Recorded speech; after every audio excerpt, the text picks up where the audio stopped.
I le suafa manumalolo tātou li whaolo Yesu Kariso, mātou te whiawhia te onwhalofa ma whatala whātu Sāmoa, i lo malei fo mai whanunga fōu nei tai au. O le aso lulu nei, aso lua se fulma le whaona ni mā sino se tema, lua awhi lua se fulma le lima, mai o le tautuala nea le siufonga lo mui Wellington e le Sāmoa Capital Radio, toi amataliela na tautua i le nei tai au. Ai amatina le tātou pono kalame au na tātou mumui le tua, ia isina te talo, ia e te talalo i le tātou tautua ma le tātou o unanga. O le vingo le tua mai le kani sia i whakasā mange le sifo, ia ma le vingo le tua. Ia o vai, ia malulu maia, tau te liu mai unteita ia leu tātou isi te talo le nei tai au.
Si o tātou ifo ma te talo i le tua.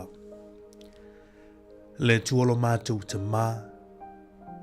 Le tua oe le tau tasi pa ia, le tua le te mā, le tua le alo, le tua le nganga pa ia. Mātou vi ia ma whaane ne ina oe le nei tai au. Wai te tau mono mea ia te oe le vi ingo le whamanu ma le whaane ne tanga o lau whanau. Le mea leana e whai i mātou te mā o le pale li o ngā luenga. Ni o mātou i loa o na awa ma matau i lau fio, i o mātou i loa o na vivi ma whamanu atu i lau fio. Le tua, mātou whaafitai le nei tai au, le nei asfau le mālosi. O e fo ina mai i o mātou tangata whaatau wā. Hau mātou moe le pōna pōlo mātou te mā. Whaafitai le tua o e wha ngoi mātou le nei aso. Folinga vai e o lo alofa ma lo wha maoni lo mātou ola tama.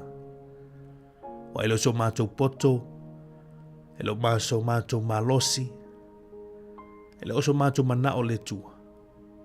Au no lo fina ngalo mo I mātou tama. Mafua mai ele nei yaso fau e wha o popo I o mātou ola. Tama whaafitai lo foa I o le ola le nei yaso. Mātou te vi ia mwha manui nai lau fio. Mātou whaatasi ma lo wāntunu le nei tai au le tua mātou te sulaina. Lo alofa ma lo wha maoni ai mātou te mā. O au wha munianga I le mawhai o na wha matala ina. Lau foa I o mātou tangata te mā. O mātou whaafitai. Ma whaafitai wha munianga I tono o mātou ainga. Tono lo wāntunu le tua lo mātou te mā. Whaafitai mo mea umalawa le tua. Mātou whaafitai ona lau upu wholo lau upu lo te alaina I o mātou ola le tua.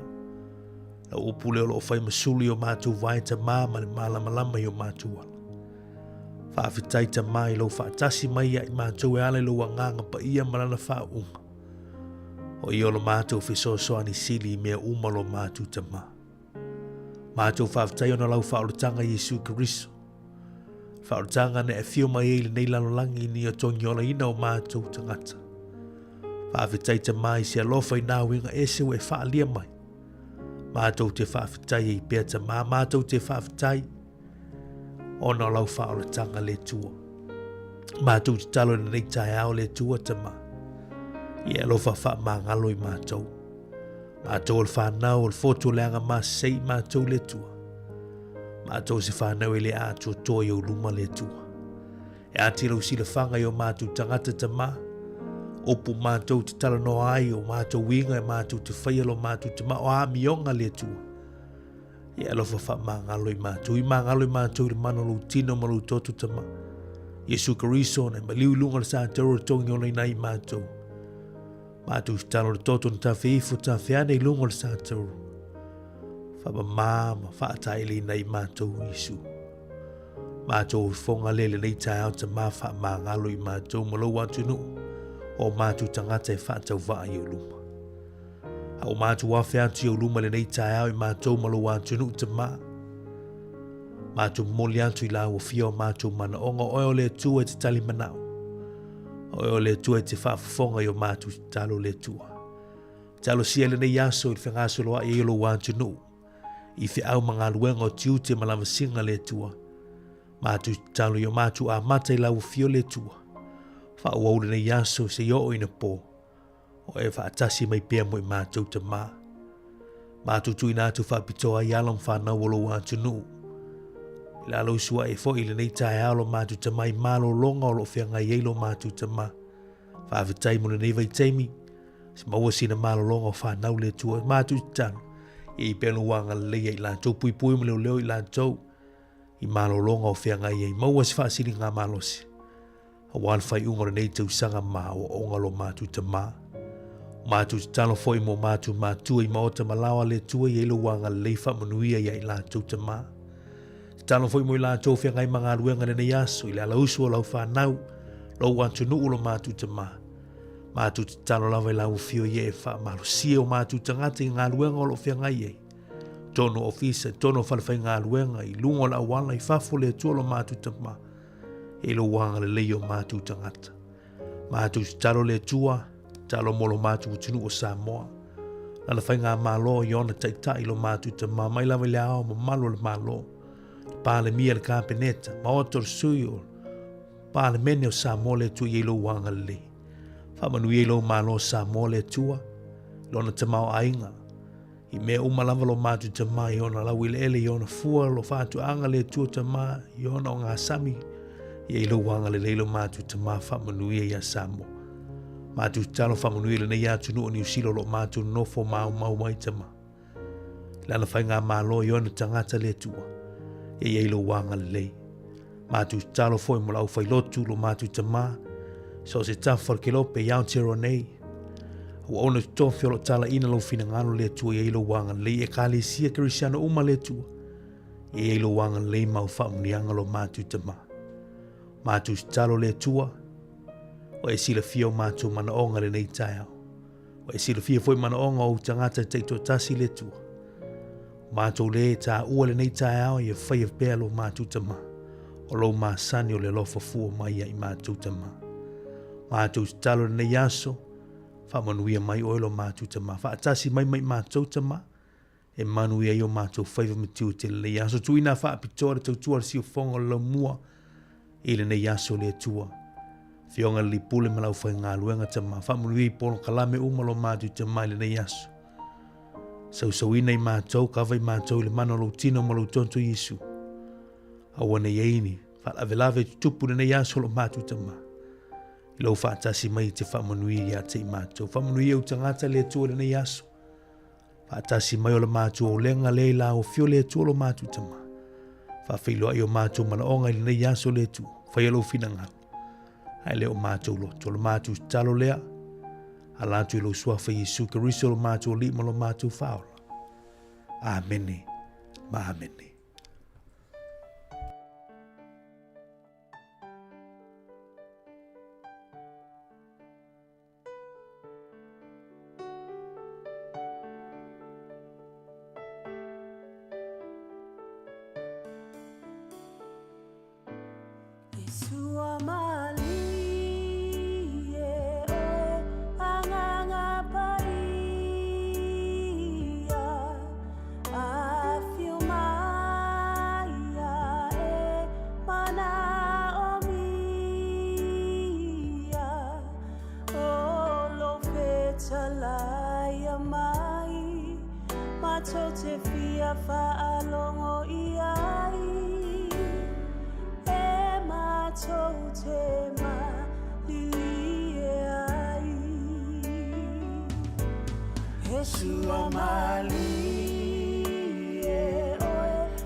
O le tautua le si ufafonga o le laumua o lo iai fo i le langolango a le New Zealand On Air.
tanti tala hia. Estero fifi falo ile atau le tayao. Laugh of the morning. Amat mail apple feet to the vanveal su fongalo mua atau le tayao.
Io e le uoso mai le lai le leitae au ma lolo se fomanuia ia tātou nei I le lau mui Wellington e tasi ono te simanatasi fa mo fa talo fatu mo folo fatu fa talo fatu folo tātou tunu I la tolo mafuti mai lunga o tātou penga tawai langi lunga o tātou Facebook ma le tātou YouTube channel le leitae au ma lolo se fomanuia ma lo le tawatai I le leitae au le aso lulu walus fumawha ia so le tātou folonga I le nei masino se tema lua afe lua se fulu ma le lima mātou te tuatu le lima wha talofa ia mau folo fatu le nei tai au I le pa ia ma le mamalo le tātou tino a mata mai lawa lau whai ngā luenga tofi o tala lei ia lo whawha le malu lea whata whai taulanga ma le whata whai taulanga whai tai tunga wāre tau o suino lipu vai o leola ia wāla sui fufa le nganga o tātou tangata mātou te wha talofa tu fo I le nei tai au e ni o tātou tu a sina sino ta mama te nā mātua ta poi mi mota malawa le nei tai au good morning ma lolo se fo manuia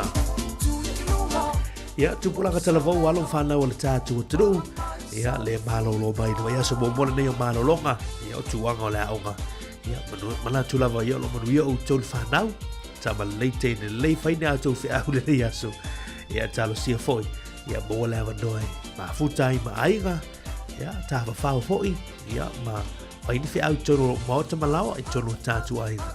Ia peo na ia nei vai aso ia mana vai aso fau. Ia I malolonga na whanau. Atala whati a teutou umalafa lo mafuta mai lunga o tātou Facebook, I lunga o tātou YouTube channel. Ia avia lava o tau mo whaunianga le nei tā au I Sāmoa, whatala whatu I Sāmoa. Australia, Amerika, ia whaatalofa atu Afrika I Saute, Israelu, Dubai, ia to tele o tole mafuta mai nei tai au, ia mātou te whaatalofa atu, maofolofa atu, tautua nera si ufonga lau mui Wellington mai Wellington I Porirua li tātou whesa tu tonu, lima sutasi man Gavin Avenue I Ranui I Porirua, mātou te whaatalofa atu nei tai au, tātou polo kalame nei on ato tai au, la o tau o ona leo marumi tu tō whinga whai malu, ia se teimi fo nei tai au ma whaatasi atu, ia malu tō whine ia ana whaasolo, ia tai tolo ina lau tō pa ia malu tō mamalu, I le tātou tautua nei tai au, ia o le a tātou talmi whaasolo, tātou whalongolongo le talo le tai swingo le tupe a manoa whamneango a sui fōma whan a su whanau. Mau fo le manoa, tātou whalongolongo I fwoi mena tupu nei aso, I le tala whaasolo pito laulangi, I tau sanga o mawai, tāle tu lai valu tāpena mai tātou tala mai Sāmoa ma tātou tala fau, ia ma tātou mafu tātou ai pia, ia I lungo le tātou tautua, I le lei tai au. Proklama neo ato tai au, whaatala whatu le sunga ia wale le mati, good morning, whaatala whatu fo yon sau nefu le aniwe, le mafuta mai Sāmoa, whawawina tani elu, good morning, mahalo si fumanuia, whaatala whatu fo I kolota mu, mahalo si fumanuia, tiunilo, whaatala whatu pali sina leo, mahalo si fumanuia. Proklama ata o le tai au.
Toi whatala whatu le teimu le tau, tai au le tala leo le tau, whapea le tala le tai.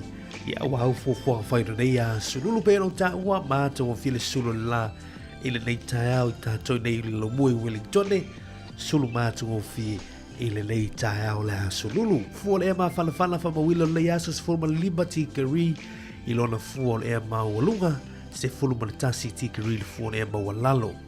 O wego le tau le aso, ia le hava ai al mātou la, ono isi teimi o le tu ulu aiti muka i nai Wellingtone, ia ile tai au nei a pusi teimo leia a lei o le teimo lea wuni, ia ai wangana ai le dātou langa, ia o le halangi nei lava le tau ia tātou nei Porurua le Hutt Valley, ia ile nei fo i haso lulu. Laso a tai au la stofi lea walu i la official wa ai tau, susuru mātou o file la, ia i le aso a tai au ia tātou le lomui Wellingtone nei. Sao te lenga o te oro New Zealand le aso au ki lani, a wō whamarumalu i le tau pe ora riputia ma leita au tu uru fwoi timunga mo o tau. Whaasora mai fwoi nai tau ranga Rotorua taupo o winga fwoi nao le tau. Mabafa timunga ia tau tau niso taimi. Whaasora lotu il motu i saute, ia whaatalo whatu i nai le Ayo Kariso Christchurch, sul matu o fiele la ia tau tau nei aso, ma pena fwoi Timaru te Needed. E Rakago, nei wanga le nei aso, ia e ono vai matu lais taimi o le awoni. A solo atu le fiafia na nei. Tala nao le tau, ia mo tātou iau te New Zealand i le nei a solulu. Patala fatu i Sāmoa le nei tae au, o le tala neo le tau mai le ofisa o le vai tau i mulinu. A wina mai le afolo lima le tau nei. O wigo le tau, o au o savili e feo lolo, fa solo ina malolosi o le tua oloa o lo ufitia i pia Sāmoa, ai peitai, o se vaenga o whitai i kon savili mati munga ia o lo a ngai mai mātū i lunga o le atunu a tasea iao matimu e a fia i nisho taimi. O le talo le tau mo upolu ma savai le nei aso e a mo i nisho taimi matimu e te ulu vava solo ai e feo lolo le mamafa a e pupuu i nisho vaenga. E a te whaafonga e a mo i nisho taimi e a matimu e te ulu vava solo ai e feo lolo le mafa ia ai pupu i nisho vaenga. Tala nalo tau, ia mosio tātu tunu i Sāmoa, ia whaftai atu sunga ia vale le mati le whamaunia mai, ia o lo o timu, ia i lātou i au kilani i le nei tae au pe i ona iei tātu talo tau. Tātu se mai talo tai wa fo i lātou sauri fo i whangotina ngā tai whale, ia o Wellingtone, ma Porurua le nei aso Wellingtone, o lo o suara taili teimi nei, suara taili teimi nei, whātu a pē li toi fulu minute li tu lai tasi le a wuni nei, ia ola toi sua lea i le toi ono minute li tu lai fitu i le a fia la nei. Tala naro tai mo ngā tai whale Wellingtone, tātou i Porurua, ia olo o pē le taili teimi nei, whātu a sua i le tātono li tu lai sfumaratasi li tai o nei. O la toi pele li toi tono minute li tu la e lima i la fiafia la nei. Pato a toi sua lea, i le sefuru rua minute te ai li tu la sefuru mantasi i le poa la nei. Tala lau tai, tau tua nare saunga le mu, ia awane ngalo, ia ne o whaola, ia pe a hanga i lua waa, ia masami le yasu tau tua nalava, ia alfau tuanga na molu tātua tunu. Tātu se mai le tala o tupe le tae au, suigo o tupe tasi tala New Zealand ma wele valus fitu sende au se talia. Valu fitu sende au se talia ma wele tala New Zealand. Malo se tala New Zealand i le malo telo Amerika na le lima sulu valu sende mawai. Lima valu sende mawai. Tasi tala New Zealand i Sāmoa i le aso, e pe ora iei a whaamamauga al tupe le ANZ. Tasi tala New Zealand ma wele tala lima se fulu sende ia Sāmoa, tala lima sfurusele Sāmoa. Ia, manea le asiasi pe inisio whale o loa manisio o penga te whailangi, manea la to reita wala fo ina utou sele ni le yaso. Ia, manuia fo i la fo ina utou sele, ni waftailanga lei, wafhtailu sao i ne whaine o tātu a ingai Sāmoa, ia, o nuu mafio anga, ia, meisi o tātu e kālesia i Sāmoa.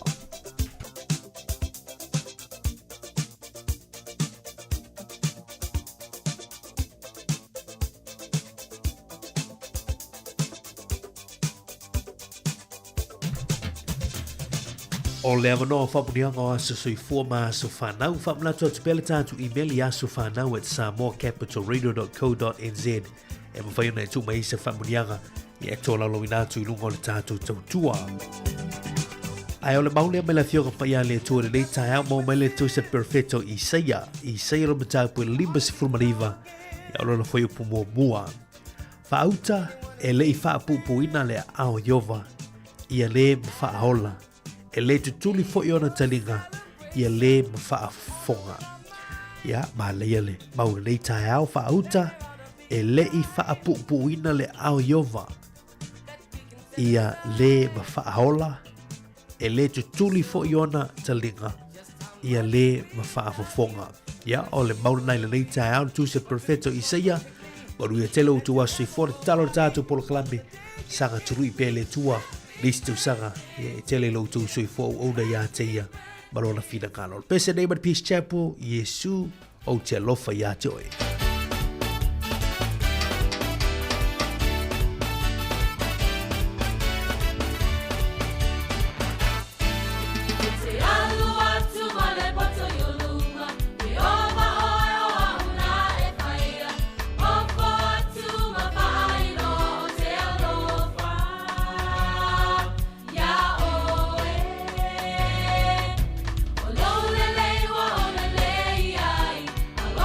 No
Ia tala falava se melfa fonga o tala mena tupu la langi ne yaso tātou lia le asa lusu wha o se tema.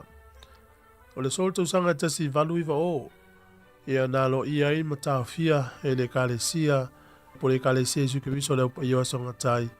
Ia le whainga le ta o le polikami. Ia po le tele o awa tangata. Nalo ia na whaamuta i le aso nei. Tau sanga tasi valu iwa o. O le solto sanga tasi iwa wha valu o kompania le Honda. Ia le tele ta avale New Zealand, ia le tuainga le Honda, na whaavaina le so tono Japani po Tokyo Japani, e tau sangata si iwa whaavalu. O le so tau sangata si iwa, le mafitu na tatala ai, ia le malaita alo le ta o Camp No, ia po le No Camp i te tonu o Sepania, ia o le kalapu lea a le Barcelona, ia o le kalapu soka lea o la tau e ana le whalita alo tele lea, whapea lona lua ia i Europa atoa, lona lua fo i lona langi te le e iwa sfuru i wafe tolu se lauri mwhaatanga ta e ofi ai. Na tatala i le aso nei tau sangata si iwa lima fitu. O le sol tau sangata si iwa fitu lima. Me la ua i to lua Douglas Heston ma Doug Scott. La ua i tangata peritania mua na e le maunga o Mount Everest tono ni Paul. Le maunga mawalunga le pea ma lua su iwa afe ma lua su valu futu na maulunga. Ia pe valu afe valu se lau wha valu mita na maulunga. Wha tua e fo i lau li le koti le pupu o le taimi na la e ai le maunga. Na o le tolu sifu tolu aso. O le so le tausanga e tasiva o na valu na ofi e tuai ia Switzerland i lalo le wha amalu o malo o whatasi. O le aso le tausanga tasiva fitu ono. O le nuu leo Zimbabwe ia na tula i mai o se atunu ua mata o na tele tanga tauli la tau te ia.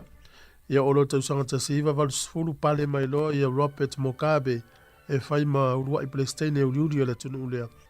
Ia o tātou tala nātu e maul whapoponga tai masani whaftailava.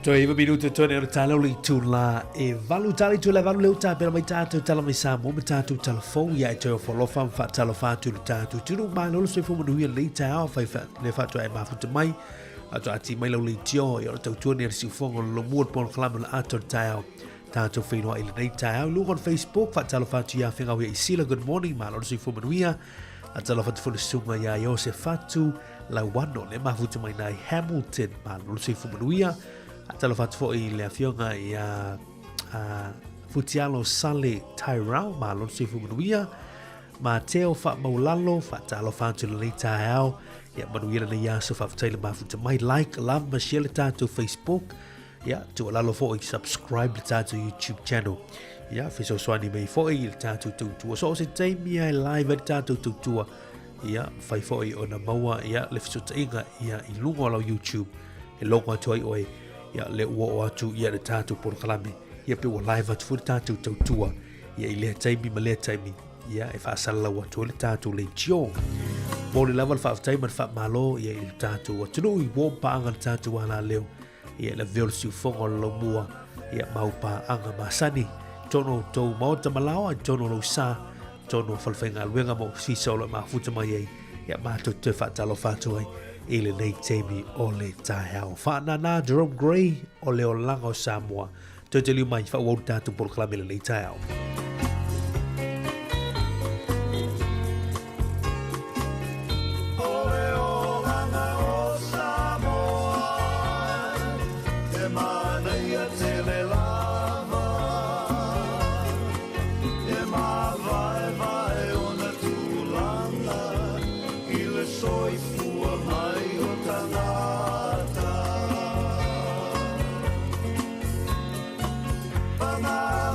Mana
Whaasila si langa tā ua. E tusa malo mātou tu langa e vea ai ma ofisa whaasara lau. Mātou te tausisia tu la fono o saunia e le Broadcasting Standards Authority a whai e fia whaia sau whaasea i se mata upu na e whaafonga i ai i le Sāmoa Capital Radio e re tau na lafo mai lau whaasea tustusia i le tuatusi Limatasi Gavin Avenue Porirua Wellingtone pe ole i meli mai te alu.moresi@samoacapitalradio.co.nz e re tau na whaia i le tonu le luas furuaso whai ngā ruenga talu na whaia le whaasala launga. A whai e le o whaamalia ina oe i se whaai unga o tu inatu e ma whai o na tu ina sao lau whaasea i le te mana whanonga kai pāho po o le Broadcasting Standards Authority e maua nisi whaamtalanga i le wha ngā solonga e whaiaialo ia lau whaasea i le upenga ta whailangi bsa.govt.nz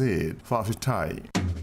O le malulu lea e iei tātou i New Zealand. O le maua lava o le lua se lau tā lai le se i le titi sound e vavi aina mawhana whana. I oe Sāmoa. E se fulu whainonga ta i lua se lau tā lai anga wa ai tātou i New Zealand ma Australia. Te a lafa se top up lua se fulu lima tā lai pe sili atu e wha ngā ai le ClickX. E te anga wa afo i le se i pe a wha ngā le ClickX e lafo i lau se leni le mai cash o le titi sound i Sāmoa. O le a whaia se i uma i aso fo i le taitasi. Ma o le nei whaipitoe a mata i le aso wha au kuso e mai ai le aso lua se fulu o no September. E ia inga o le nei whaapitoa. Sekia Digicel.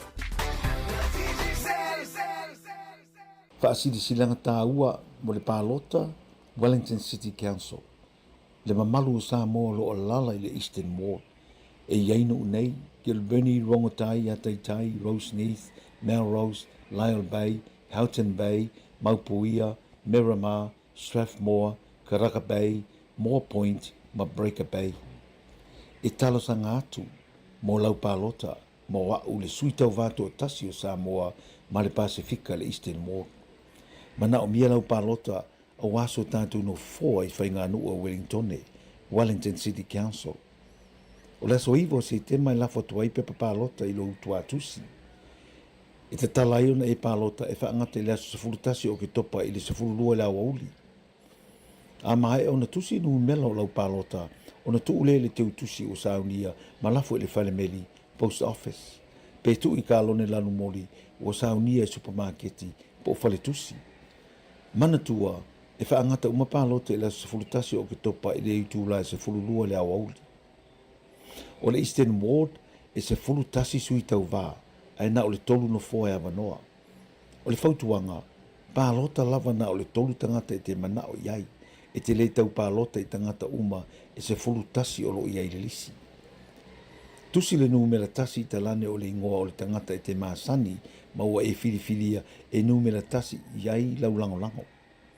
Whaasolo i le lua ma le tolu, mo isi tangata e te ilua ma langolango ina. O lau pālota mo wau, o lau sao fo ile nā ili whaile lei o pūlenga le council. Whaititia rates ma rents, tupe tutongi o whale, whaile leia au wala, whaile leia no whanga whaitele, e pe o paka swimming pools, whale tusi.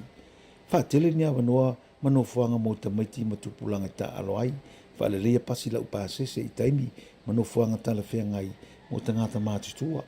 Whaititia tangata mo moe i whafo whale loa, ma aisi tupe ai, o nei a fia ipisi nisi, ma le saunga le mo tangata whaatau. Pālota, no mera tasi mo kena akui. E tā ua lau pālota mo wau, o wai e tā ua lau leo, o lau sau mo Wellingtone, mo le numa nai o tanto uma. Whaafitai, kena akui, sui tau wā Eastern Ward, mo tukairangi.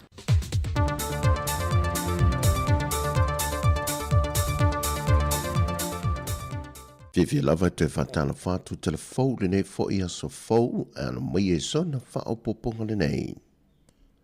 Ua ngai oi le ofisa le pūlengo tangata tā whao mai mo mai whafo, e sila le meta aupu na tula mai e te whaasea se tasi o te maita i tu risin te whao mai whafo, na ngai se tasi o mata anga lea te no i sa la whai lea fua au i vailoa palauli, na i whaalia i lea te sa tu wina i lunga o peng te whai langi, le tau muli o lea li ia te ia, mai sa o lewa foi na au e la talatane, mai ia pa ia te ia ini vai ngolo tino.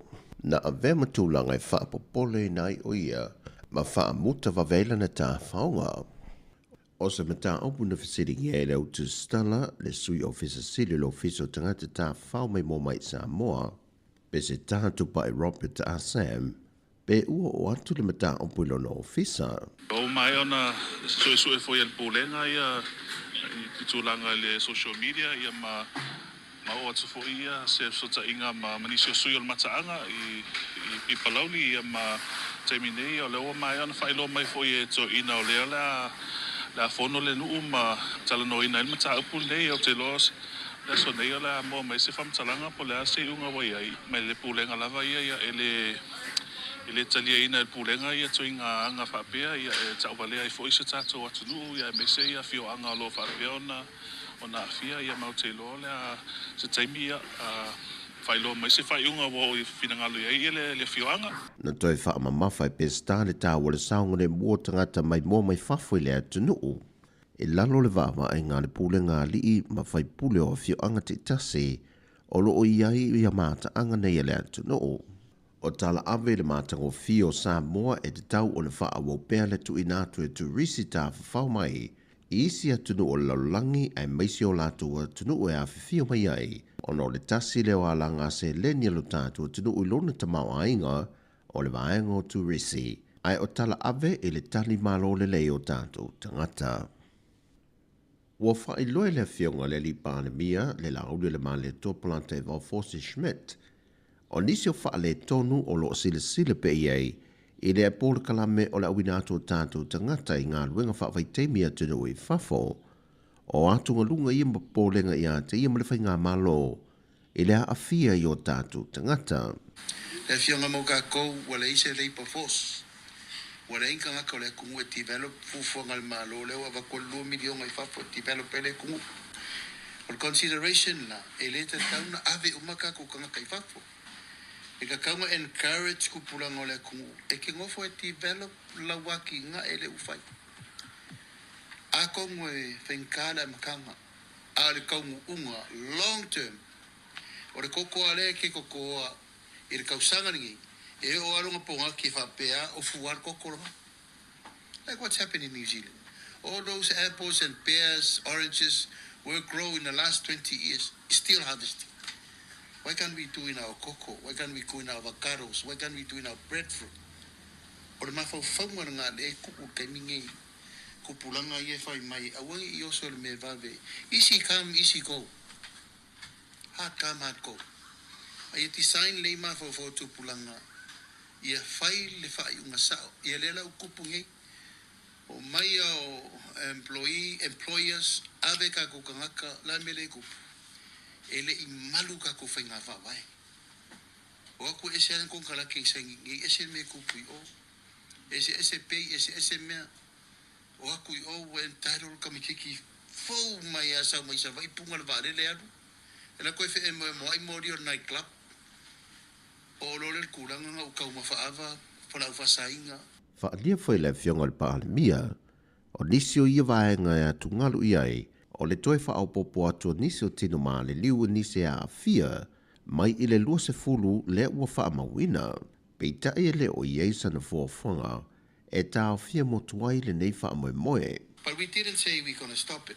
We are negotiating a policy with the employers. Au mai, e rau kako kakangi polonga, e ka kaunga wa ai le leile agreement, saingi le lei mau ki ngua mau, e almere sa kupu. Whako apiki merka kai whongo i runga i leo visal maru. And these are people from all over. Apiki merka kai whongo i ko kongo rungu. Ele isi ula vale o le whakari pule mamaru ari whai pule. That's why wale koe whaafo inu ka upu i whono whaavai. Piki me e whono whaavai kanga kai api. A wafo e ke ula vale lo i hoki sa ule whakari e kuro wafu rungu. O le ingoa ka ule leia ma discipline tel whamakai. Ai pui e mea na ai pe ngau foi a koe ka ua le awala o le abe ka kokanga ka i ka whanga wha koe ka kanga ngai le nga sao le estimate wala laka le o mo fiku wafe rei wafu. That's 200 per district. 200 young men per district. How can you imagine le lo se rau kauri le awale ai mo mari kumalo. It's a huge impact. Ya le la bala ka ke vai u fai ngofia nga mol kanga lisa mol kanga suka mol kanga fala maka fai me ai. Ka uleska ko men power. Le fionga le paana mia le lauli le male topolanta i van Fosse Schmidt. Ua whaai loe le report le official numero wha mawina le atunu. Le palasio le foi numero tangata ta whao mai mo mai i Sāmoa i le masina o kuso. I le masina le neo o kuso le tausanga umawai. Na wha mawina ai le 5 wafe valu se lau tolu se fulu. Tangata na sielo tātou o tunu. Aen wha mawina o le masina le nei. Wa pa u ilalo i le 2 ma le 2 afe iwa se lau fitu se ma le fitu. O le ono afe valu se lau iwa se ma le faa. O le au whai o turisi po tangata na se simai. Mai no o atu le taitolu se aso o no fui o le tātou o tunu. Ai o le valu afe 5 se lau valu se ma le tolu. O le au whai o tātou tau ainga. Sa malanga mai mala no fulava i o lātou ainga. Mai o lo whamawina ai. O ni usila le atunu u le pito i sidi o na mawalunga le au whai o tangata e malanga mai ai. Le na o atu le valu afe iwa se lau fitu se ma le faa. So o atu iaima o se tālia. I le faa afe ma le 5. O Amerika e afe faa se lau valu se ma le valu. Ma Amerika Sāmoa e ono se lau 5 se ma le ono. Ma isi atunu e le au whainga e fitu afe valu se lau 5 se ma le faa. O telefowia, manuele nei aso si o tātou tino, whasoi foia.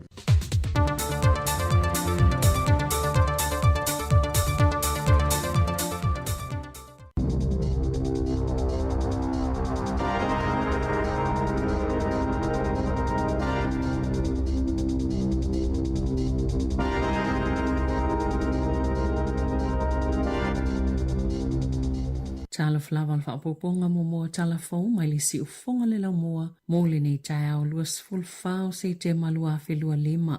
O lo saunga le mu pe le fuala au le paracetamol mo tina maitanga e ui saunoanga President Donald Trump e tu sai ma le fa amatalanga le fa la putuputonga fa tu sanga New Zealand le New Zealand College of Midwives wana nafina fa yese fo la sanga ale President o le United States e fa apia le paracetamol le tonga fitia ni tinga o le tino fa apia ma le fever e le te tau na inuina e tina maitanga ona yeli so tanga ma le alu ilungo tūlanga la matia o whana witi i le a fianga e tā ua le autism po o tamaiti e se lava fo i le atina enga o lātou whai ai. Sa iei wha atasi le President ma le whailau tusi o soifo malaloina Amerika o Robert F. Kennedy Jr. le ana amataina le suenga i mafua anga umalava o le autism na tā ueli poti ali Associated Press e le ini whaamaoninga o maua e le o iei fo ini mau fo e lo ai le sao o ia tali tonunga pe ona fola sia e Trump o le tali al whaala putuputonga o whaatou sanga New Zealand whaapea o ni mau whaasaya ni te si longa o lo o iei e le o iei siso o tanga i le vao le paracetamol ma lea whaafitauli o le soifua malaloina ma o le paracetamol e pito silio na saunga le mo tina maitanga pe ala ngona le tinga o le tino pe maua fo i le fever na whaalia Dr. Ian Town le whaufautua sinia whaasaya ni sia le matanga luenga o le soifua malaloina New Zealand e le o suia la lato whautuanga ma o lo o whaawau pia o na avea le paracetamol ma fuala au pito silio na saunga le mo tina maitanga. Na langa fo i Trump ni popolenga i winga i tui pui pui e whaapea o se tasi o mafua angai aluai ilunga le numero tamaiti le autism le wa afiele tasi mai le tolu tasi tamaiti i le United States. Ua whaamua moe le malo le whaasaunga o tupe mo fa le whainga luenga na ilo aia tatau o tamaita i matangata whainga luenga le tū mau po part-time workers mo ni tau i tala whengai pe ama mai whaape maa so malo lo wha le malo pe ona whaalia le pisa a ina ua whaile fola sanga le minister o mata upi fa le whainga luenga o Brooke Van Velden e winga i se swinga tele le tū la fono le Holidays Act luafe ma le tolu e whaie se tū la fono fo le u whaamue moe e amata whaamamaluina i le tausanga a sau o le a whaititia so mai o tangata e le whainga luenga tū mau po part-time workers ma o le mau o le minista o le a whaapopo i nai ngā luenga part-time mō le tamau a inga o le a whaatuptupla ia so mai ma so levi whaale tausanga e fua i tū la whai ngā luenga ma o se tūlangai manui e tangata whai ngā luenga o pisinisi whaapea ma le atunu o peona sau no le minista o tangata o le o maua tupe o le ACC o le ale toi maua fo'i ni livi i taimi ele o whai ngā luenga ai o nisi suinga e ele wha moe le a manui ai mātua ma si iti ai tutongi o casual workers po o tangata se ilonga lava e mo'omia o na fto awaala au le e whai ngā luenga e anga i umalava i ei au nanga i lea polkala me fo pea mai a tausanga e lua talo na pasial to la fono na sau no Fleur Fitzsimons le whai lautu sel pisa a o suinga nei o se isi lea mafo anga o le a o ai tangata i Australia o lo o le leia tuai tutongi whapele tū langa o ngā luenga. Ua whailoni whaamatalanga fōwe winga lea se singa whaalilo-lilo le whaululunga o le FBI o le United States of America o Cash Patel. I whaamamonga na whailo atu i le leite o New Zealand, wa tā uaile taimi whaatulanga ina o lea se singa o le paketi, ma fuafuanga mo fsota inga o lea malanga, o le sui pito maa walunga pesi nia lea o le whainga malolo na lua, a Donald Trump o asiasi mai New Zealand. Na sainia le minista mo su enga wha leo na nā New Zealand o Judith Collins se pakete se fulua whetalai tutongi le whale no whai o tau mawhtanga pa se waalele manipol kalami tautu risi mo Patel. Sātu si ei se whaamatalanga le SIS e whaapea o lea se singa e le whaalaua i teleina ona o le popolenga i le puipuinga se i vāngana ua toi fo i Patel. Saulua i mumusu sui o le malo e whaamatala le mafua anga lea se singa le whaululunga o le FBI a Amerika ai o le ua whailoa e whaapea sātatalaina se ofisa di Wellingtone. Sa whaasilsila le malo ni sila le ason nafi ni visa fau se lua mo tangata whai ngā luenga mai fafo o ni au wala e whaafai ngofi e ni tālu sanga i visa no fumau ma le whaamoemoenga au tuina ia whaatumoia vanoa ngā luenga o lo ofia maua nisi whaatinoina ma fisoso ni ai ipisi nisi e maua matao fia lato tangata whai ngā luenga. E le langlangoina le New Zealand First lea fuafuanga ai ua ioilo lato vānu no whai ila lato whainga pa anga e le fina wina ile mata upu peitai o lo lato popolenga e ono whaonga ina ia vanoa po visa o se isi awala mō tangata e malanga tuai mano no whai Australia. O le o ngā tutono lua whilua ono o whaamoemoe a matau na whaonga ia visa fōu o le Skilled Work Experience Pathway ma le Trades and Technician Pathway na sauno le minsta Stal whaatau o langol tamau ainga Nicola Willis na whailo atu pisinisi e whainga tā tele mo nisi tangata mai whafuna mauani no fomau to salava po ia ini o lātou to mai e tele ele o mawhaiuna mawele atu no ma o la lātou tali la lea iai na saunova wasamana i Winston Peters o le popolenga o la lātou vaenga o na o tangata i o le a mawale no fomau e umawhai o lātou sitiseni ma whaonga o lātou tusfolau New Zealand e waweo na malanga i Australia e lata i le afa o tangata sitiseni New Zealand na talo sanga mo sitiseni Australia le tau sanga talwai e le i whananau i tutono o New Zealand.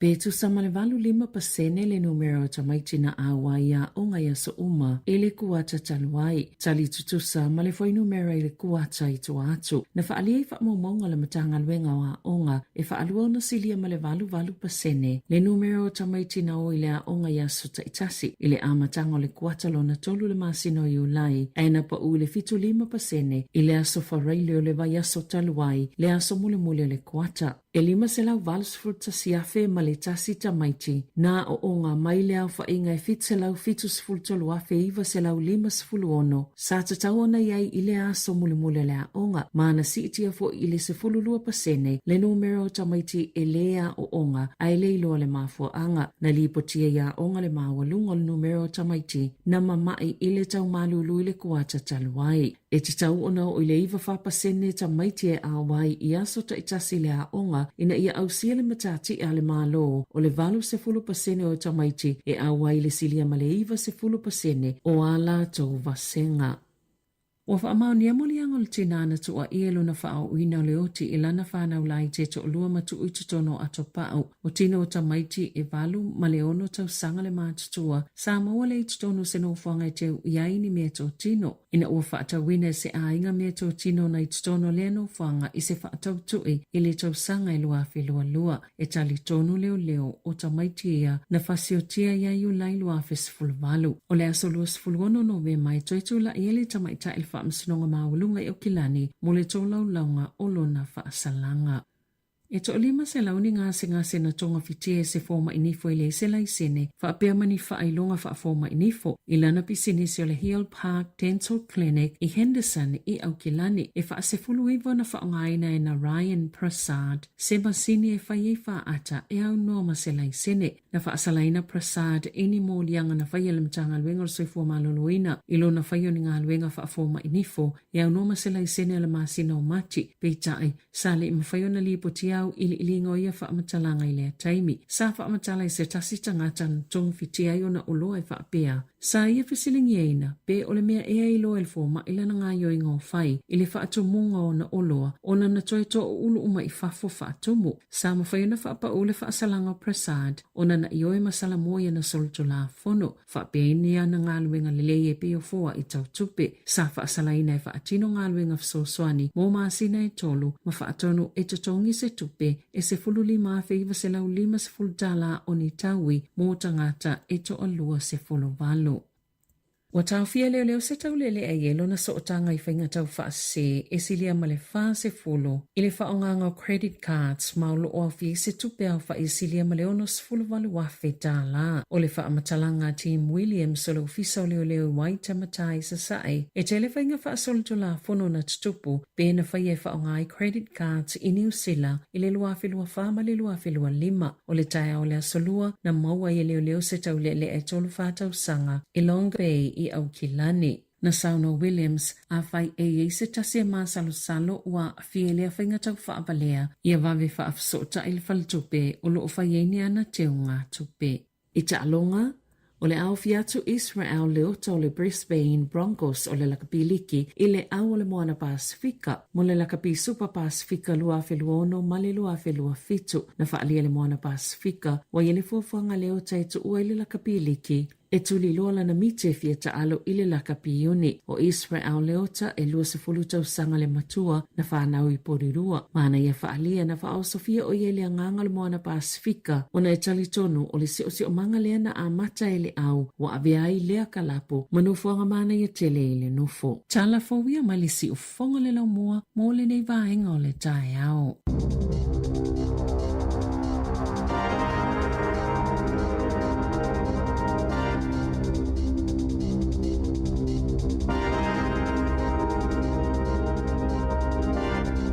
Se fulma leva minuti leo tena i litu live valu. O le tautua le si ufonga o le laumua o lo iai fo i le langolango a le New Zealand on air.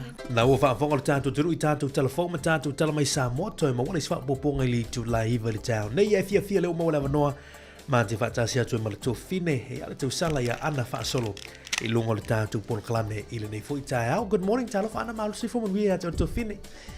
Talofa malo tō fua tōngane Mari ia malo lava le usu. Talo fats void pa yamale malo tata ofa fonga masani nea so lulu malo tso fo manuia talofa lava ia ole mata to masani mamari ya so lulu taitasi ia faftai fo ile tuanga nea marile na usuma i tala ia ma talo ya wal tato tautua nea so malo mari malo salingolingo alo si fonga ne taya atalo fatu ya to fini malo malia nei fu taya ili ala usuma fo fi au manga luenga ya oere ere mau fo ile tu la fo te le atu i le mai i ai pe a le ma se tu peltanga malo fo ile o tu sape o le nga fo ile no fo mama te Mari tu sape tu linga e venga li e al mo molitanga tai fa tu peis tu so oile te sa fo tala fo le be fo yo airpoint na ona fa ya fa tu pula i ala airpoint te bidi lu atu after pay le coffee le malai vale le ai malo le ia fo la fo malo fo ia le te wata le tai te orto fin ia le uta tu ile aso lu man fa le o sistema so ia ele te ma lo te mai tile wa ngai mai Wha fo tausanga le ua loma mai fo. Vavi o tausanga. Te loa marin me leina vavi no te loa, ua vavi tausanga. Ta te loa tui whare o loa. Wa amatau na whaalawi loa ia me wheo le Halloween. Wa amatau na whaalawi loa fo ima meo Christmas. Tu sa le se te male. Tai vavi so le na whaalawi. Sao.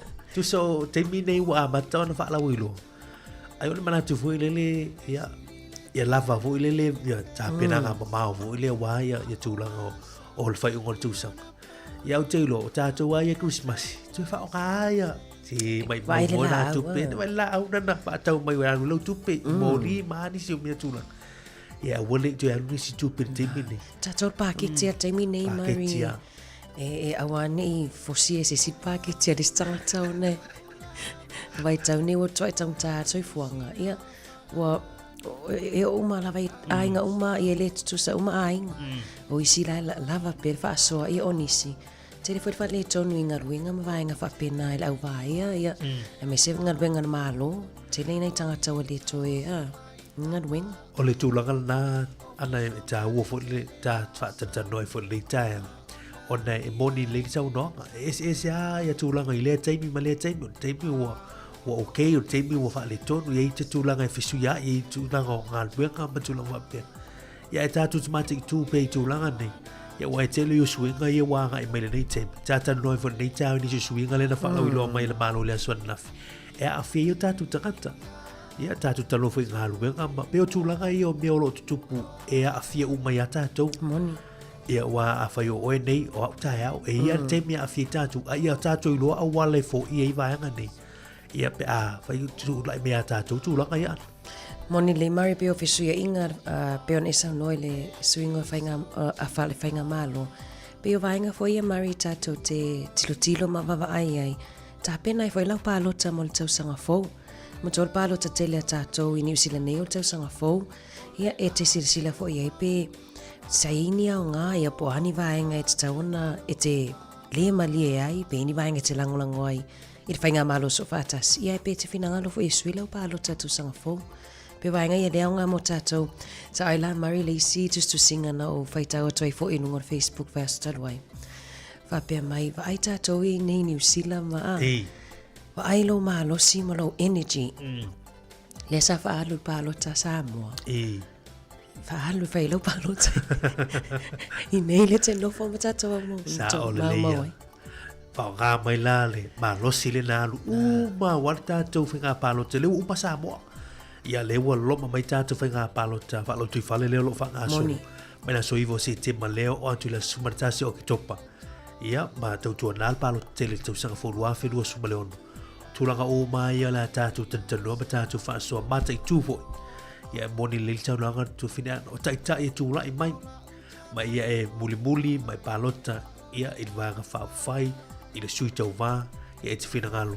E a langa tusa ia lo foi manatu mai tu sai ia lo fina ngalo I mata opu ia tau ngaluenga o a o malava me te mana oi ia va ai tangata malvanga fa fai ia e lata tu I lo fina ngalo ia ai ma le tatu tano le lita dis foi mata opu mai tatu telefone tu finan ia ai te fa talo fa tu tatu tu mata paanga ia ese to o le lita ao ia o tau fa monianga I le tatu tua to fine ana o whamanatu masalo leita au ia I lo iga foi ia tātou mātua ma fo mai le yaso tala vai ia mesi foi se malu tāu le uti ale tu lai valu leite mana ia vai sua fai Mari tele falo loa po dairy tātou ni po rua la wa mawa ia pusa fai po fai foi ia wa over pula mana ia ave fai sua fai lo tua ma toi ina ia masala toast ia tamana o tāu wa peni o malulu Mari wa matona Saule tau mafanfana ia tātou. Ele o mafanfana. Tu sa wale toi I se malulu tele peo na ia I mai a iuni. Ia le o mana ia wa e uila vaina whaimati munga ia wa matalabona. Te atu le malulu tele. Mari whatalo whatuai e nai tātou wompa anga mai le e kalesia PIPC Newtown. Le sa whiloa ea toi fo ia I le asonga fua. Ia whatalofa ia nei ta mama tina ia na mawhaiona whelo ai atuai talofa malo lava le tawatai o momoni mai lava alofa anga nei tina ia mato whetaui mari momoni mai whapitoa lava mo tasi sorry o tasi ia tasi ia tasi vai tasi ia valolo mai ia o la mo le tolo whanga nei lo matua se o le bele le levo titusa o le bena levo titusa Malo. Pai poa vai atasi. Da, malo. Atalo fa tori sunga ates tiva le ma futa malita mai Canberra Australia tu fina le fa talo fa mai o le sunga te wati tapu manaya. E ngata foi le sunga ya va le mati le fa talo fa mai o tu fine Tennessee Agustino. Ya o le sunga ya siosi tu sani ya le ma futa mai finga we isila o lulu felani ai lima ya la tona ni so tatu pa ya le ma futa malita mo tayao. Mana ia, mana marita ma tafaso fo ipe stara fo ita leina ile vainga lento mo mai tal fo savelina. Ile vainga le paracetamol ipo penetola le tato fa Sāmoa.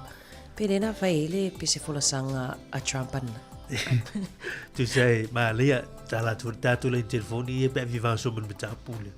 Ye mai man tu yo tatu ai tatu te muli ai I fautuanga alai ma te mai tai fo mai. Ia mai ini mata pu su ina fa maunia. Ia le lai mai tatu telefon town ni. Ia le saunoanga le president of America fa pe. Ia I la towi o tina mai tanga. Ia one I fa nga ina pentolo ia polo paracetamol. Ia ili te mu le mai tanga ai ono le manatu. Ia fia fa lau ile tulang fo le autism. Le tatu tatanoi tele lungol tatu po kalam. Ia ai pe o le ua tele ia fo mai o la tau ile I fa la putonga fa sa nisi. Wala tau te ma la tau fa le nga ina maule al president. Ia wai se fo ia a me se tatu nunga fo ile o se tai. Ai muli umai ai tangata o le upua mai le tai fa longo. O le afianga la nama le manunga.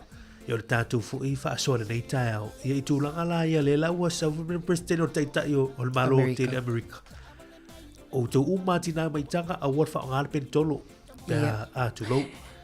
Ia ale whai mai fō mai lisi tū. Oi lai wha alongo i tātou. Moni.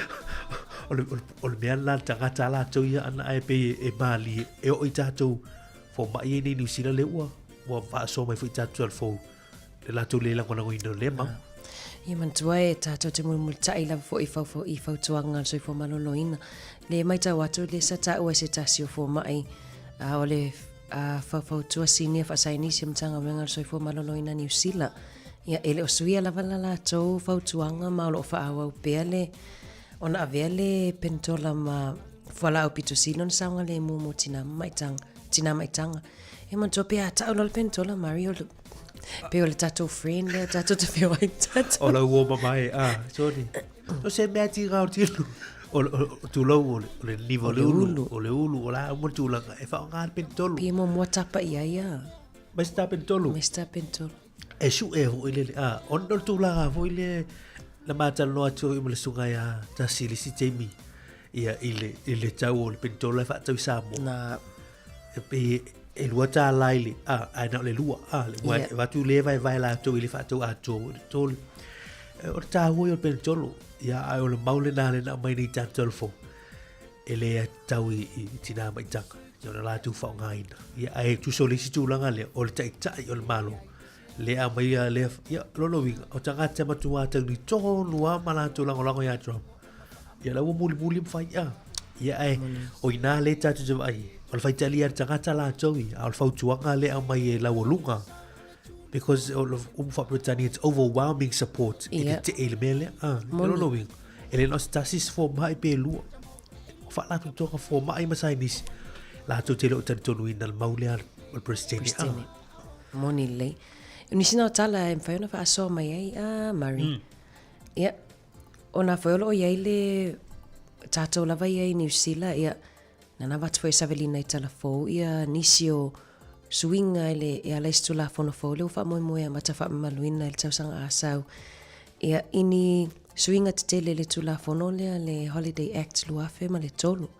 E wingala lea I aso mai mo part-time workers ia po lato ngaluinga le tu mau. O le tūlanga lea tu fina ana lea mai tātou telefonu tāu nei. Ia. O le pe mo le mai lua I tua tupe. O le whawhai ngofia ina leo o le tutongi ina o vanga yo o aso ye ma ala so mai po aso ye ma lo ai I lato lo ngā lue le tu mau ina ngā ruenga. Ia. Ai mai tau fo ila I le si tūlanga lea e a afia ia. Tu so ila to pitu silo na afia o tamai tai. E lea mai ila to mai ngā lue. I tūlanga ngā luenga whawai teimi. I suinga o le Holidays Act lea mai a tātou nei I New Zealand. E mana e tāu I lia pe a tu te mai tātou polo kalame. A mai tātou tau tu espesi. Ia tu te liu mai ia ona tā wha soi fui le me tāpu le te mo tā au.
Lusu 5 minuto tani ona tale o le tula e iwa e tawel mai tātou telefonu on whapoponga lona lua ma tau tuat pia mana tuwhine ia ana whaasolo nei tae au. Good morning Teresa Ene atana whatua ia Mao Walker Base Katerina Amusa good morning ma lona si whamuruia Rachel Sifa whaatala whatu le whaatala whamai le sunga David Afmasanga tuwhine ana ia mai si whai le sunga ia Tess Tiva Ia malo se fo buruia le tai au. Malo lava Mari fatalo fatwa ia aveau na ama aveau ne mafuta mai kilani malo se fo manuia. Ia Mari ia le tata no la vai vaenga fe o la walunga mai talafo. Ia le sa na mai ne so ia Savelina i tato telefon nei tai au. Le sa tata no atu le pentola i le Panadol. Ia se mai le i inisio tu la fono i ole ato i inisuinga te tele wale tau sang whaamaluina tau sang fo. O mō tangata ia e le whaingaruenga tu maupo o part-time workers. Tu sa ole tūlanga lea ana le mai tau atu tu se ole hua whai tia ia tūlanga fo i o aso mai ia. Boi la tu i ngā lue le tu mau. Ia. Pea fua tu i tūlanga ole tatu tala lea mai tau ni. Tu se le o mai ele. Tu se le ua le tu se le ua fo i le whai tia aso mai o tangata le whaingaruenga tu mau. Ai tu sa pe ole e malvaenga le whapea me ole a whaatuputupula i aia so mai ma so livi wha le tausanga e fua i tu la whaingaruenga. Tu se fua i tu la whaingaruenga ia wa e fua lai lungo li tu la whaingaruenga tangata. Ole Suinga na le mai tau atu. Ia, manto foi ole e la vaia i la toi part-time e pe whaatu la fono lava la tau i tu la ai umane a pe wa pe au i tu la tangata full-time pe tau fiu fi pe toi no fo mai e umane lava wa toi titia fast food pe o watu fo i tu la le lola pe fitau i fo i ta ilo i pe ona i upunga le fa pe mai whaatuputupula i aia so mai ma so livi wha le tau sanga. Tu so le fua na ma ne hu lu tata dalo vaanga na e fua i lungo i tu la i whaingaruenga. Ia wa ia tu langa o standard ma sani le i pe ona i tu la fono le i timi nei. Moni. Ese la wai fu le tu la fono le mau fu el milista. Tu se e tele ana e afia o suinga le mai tau fu le. A fa ya le luai tu la whaingaruenga. Ia calculator pe na fu. Pe na ia so mai. Ia so mai. Ona la o le maule na mai foi o le whaatula ngai ne o le whaopopoina o le calculating o aso mai ma ai o whainga tae le nei teimi o te leilo e tatele o whainga ia le ngāru o le whaopopoina o le taimi livi ma lea le lei a tele Savelina tūlanga lea ana na tera foi whaamanino a tili e le la tara la hoa te ua se atu sata ai tu se o le mai tau atu ide ai o le tūlanga o le whaopopoina o fo i o aso mai tangata teimi ala nei system le teimi nei o whainga tā ia i le manatu le whape whengo fie lo la wala le whengo fie ia fua sao mai i lungo i tūla whenga lungo tangata e whengo fie fo i mo i la tōlo o whaatiruina tūla ngol payroll e tele ia maui au mai i ia ai ia afianga e peo na mai tau e afia ia tangata whenga lunga le tū maul peo le na mo le mau mai ia tūla ngol o tūla fono le Moni le Mari o le whaeroa whape mai o tangata o maua tupe o le ACC o le ale toi maua fo ini livi taimi e le o whaingaruenga ai. Ia, la sin la. Tasi whaile na swinga. Ia, wai, e whaini seo no, ia le te loa Mari sa no fo mai ngaruenga na afia mai ngaruenga. Maua le ACC. Ia. Ia, e whaongala le ACC ai le whaongaina o na livi. O te le lola po le polvainga tonu le le apa uai o le a whaangalo ACC ai tipili. Wai vai lei. O le mai tatu talfonunga o le whaasau ino tupe wai vai le tu sa le tūlanga le leu te mai tau i tūla whono i au mai. E leu ni tu sa o leu te fo i tatu i tua la wai ana muli mau. Wai e ala na whaituna i tūla whono whapea. Te mo whai wha sao i tupi.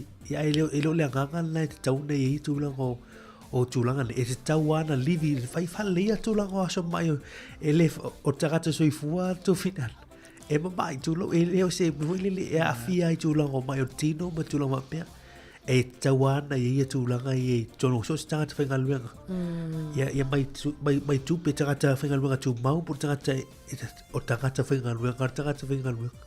E te tau na malu pui a fuit tangata na ia lava ia tūlanga o aso malolo ai ma. E o so wai na manatu le mata upu le o sui tūla whono le. Moni le. Ia, awhi whasoa mai tala tato laina Mari tolu au lima no o whatasi pe awhi whasoa mai nisium ta upu. Ia, Marina foi ile mata upuna na mai telefo e winga ini visa fo tangata whainga winga mai fafo. Whaingo fie e talo sanga mo visa no fo mau. Ia ai peo le whapitoa mo le au tradies ma technician ia po le au wainga inga lue teknolosi. Se le mo mia New Zealand tangata whaperte mi le ia. O tuenga skills ia po anga waa ia to mai ia le mo mia te mi le tono New Zealand. Le lomo whai whapitoa ia visa nei. O tūla hoi le lo tatu mai tau o o telo tatu tradies in te mi le ana. Moni. O lo malolo tau sa ili ngā lue. Tau sa ili. E mafu mai ona le lavo le o te mani ngā luenga po le sapai o ngā luenga. Ao te mani e mo tangata whi ngā luenga lau ka muta au fau whane o lau palamo matua te le ale te mani in temini ao le lavo le sapai o ngā luenga e whai e o wai lele te le o polo misi fo i e whau ngō whale ma o le afo le toa le temini Moni pia tātou mai tau ia le wuto e whea tfoi nei visa ia le tele o tātou tangata i le o lo i eito mai i tūranga wahanga ni. Ia le o lava ngānu weka. Tu so le whape whawhaingo fie mo visa no fo mau.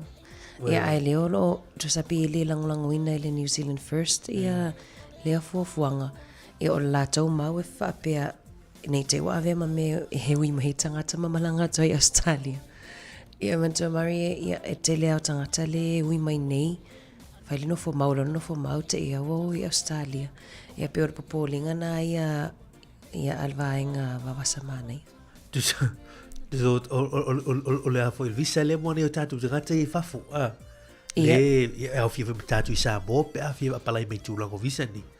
Ia au tūlanga la manunga la ia mo New Zealand la tu. Ia au li tu ia tau ngālu so. Ma ofa wale o le numana i o tūlanga tele yo ele te ai na New Zealand la tau i tūlanga o whanua mai le. Ia le tatano i le tūlanga housing crisis le i tātu te mini. Ia. O le lava o ni whali. Tu lolu whafu mara tātu tinu.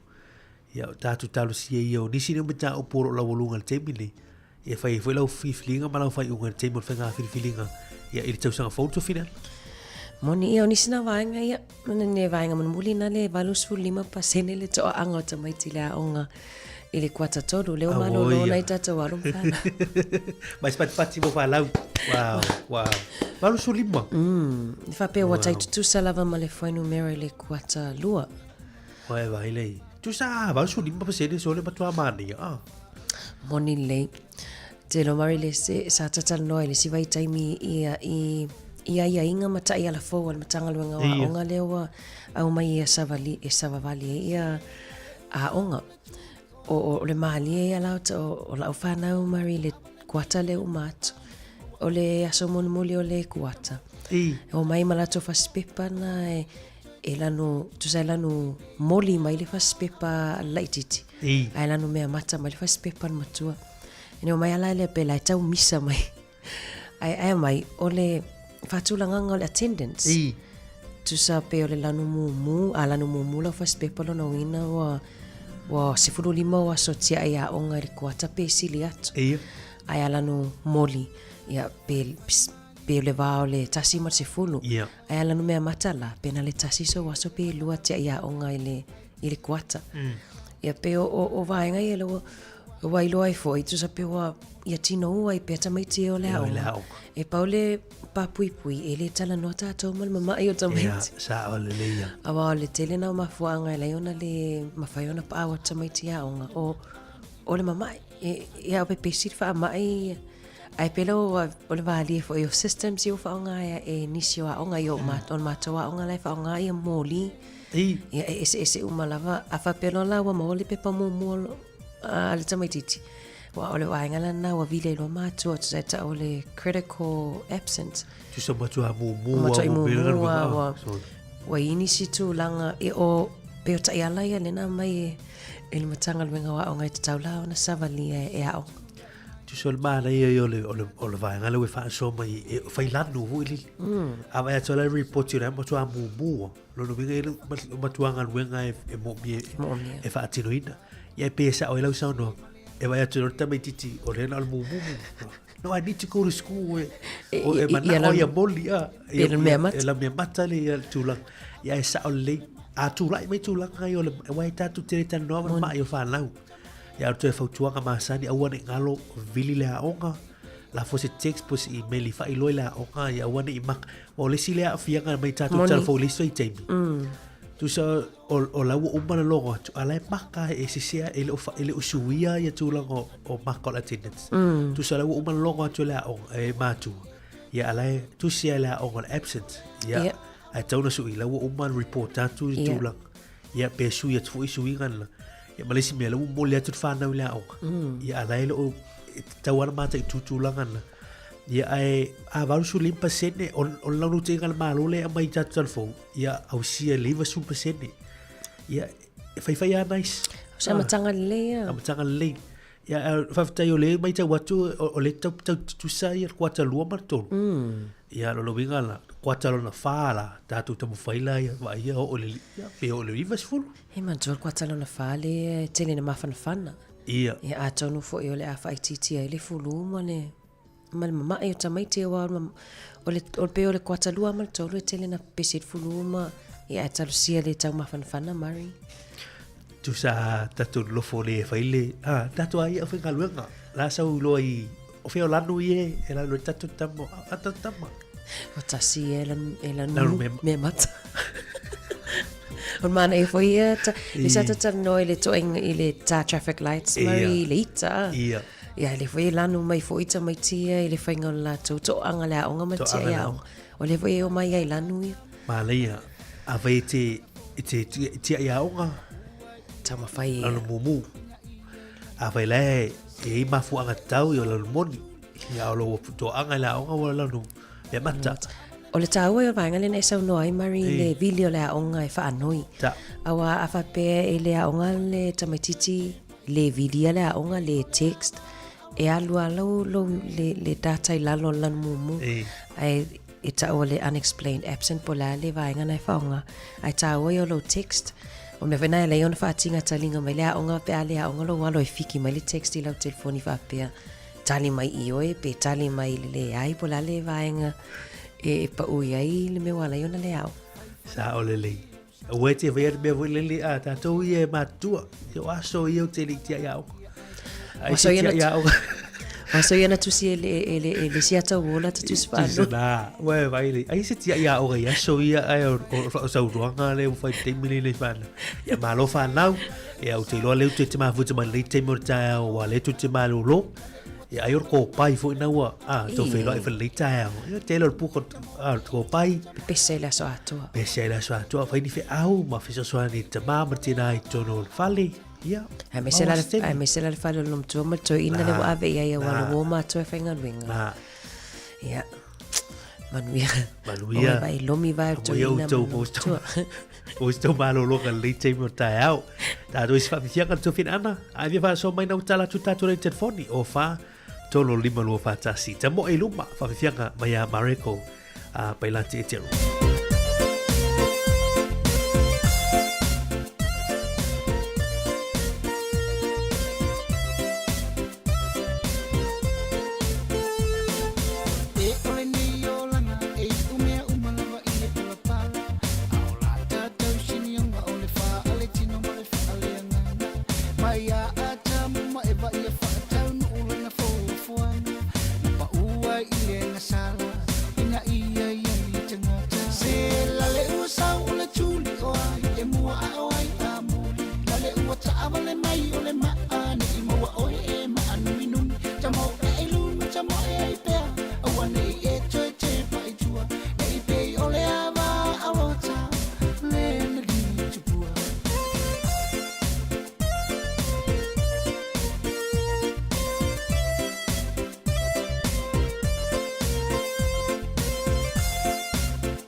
fai te to amuta ua se la le ua sau o le tuli o ai e mua o ai amu la le ua taama le mai o le maani i mua oi e maanu minumi tamo e ilumi tamo e ai pea awane i e toe te pai tua e i pei o le ama awota le na li tupua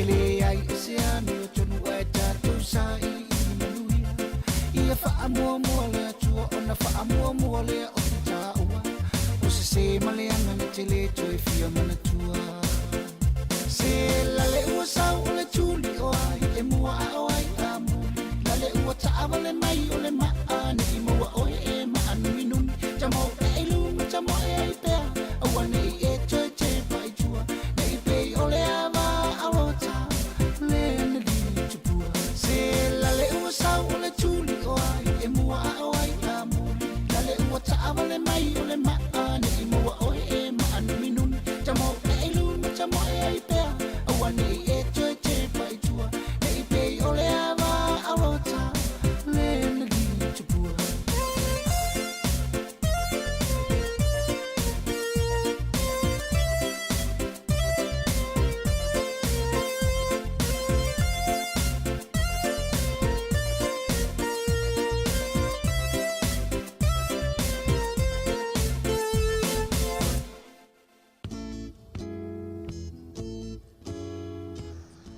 Ia, toi whatalo whātu le tata o whafonga lo toi 8 minuti o na tale o le itu la e iwa. Tale iwa ia o le whaopoponga lona loa tātou talafou. Ia, talafou mai Sāmoa, wapea talafou ia New Zealand nei. Manga lua to lua te pema le tuanga nei a Mari Whaivalu. Whaau au tautua si ufonga lau mua le nei aso lulu. Ia, wapea le whatua e mafuta mai ia. Whatalo whātu i o le tautua nei a Samoa Capital Radio. Pole si ufonga lau mua i Wellington e non ofisa whaasala lau i porua nei. Mario Lento tatata nofo inisi o talafole na mai le sunga tasisa mai Samoa. Ia, peo le ua na mai tasisa ia le se mata upu foi le winga i nai turisi e ta whao atu i Samoa. Ia, ua le vona anginga solo i lungo le. I lungo lalulangi o Facebook. Ia, nisi o ata, o videos. Ia esta mai tai le na lu tafau i Samoa. Ia ai pi muli ia se tasi o tau lea. Tu se mawa ele tu langa o sa le au te le te po mala ele fa fo mal ta tu tu langa ni. Ia o ele tau le ile. Ia o fa solo mai lu Facebook ma tu se o le la wa mai fita telefon. O tu langa nei anai e vo e liu ai atu no ma ono le tau le leo o le ho o se atu ia mai so no ma fi anga tau turisi le malanga tu ia tatu tangata i fa fo ma o le mana o ngala volta tu ma lo ma lo tatu tu yo SMM Sāmoa e o ave no tala leo Sāmoa e sil ma leo Sāmoa fa o sofia fu istanga te malanga atu sa al tama ai nga tupe falitale malo ma o le mele tu lai mai palauli ia o se tulanga e fa no ia ai fa aftai e le no mala fi anga pe o le mol mau atu tatu fo mai Sāmoa le tai ia o le fa la tu nga luenga sa ile mai fu tau le na tu lai mai mata pule ia ai o se tulang fu le la ua sau le te mai tai le ana le channel le tu mai lunga ia o ta share so le tanga Moni ia mai aftai fu moi lo tu a nei tu lai mele tu la kan lumana ai ma i to ta tu tu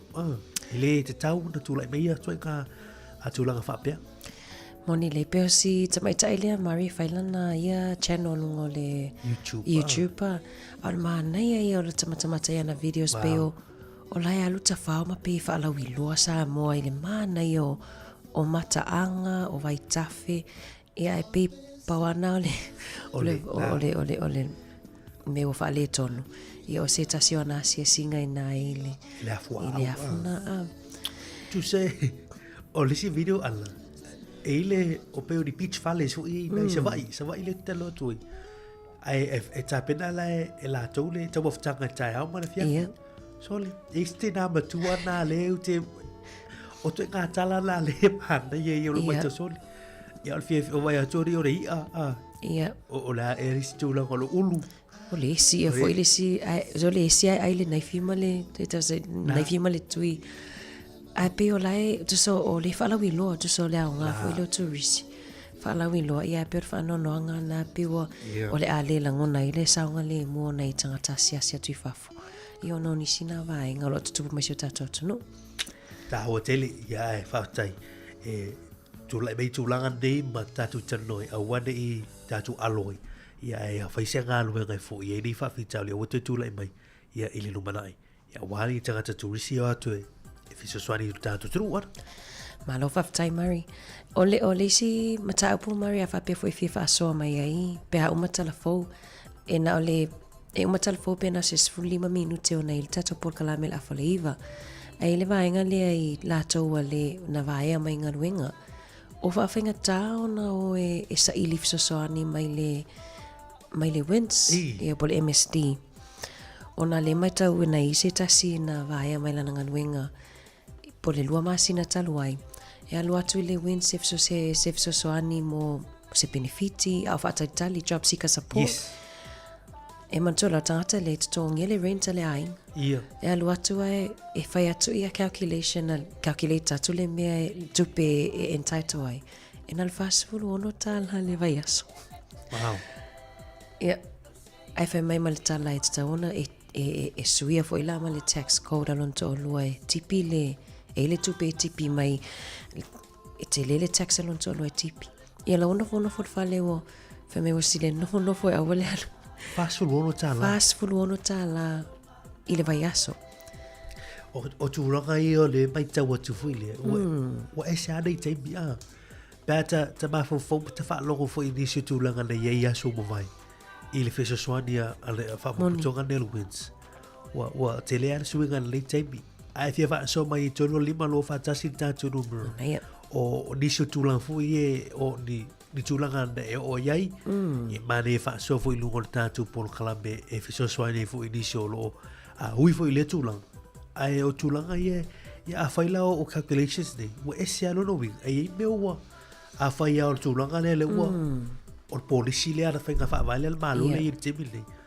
ya wa ese mai si fenga malo ma e ai o tu langa fenga tal na tibili o no o ele fa pe o e tu ma o le no le va ai tibili ma afia tau na ese si le sila al malo i tu langa le e feso soani wa ngalu e wa ele fa pe feso tu lo nei ma wa moni e te tau na mati tu tau ka tāna soi fuanga teimi lei ma te leo afiaka so te leo tu pe e alu isi me le tau a me se la le ainga mari wa e nal to tasi tangata whainga nuenga moli lei o le to i te tia fase lau le renta tangata le te toni lua yaso a le alu atu e me se tu pe so soani au whaata li sana ngaluenga ai le whai meina le fast food ono tala le vai yaso fast food ono tala na pensini e o langa ai mana tu fa pepe ni tato tangata o a fia ai a pe ona e le sa no nga tato pule le fionga msanga le sias na fa pe mai o le temina mata le vai e lo na ripple effect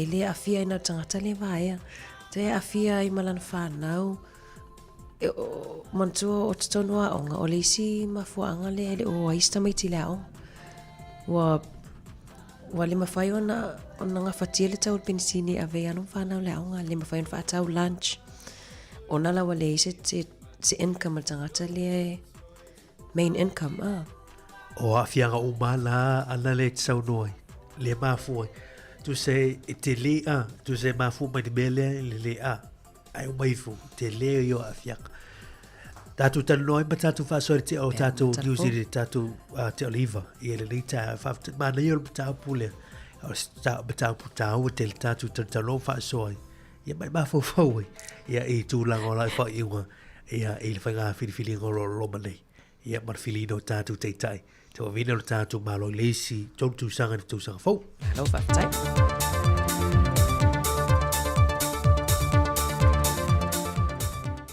Fifi lava te whatala whātu telefou le nei fo ia so fou ana mai e sona whaopoponga le nei. Wanga ioi le ofiso le pūlengo tangata ta whao mai mo mai whafo, e sila le mata aupu na tula mai e te whaasea se tasi o te mai ta i tu risin te whao mai whafo, na ngai se tasi o mata anga lea te nui sa la whai le afua au i vailoa palauli, na ia whaalia i lea te sa tu wine lungo peng te whai langi, le tau muli o lea li ia te ia, mai sa o lewa foi na au e la talatane, mai ia pa ia te ia ini vai ngolo ni tino, na a vema tūlanga i whaapopole nai o ia, ma wha muta wawela na tā whaonga. O se mata opu na whasiringi e rau tu stala le sui ofisa sili lo fiso tangata tā whao mai mo mai Sāmoa, pe se tātu pai Robert a Sam, pe ua o atu le mata opu ilo no ofisa. O mai ona sue foi al pulenga ia i tūlanga le social media ia ma o atu fo ia se sota inga ma manisio sui o mataanga i palauli ia ma taimine o leo mai ona whailo mai fo e to ina o leo la fono le nuu ma talano ina il mata upu nei o te los la so nei la mo mai se fam talanga po le se unga wai ai mai le pulenga lava ia ele talia ina el pulenga ia to inga anga whapea ia e tau wale ai fo isa tato atu nuu ia me se ia fio anga lo whapea ona fia ia mau te lo le se taimi ia whailo mai se whaiunga wo i whinangalu ia le fioanga. Na toi wha mamafa e pesta le tā wale saunga le mua tangata mai mua mai whafoi le atu nuu. E lalo le wawa e ngā le pule ngā lii ma whai pule o fioanga te tase o lo o iai ia mata anga nei le atu nuu. O tala ave le mata o fio Sāmoa e te tau o le wha awau pēr le tu inatu e tu risi tā whawhau mai. Isi atunu o laulangi e maisi o lātua atunu e awhiwhio mai ai. Ono le tasi leo alanga se lenia lo tātua atunu o ilona tamau ainga o le vaenga o tu risi. Ai o tala ave e le tali malo le leo tātua tangata. Ua whailoe le whionga le li pāne mia le laule le male tōpalante vau Forse Schmidt. O nisi o whaale tonu o lo sile pe iei. I le apole kalame o le awina atu o tātou tangata i ngā luenga whawhaitemi atunu i whafo. O atunga lunga ia mapolenga ia te ia malewhai ngā malo. I le awhia i o tātou tangata. Le whionga mo kākou wale ise leipa fos. Wale inka ngaka o le kungu e develop fufuanga le malo leo awa kwa 2 milion i whafo develop e le kungu. O le consideration la e le te tauna ave umaka ko kangaka i whafo. E ka kaunga encourage kupulanga o le kungu. E ke ngofo e develop la waki nga e le ufai. A kongo e whenkala e makanga. A le kaungu unga long term. O le koko ale ke kokoa i le kausanga ningi. E o alunga ponga ke whapea o fuar koko loa. Like what's happening in New Zealand. All those apples and pears, oranges were grown in the last 20 years. Still harvesting. Why can't we do in our cocoa? Why can't we do in our avocados? Why can't we do in our breadfruit? O le mafau whaunga ngā le kuku kaimingi. Kupulanga ie whai mai. Awangi i oso le me vave. Easy come, easy go. Hard come, hard go. Ai design le mafau fo tupulanga. Ia whai le whai unga sao. Ia lela u kupungi. O mai o employers, ave ka kukangaka, la mele kupu. Ele i malu ka ko whainga whawai. O aku e sean kong kalaki sangi, e se me kupu i o. E se pei, e se mea. O aku i o, wa entitled ka mikiki fau mai asa mai sa vai punga le vare le adu. E la koe whi e mo ai mori o night club. O lo le kulanga nga ukau mawhaawa, whanau whasainga. Whaalia whai le whionga le pāle mia. O nisio ia vaenga e tungalu iai. O le toe whaau popo atua nisi o tino maa le liu nisi a awhia, mai i le lua se fulu le ua wha mawina. Pei tae le o ieisa na fuafuanga, e ta awhia mo tuai le nei wha moe moe. But we didn't say we're going to stop it. We are negotiating a policy with the employers. Au mai, e rau kako kakangi polonga. E ka kaunga wa ai le leile agreement. Saingi le lei mau ki ngua mau. E almere sa kupu. Whako apiki merka kai whongo i runga i leo visal maru. And these are people from all over. Apiki merka kai whongo i ko kongo rungu. Ele isi ula vale o le whakari pule mamaru wari i whai pule. That's why wala ko fa fo in ka upu fono fa vai. Piki me fono fa vai ka ka api. Awa fo e ke ula vale lo yo ki saule fa ka dia kulo wa fulu. Ole ngoa ka ule ia ma discipline tel fa makai. Ai pui me na ai pe no fo ya ko ka wale le awala ole abe ka ko ka ai ka fa ko en ka ngi le nga saule estimate wala la ka le o mo fi ko fa le fa. That's 200 per district. 200 young men per district. How can you imagine le lo se rau kauri le awale mo mari kumalo. It's a huge impact. Ya le la bala ka ke vai u fa ngofia nga mo ka nga isa mo ka nga suka mo ka fala maka fa me ai. Kaureska ko men power. Le fiongo le pa mia le laulu le male topolanta van Fosse Schmidt. Ua whaailoa le report le official numero wha mawina le atunu. Le palasio le foi numero tangata ta whao mai mai I Sāmoa I le masina o kuso. I le masina le neo o kuso le tausanga umawai. Na wha mawina ai le 5 wafe valu se lau tolu se fulu. Tangata na sielo tātou o tunu. Aen wha mawina o le masina le nei. Wa pa u ilalo I le 2 ma le 2 afe iwa se lau fitu se ma le fitu. O le ono afe valu se lau iwa se ma le wha, o le au whai o turisi po tangata na se simai, mai no o atu le tolu se aso o no fui o le tātou o tunu. Ai o le valu afe 5 se lau valu se ma le tolu, o le au whai o tātou tau ainga, sa malanga mai mala no fulava o lātou ainga, mai o lo whamawina ai, o ni usila le atunu le pito isidi o le maawalunga le au whai o tangata e malanga mai ai.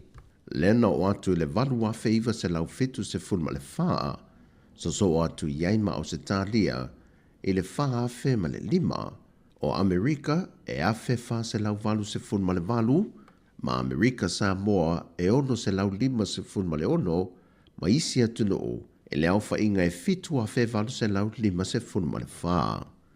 O telefowia, manuele nei aso si o tātou o tino, whasoi foia.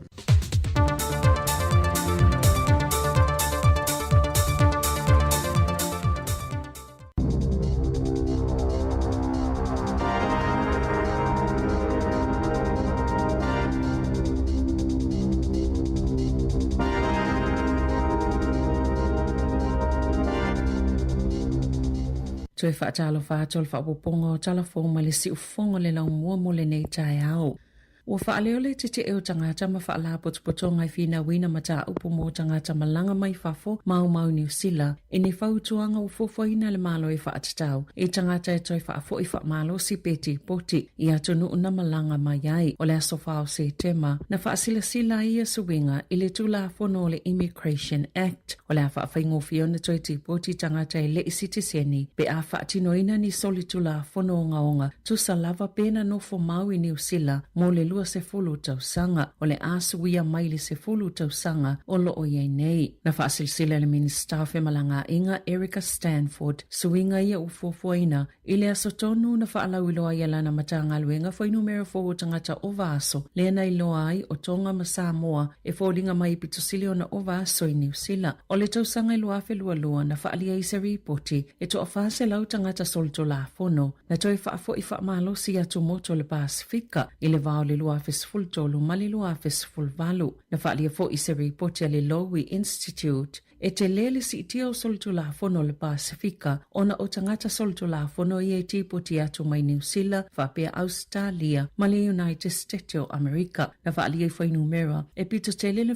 numera o tonga na o vaso I New Zealand, pito I saina o le United States ma Sāmoa. Ui lea o tangata anu o tonga ma Sāmoa e maua lalo ifo na ilo le lua pasene na o vaso I le lua tausanga watua nai. Na saunoa anahila kano ngataa. O le whaalapotopotongo le Aotearoa Tonga Response Group. E lei lopo le ale fuafanga le malo le ua whai. Pe aisea ua whai loi le whaamatalanga o tangata ua o vaso. Ma o se polisi fo I ua whaasala I Pasifika. E mai se Sāmoa ma Tonga. O te tala ina atu le fale maliu le Morrison's Funerals i Aukilani, le avanoa muli i a inga ina ia piki, pe o atu e aveni lefu o lātou tangata o loo iei pe le fale maliu. A o lei o lātou te wina, pe lango mau ina whaatasi lefu o tangata e to fitu se lau, e le i avea lava, na tā ua le fale maliu. E iei se potu whaapito o loo te wina umai ia lefu. Watu o atu le avanoa i a inga ina ia o atu le whai ungo Novema, ua piki lefu, a o lei o lātou lango mawina whaatasi. O lo saunga le mu pe le fuala a o le paracetamol mo tina maitanga e ui saunoanga President Donald Trump e tu saima le whaamatalanga le whaalaputuputonga whaatosanga New Zealand. Le New Zealand College of Midwives wana nafina whaiese la sanga a le President o le United States. E whaapea o le paracetamol le e tonga fitiaini tinga o le tino whaapea ma le fiva e le te tau na inuina e tina maitanga o na ieli so tanga ma le alu ilungo tūlanga la matia o whana witi i le a fianga e tā ua le autism po o tamaiti e se lawa fo i le atina enga o lātou whai ai. Sa iei whaatasi le President ma le whailau tusi o soifua malaloina Amerika o Robert F. Kennedy Jr. le ana amataina le suenga i mafua anga umalava o le autism na tā ueli poti ali Associated Press. Ele ini whaamaoninga o maua, ele o iei fo ini mau fau eilo ele sao o ia tali tonunga, pe ona fola sia e Trump. O le tali al whaalaputuputonga o whaatou sanga New Zealand whaapea, o ni mau whaasaya ni te si longa o lo o iei. Ele o iei se so o tanga i le vao le paracetamol, ma lea whaafitauli o le soifua malaloina, ma o le paracetamol, e pito silio na saunga le mo tina maitanga, pe ala ngona le tinga o le tino pe maua fo i le fiva. Na whaalia Dr. Ian Town, le whaufautua sinia whaasaya nisi ala matanga luenga o soifua maloloina ni o sila, ele o suia la lātou whautuanga, maulo o whaawau ona avea le paracetamol, ma fuala au pito silio na saunga le mo tina maitanga. Na langa fo i Trump ni popolenga i winga i tui pui e whaapea, o se tasi o mafua angai aluai ilunga le numero tamaiti le autism, le wa afiele tasi mai le tolu tasi tamaiti i le United States. Ua whaamuamua le malo le whaasaunga o tupe mo whale whaingaluenga na ilo aia tataua tamaita i matangata whaingaluenga le tū mau po part-time workers mo ni tau i tala whengai pe amama i whaape maaso malo lo whaale malo pe ona whaalia le pisa a ina ua whaiele wholasanga le minister o mata upi whale whaingaluenga o Brooke Van Velden e winga i se swinga tele le tū la fono o le Holidays Act luafe ma le tolu e whaie se tū la fono fau le ua whaamuemoe e amata whaamamaluina i le tausanga a sau. O le a whaititia so mai o tangata e le whaingaluenga tū mau po part-time workers ma o le mau o le minister o le a whaapopo ina inga aluenga part-time mo le ta mau a inga. O le a whaatuptupla ia so mai ma so levi wha le tausanga e fua i tū la whaingaluenga. Ma o se tūlanga i manui e tangata whaingaluenga o pisinisi whaapea ma le atunu o peona sauno le minister. O tangata o maua tupe o le ACC o le ale to e maua foini livi i taimi ele o whaingaluenga ai. O nisi suinga e ele whaamoe le a manui ai mātua ma si iti ai tutongi o casual workers po o tangata se ilonga lava e mo'omia o na fto avala au le e whaingaluenga e anga i umalava i ei au nanga i lea polkala me fau pe a mai atau sanga e lua talo na pasial to la fono na sauno Fleur Fitzsimons le whailautu sel pisa a o suinga nei o se isi lea mafu anga o le a o ai tangata i Australia o lo o le leia tuai tutongi whaapele tū langa o ngā luenga. Ua whailoni whaamatalanga fō e winga lea singa whaalilo le whaululunga o le FBI le United States of America o Cash Patel. I whaamaunga na whailo atu i le leite o New Zealand, wa tā uaile taimi whaatulanga ina o lea singa o le paketi, ma fuafuanga mo fsota inga o lea malanga, o le sui pito maa walunga pesi nia lea o le whainga malolo na lua, a Donald Trump o asiasi mai New Zealand.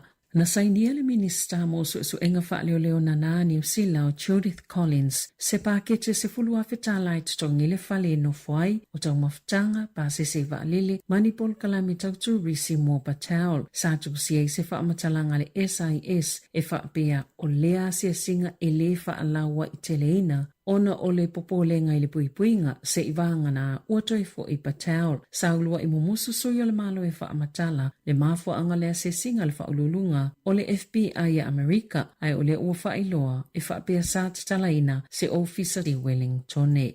Sa faasilsila le malo ni sila le son nafi ni visa fo se lua mo tanga ta fainga luenga mai fafo oni au wala e faingo fi ni talo sanga i visa no fu mau mal fa moenga au tuina ia fa atu moia vano nga luenga o lo fia mo ni se fa atinoina ma fisoso ni ai ipisi ni si e mo mata o fi la to tanga ta fainga luenga ele langlangoina le New Zealand First le fuafuanga ai ua ioilo la tok vanu no fai ila la tok whainga pa anga ele fina wina ile mata upo peitai o lo la tok popolenga e ono whaonga ina ia vanoa po visa o se isi awala mo tangata e malanga tuai mano no foi Australia o le o ngā titono lua whilua ono o whaamoemoe a matauna whaonga ia visa fo o le Skilled Work Experience Pathway ma le Trades and Technician Pathway na saunole minsta Stal fa taula langol tamau ainga Nicola Willis na failo atu episinisi e fainga ta tele monisi tangata mai fafona mawani no fomau tu salava po ia ini o la to mai e tele ele o mafayona mawele atu no ma o la to tali la le iai na saunova wa samana i Winston Peters o le popo lenga o la to vaenga o na o tangata i ole a mawale no fomau e umafayo la to sitiseni mafaonga o la to tusfolau New Zealand e vaveona malanga i Australia e lata ile afa o tangata sitiseni New Zealand na talo sanga mo sitiseni Australia le tau sanga talwai e le i whana nau i tatono o New Zealand.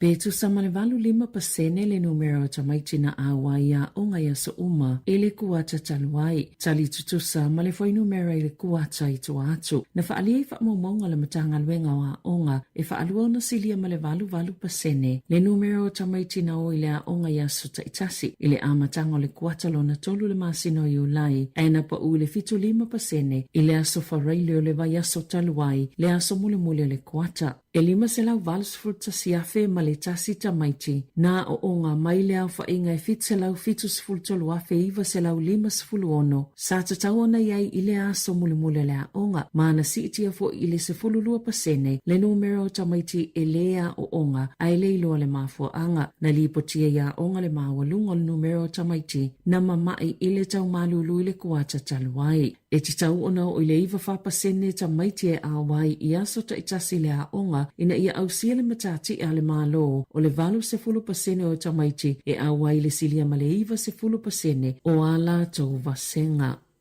Wa tau fia leo se tau lele a yelo na sootanga i whainga tau whaase e silia male wha se fulu. I le whaonganga credit cards maulo o awhi se tupe au wha i silia male ono se fulu walu wafe dala. O le wha amatalanga Team Williams o le ofisa o leo wai tamatai sa sae. E te le whainga wha asolo la fono na tutupu pe na whai e whaonga i credit cards i New Zealand i le luafe lua wha ma le luafe lua 5. O le taia o le asolua na maua i leo se tau lele e tolu whatau sanga i Long Bay i au kilani. Na Sāmoa Williams a whai e se tase maa salo ua fielea whainga tau whaavalea ia wawe whaafsota il faltupe o loo whaiene ana teunga tupe. I ta alonga, o le au fiatu Israel leota o le Brisbane Broncos o le lakapiliki i le au o le moana Pasifika. Mo le lakapi Super Pasifika lua feluono ma le lua felua fitu na whaalia le moana Pasifika wa yele fuafuanga leota i tu ua le lakapiliki. E tuli lola na mite fia ta alo ile lakapi ioni o Israel leota e lua se fuluta usanga le matua na whanau i porirua. Mana ia whaalia na whaao Sofia o yele anganga le moana Pasifika o na e tali tonu o le sio manga lea na amata ele au wa aveai lea kalapo manufuanga mana ia tele ile nufo. Tala fawia mali si ufonga le lau mua mo le nei vahenga o le tae au.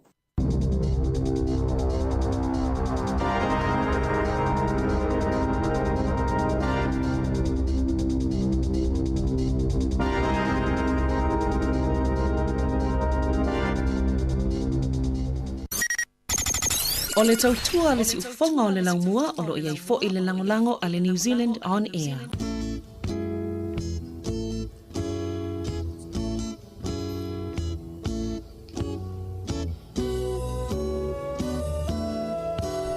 Soma 5 minuti liu tene li tu lai iwa le te martato fin ana lu tau lunga tātou telefou ia martatou tala mai Sāmoa le nei te me o le tai au. Ia ai ona i le suinga o le tātou polo kalame le nei a solulu tu fin ana e le whātanuanga le lafo li tu lai iwa.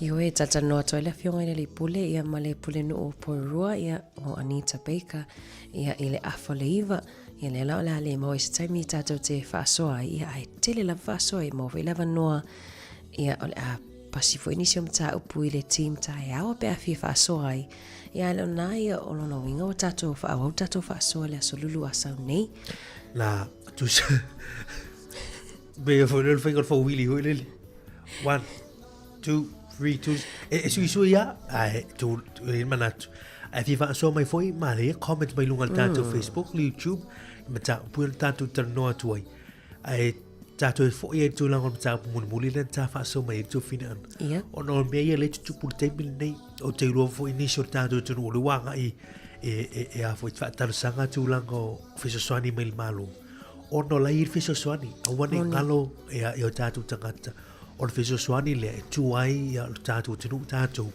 I te mi ia o pol vai o ngaluenga tu sa ilinga o ngaluenga mai e le o si tūlanga huli this is o me ia le ufai mō tūlanga whapea ate te inga i le tangata na whenga luenga le malo i le official malo le lana vai nei te mi lena public servants vai mai ana a fia lai atu e sa ili le fiso swani al upu ale na tā mau ia ta urtu fini ana I felt let down from my own government tu sawa loan tau tu el malo ale la mo sau tu fa tan sanga tu ilan na malo mo fe so ani tempe ono ale ia ya ese tu langa fai mai moni ta tu mate tu lai tu langa ia moni le mari ia ola tu le fenga wenga le wa ia pe vai man malo pola le company sa fenga wenga ia orfa spepa la e mai le pule mari va pe ia le avele MST e mo esef so ani luala ia beneficium faiona watu le tala I si tau le na lue e sa ilif soani o le job seeker support ma le support living payment o le mani la mari e alu atu job seeker eva mai fast full no tala le vaiaso ai alu atu le support living payment fai mai afa pe o sau saving e silia ma le lua fetala e te leanga vaala e te talu sangai tu sala Why ai fui saving atana e tu sala no winga la fa pe mai e fa nga o mali saving no mai la ia o isi no winga se longa tala o mali cash e ma fa ona entitled money support living payment au te lole o semta upo le fa awa wonta to tata no ai nei vai aso ia a tonu fo I fa o to fa so ta ao ia malas fa really boy ni ainga Mario lo fe nga fa fitau le fiwa sa ilisif sosoani tau tupi ina wa leininga ruenga tu sole ol mane ol vanga le fa so mo tu fin an ona e tele yo o fisosoani la yai moni ona ile taimi na il fa tano ngala fionga li pulema ni si su mal MST le na fa tino ina lunga tatu pol kalambi le tola ulau mai ile tele o avanoma fam nianga la yai e fisosoani tangat e ta u tele ya vanga nei wa ai roti ata tu fu li toni tu sa o lata ia te nga tupe ele ia ai fu si ale wo mai fu mal pule malo I tu longa ele vaina le mo vanga na nei se na ma ole winga vali mari fa me ia le fanga winga ale MST ia e ma fa ele ma wa te so ani em fa na o e so ani la kiwi saver ai man to foilen sa tala mo mo fa me awni tala kiwi saver se oh my just o le wo fe me e tanga tawa le lo pe fa feo le ao o le ale sa ongo sa o fa finela e sa ongo ni make sense o re make sense me ya tato o vai nga nei ma le ia le fa so o ma ne for tato por kala me le vita tato o ta bonita tato no ai ma fa so ai I wai o te le uloa po ini so fa lo mai ia ai ele o lai fiso swani ia ta wole le longo tanta no vili fa so iai ia ma ta mo fai tu langa na ai asi foi lungo pe ka fai langa MST sa ili ye uma fa mo bonga na iai ma tu langa yo fiso swani e te anga va ye pe te le on han vai ia le ia fa so e fai foi na e vili ta pa se tanga te lo lama ngana ta tu ngana Sāmoa ye translators ta tu tara no ala I ta tu ngana ai go fie fule na I lo tau pole fo ia ile ngana fa peretani a olo ye mfaina eso swani me me na mana ia ana temile official malo o ye translators to tell ia to tantanoa I lo lava ngana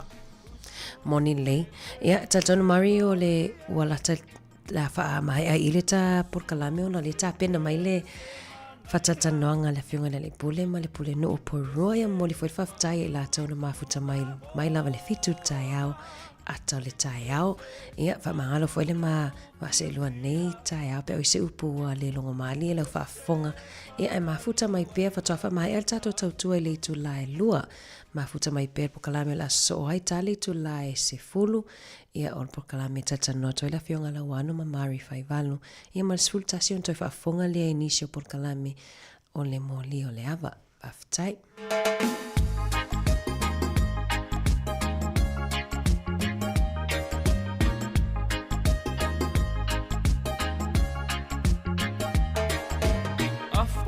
SEPT aua lofa ia tusia ili upu ia ngawa ia langona se wapele I loto mama natu au lia lofa anga I aringa mawo ai ani mafutanga balai o mao usu tepe se malie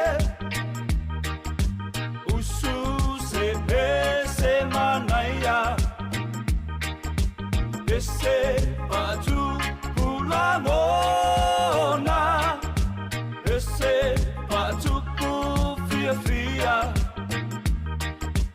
ese pamalu ailangona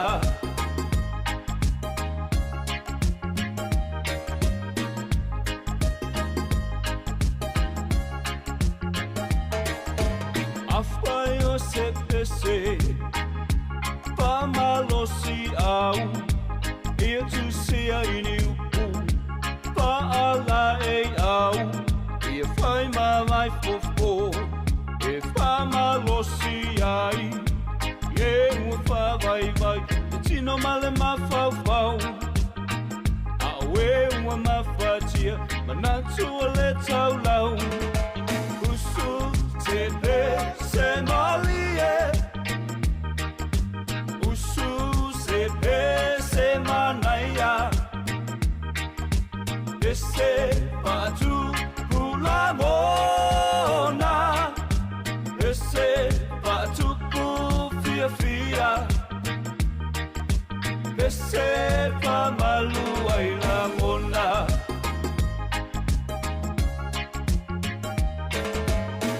mai le besa mai jam mai le weke seki mai o fika fa ai ma mai I musika kama matu yo wai au le so ma fai si mo lima pati po yo wai fa au so ai na mona fia e vai ai yo vai ma isi mai sau ai o se pusu mai le besa mai jam mai le weke seki mai o fika fa ai ma mai musika kama matu yo wai au le so ma fai si mo lima pati po yo wai fa au so tepe se malie usu sepe se manaya ese patu pulamona ese patu fia fia ese pamalu ailangona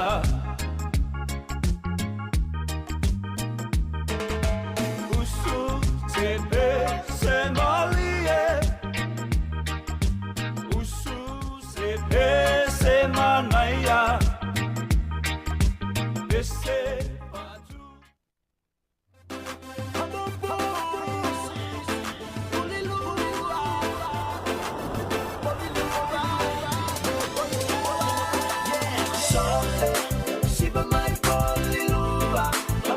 My polilua, yeah, yeah.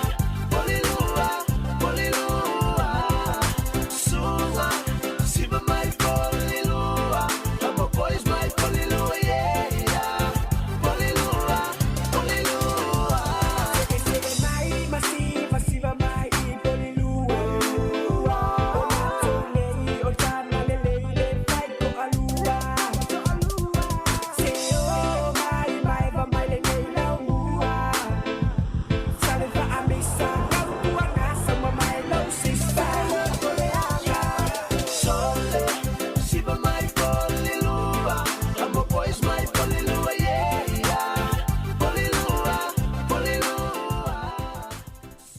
O te whatalo whatu mo lo whaalo alo whafunga le tino ni tai au. O so ingo po kalame o mawhatasi ma anita peika. Ia o lo tū le fōi nei o ia o le pule no o po rua pen ma sani matalita noa tu tato po kalame I masina o mai. Ia o temine ia o lo tonge ia lan temine sa o talita noa ia o le campaign. E le tūlanga pe whasau solo. Ia tato sa inga o sui e tū mai le pulenga nui po rua o le lai matata noa tu sai fo yo vaenga ia mo lesi afai tu la. Talofa, good morning and welcome back to Samoa Capital Radio. You're familiar with this seat? Talofa, it's lovely to be back. It's always nice and warm, so I would love coming. Oh, that's good. Obviously, you know, it's just down this part of the election cycle. And you've been meeting a few people and talking to a few people. And how's it been going? Oh, it's tiring. We've got 2.5 weeks to go. Right. If I had my way, I would cut the internet. It's the worst campaign I've ever experienced in my entire life. The social media out there is vile. And it's woman on woman, most of the abuse. And what gets me is a lot of people are commenting from around the country, nothing to do with Porirua. And you think, where are our Porirua people? Because they're just being... There's a few bullies out there who are taking up all the space. But day to day, I get lovely text messages, emails, people in the street are lovely, but the online platform is just horrible. But you've just got to grin and bear it and realise I live in such a beautiful city and I love it, so I've got to keep going. That's why some sports people have been advised by their coaches and the team switch off from social media so you don't read all that. I've turned it off. I'm only looking when I put my posts up. I said that to my deputy today because she's been getting hammered as well. I said, turn the phone off. It's not worth it. You don't need the abuse. And these people are just abusing you because they're waiting to bite back. Don't bite back. Yes. Silence is golden. It is. It's hard for your mental health, but I've got a lovely husband who brings me flowers once a week, which is at the moment it's just been awesome, and a few people who keep you going, and I think you stay positive. I think it's good that you raised it now because the people listening, they now realize what's happening to people like yourself and others who have been doing good for the community and now they're being hammered by the social media. Oh, it's tough that it can be people you don't know, or even people who sit at the table with you are doing this to you, but they don't do it to your face. So if you don't like someone or something, from my point of view, I always tell people what it is. Look, that's not right or whatever, but this is hiding, so it's bullying. Be strong. Yes. Keep up the faith. O le matata no mani te paika ia le fo amata na fsiri mbo a mai le campaign. Ia le faria e ma tūlanga esiale le mero lo tupu nei. I le tele o le whaitio ma le whaasea I lungo le social media. A misi lava o le tupauta mai ta I whaatau ia ia. Mai si mero lo tupu. O isi comments po vaenga ia e whai mai a posting nei. Ia po la to le fongo I lungo le upengo o so ta inga. O lo o e le novo porua. O isi vaenga o New Zealand lunga le vaenga I mātu. Ia o le mea tonu ana o lo tupu ne o le si da fia le te le o tau whangale social media. E whai o pol palote I Sāmoa, e te ritanga te whafo Sāmoa, e whai ato ia komeni comments alu Sāmoa. Ia po fia lava. O le tūlanga nā ro ia ine, ia o le lai tau whai fo ia masani le toa ingalu I tau le we nei tātou. Ina ia mawhai o na tau la ilwa ai le meo o lo o fo lele e a ngā mo lumanai. Ai on sa I to inga whawhita o lile o tūla I me newe tau soifuanga. So just explain the type of hassles that people are now like yourself have been put up with for this social media. Unfortunately, it's not just you that's happening to, it's happening to a lot of people. That's the problem. Yeah, so like I said, you know, be strong and keep the faith. Keep smiling because you know it annoys them. If I look back at your, you know, your last 2 terms, is it 2 terms now? Yes. You obviously would have achieved some nice goals. I think that's the type of positive thing the community want to know. What have you achieved for them? For me, it's the infrastructure. So we have done an awful lot. I know they've heard a lot of negativity about Wellington Water, but we've got the new water entity coming. We've fixed more infrastructure. We've got less leaks. We've done our sewage big holding tank down here that opens shortly. That itself was a huge investment, but it's going to stop all that pollution going into the harbour when we have a lot of rain. The lagoon, the upgrade of that, $2.4 million. We've done that this term. It's awesome for people. I'm getting so many people saying how safe it is, new toilets. It's looking really good. I was really proud this time to bring the rates down. We were meant to be at 15%. We got down to 6.39, but that was by getting rid of 20 people and reducing staff inside and services. So to get your rates down, it's always services and staff, and it's always hard getting rid of people, but to get it down to 6%, I think we did really well.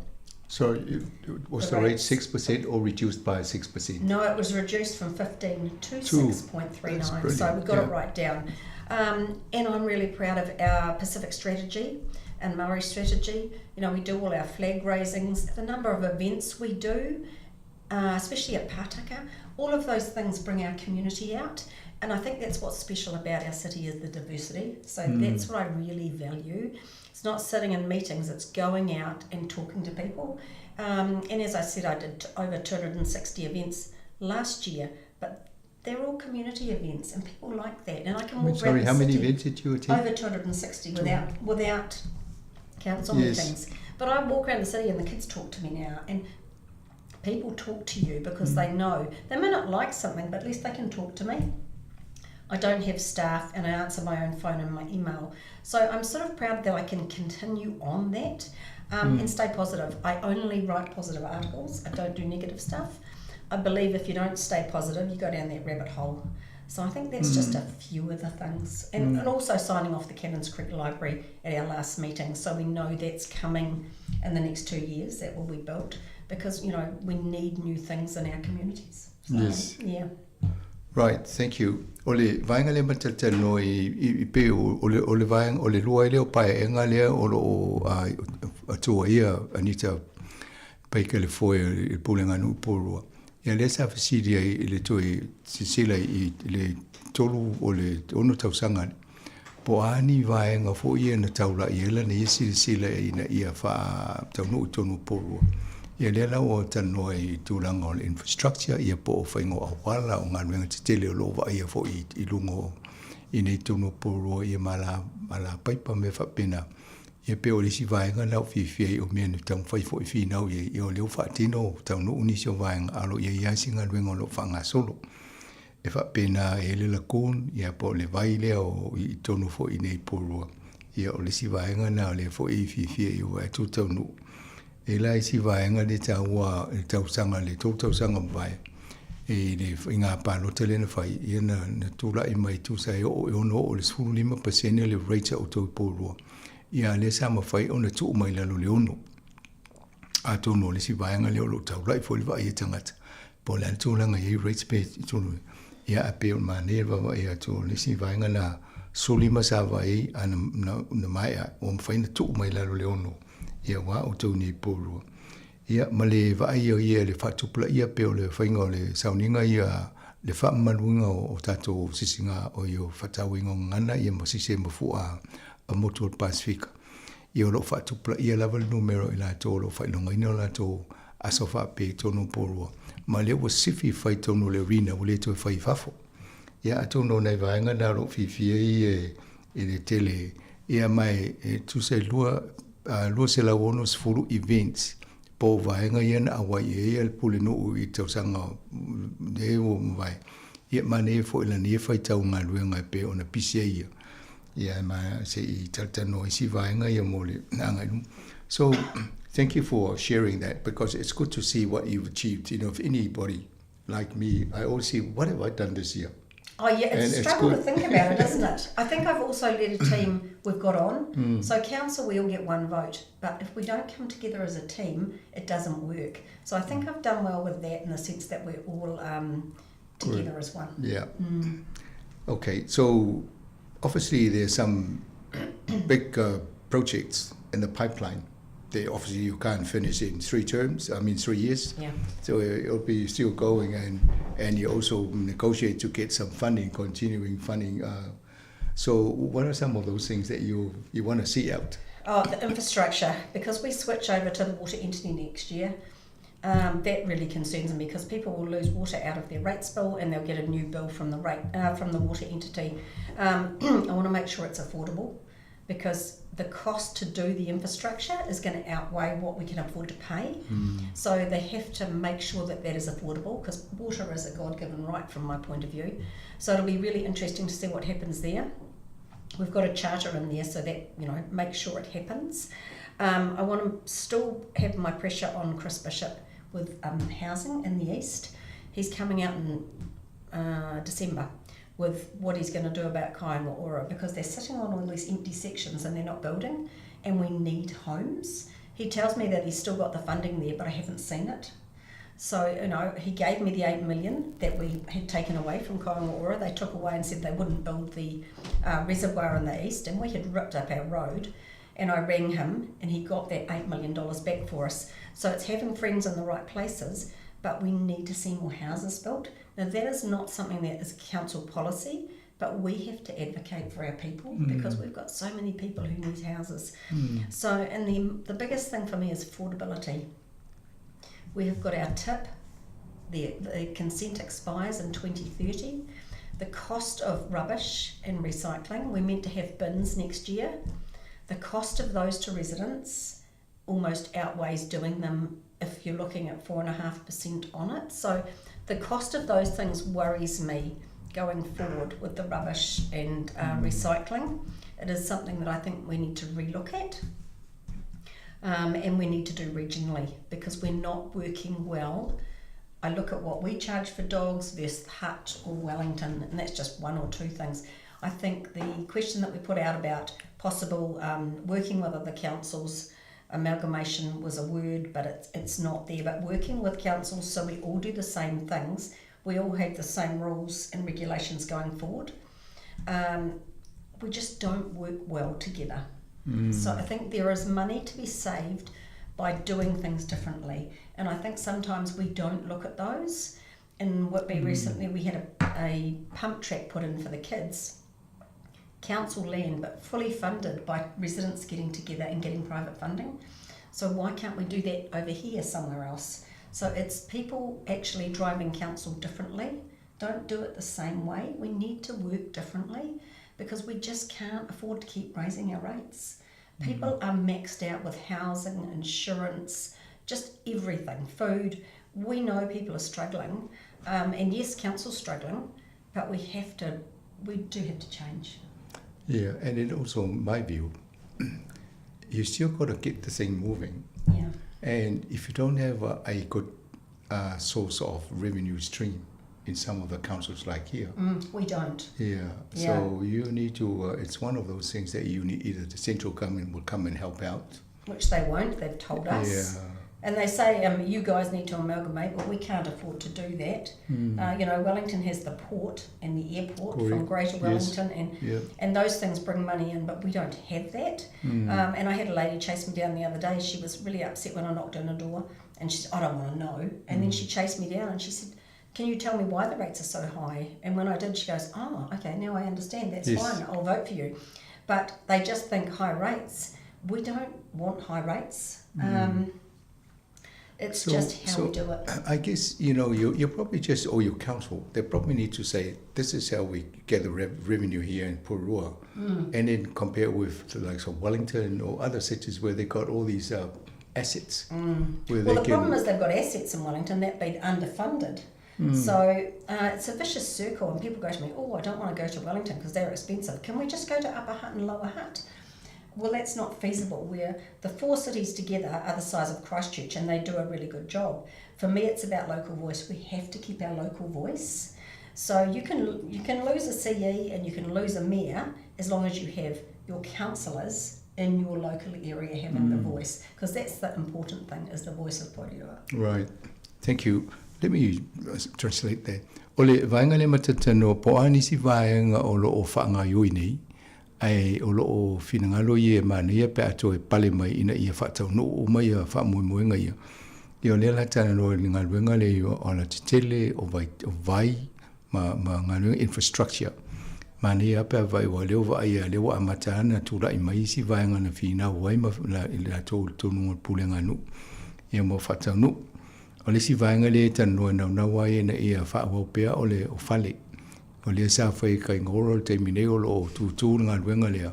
Ia le whapea o masino te se mai to e fo i mai ia Chris Bishop. O ia o le Minister of Housing po o le Minister le wa ia fale. Ia whaisana fōsanga po le hale fōwhanga ia i whaatali se ia o le vaenga le taimire to e whiwhiria pule nganu. Ia taita ima lato ia ono mai le tala nopo le fōwhanga fō. Ia ai o le singa luenga le o ina ta wale ia sa ia le 1 miliona to fa le singa luenga na o to se ia to le Minister. Ia na tusi le ia me whai vai o le tupena na muna whaanganga mo ngā luenga le taunto e whaafo i mai. Ia nanto e mai ai. Ia tonu o ngā luenga na e wawai la to i te ingo o ngā luenga whapene so sonia. O le si vaenga pe on ta o le waste management ia pol vaenga le la pisi ma le recycle. Ia uisia maenga ia e le na poroa a lo o whawhitauri a lo whiangai maisi pule ngā nu i tonu o Aotearoa. Ia o le fo la tawa vai tūlanga na ina ia whai ngā lui whaatasi. Ia ma le vaenga lea o le ngā lui whaatasi maisi pule ngā nu ese fo tau fi pule ngā nu o ise fi ngā lui whaatasi. Ia o ise fo de fi tūlanga lea. Ia ai mo le whaatupenga o ngā lui ngā pule ngā nu pe o lena o sosoani i le vaenga lea. Ese ia seta a pule ngā nu e mo mela tu tupe pe ese awale mo i tupe porola e whaale teleni awale lona winga. Ia ona i tangata umale o nofo ia o tau e whaatupe el tele o ngā luenga. Ale wala ngā lua pule ngā nu i e poroa e tamu whai e whi nau le malo. Ina ia maisisi vai ngā tupe sosoani vaenga ia. Ia o ngā luenga nau i tauna i whia ngai ma o tau nei poroa. Whapena fo isi pule ngā nu laiti. Ia alai le ia pule ngā nu tape o kilani mo Wellington o lo iei a seta e mo mai tupe sosoani i nei tangata whai la fonga. So I think I've explained how you make your money and how people like Auckland and Wellington make their money, you know, comparison. Yes. So that's a big difference. And so you have to try and work with a sort of clarify what with your residents. Yes. But, you know, how you managed to get it from 15% to 6% last time, that's brilliant. It is, but that's 20 local people who lost their jobs. Yes. And so they're people from Porirua, so that's really hard. Yeah. Sorry, I missed that point. O le sila vaenga le sa ta ua nei le taimi talwai le na palasi mai le tau la fonga mai sulim pasene i le 1%. E lua se furu ngā luenga tangata na vaea i te tonu o Porua. Nana mawhai o na sefe le tupena ai whaela i titia ia reita o tau.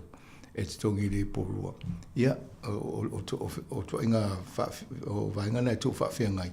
E lusi ngā lua ngai si a whiorolo ia i la fonga a le tō malu le o tō ni Porua. I vaenga ia.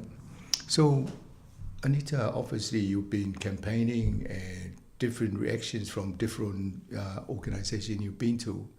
And what are some of the issues that keep coming up from your residents when you do your meetings? We've had the resident meetings, and I missed 2 resident meetings. I missed the one that you guys were involved with last week because I was sick. I had 4 days in bed, so I missed the Tito Bay one and that one.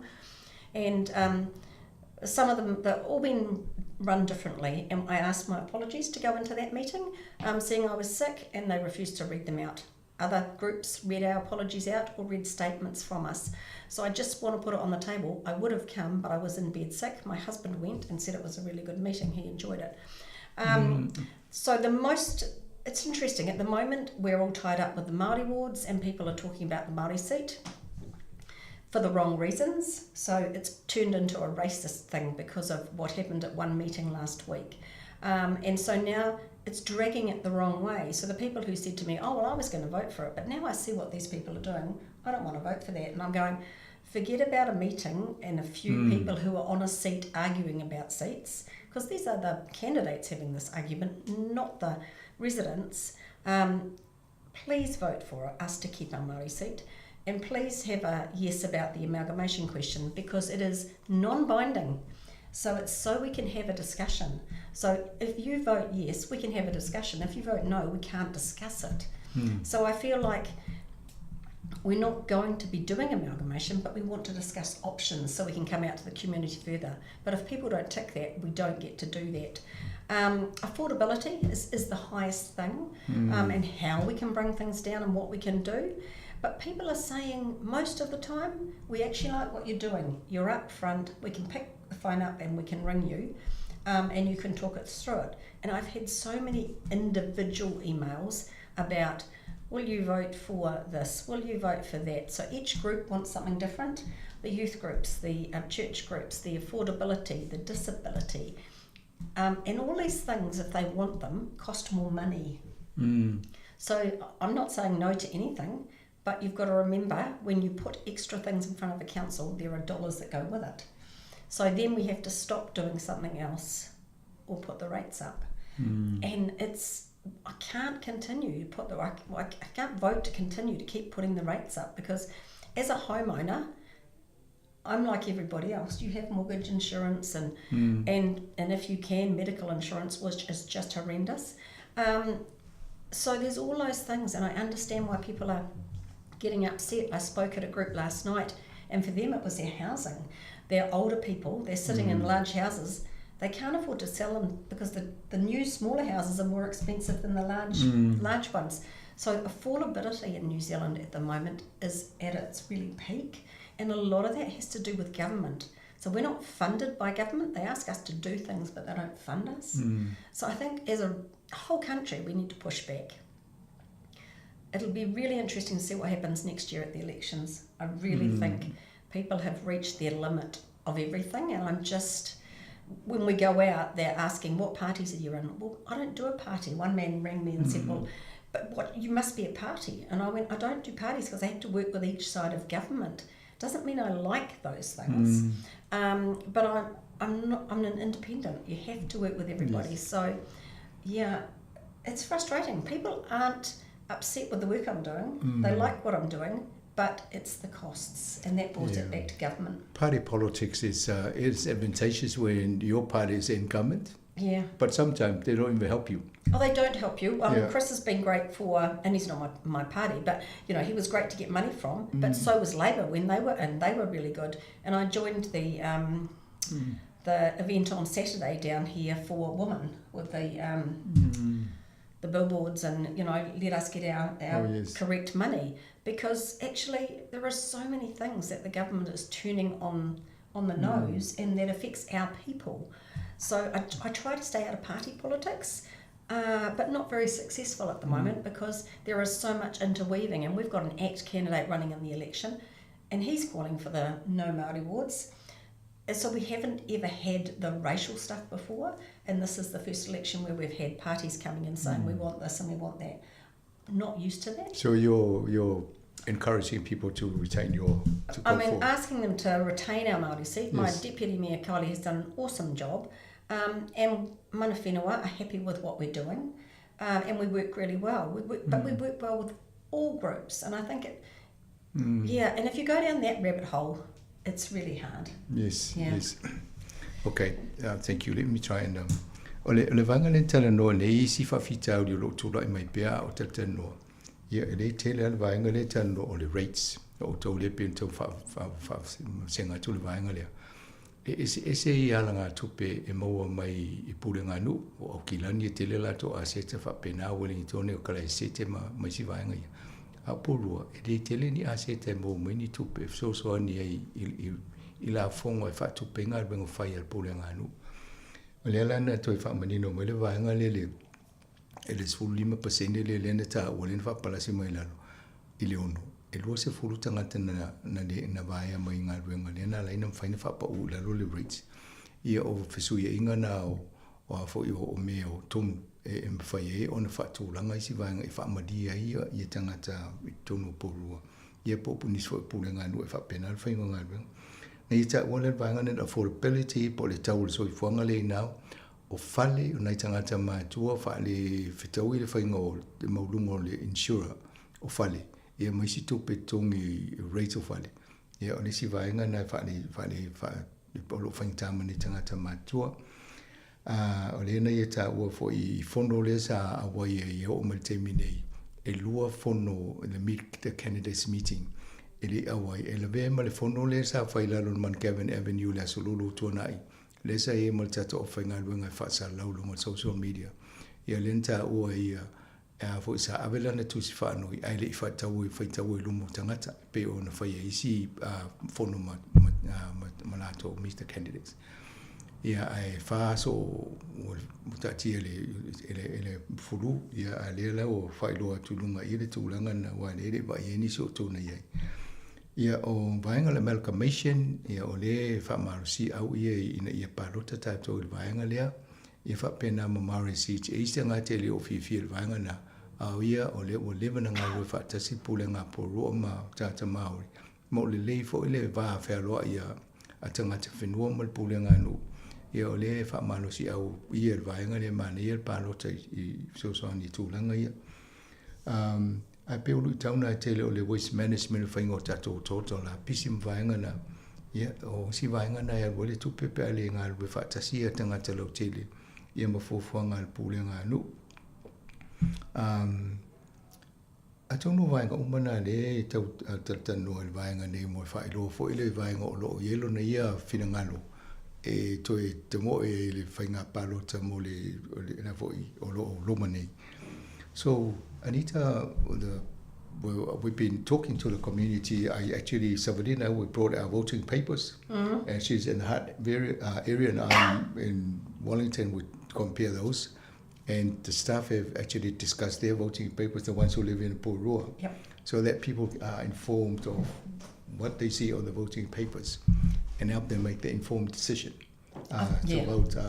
So we got up to the 11th, 11th of October. The 10th, I think the 9th was the last time you can put them in the bins, but you can put them in at the council or in the mall. Excuse me. The 11th is the election. I think the most important thing people need to do is vote. Our stats are really down. We're looking like we could be as low as 32%, which is appalling. We need to get above that, even if it was 40, is still really low. But the most important thing is you have choice as Pacific. You have Jay Stone, Siobhan, Izzy and Mo's running. Even if you don't know all your candidates, you can just vote for one, or you can vote for two, or you can vote for 5. You don't have to vote for the 13. You can just pick one for mayor or 2, it doesn't matter as long as you actually vote. That's the most important thing. Don't leave your papers sitting there. Have your say, because if you don't vote, you can't comment later on and say we're doing a bad job. And every vote counts. So even if you only know 1 or 2 people, just vote for them. I think that's the most important thing.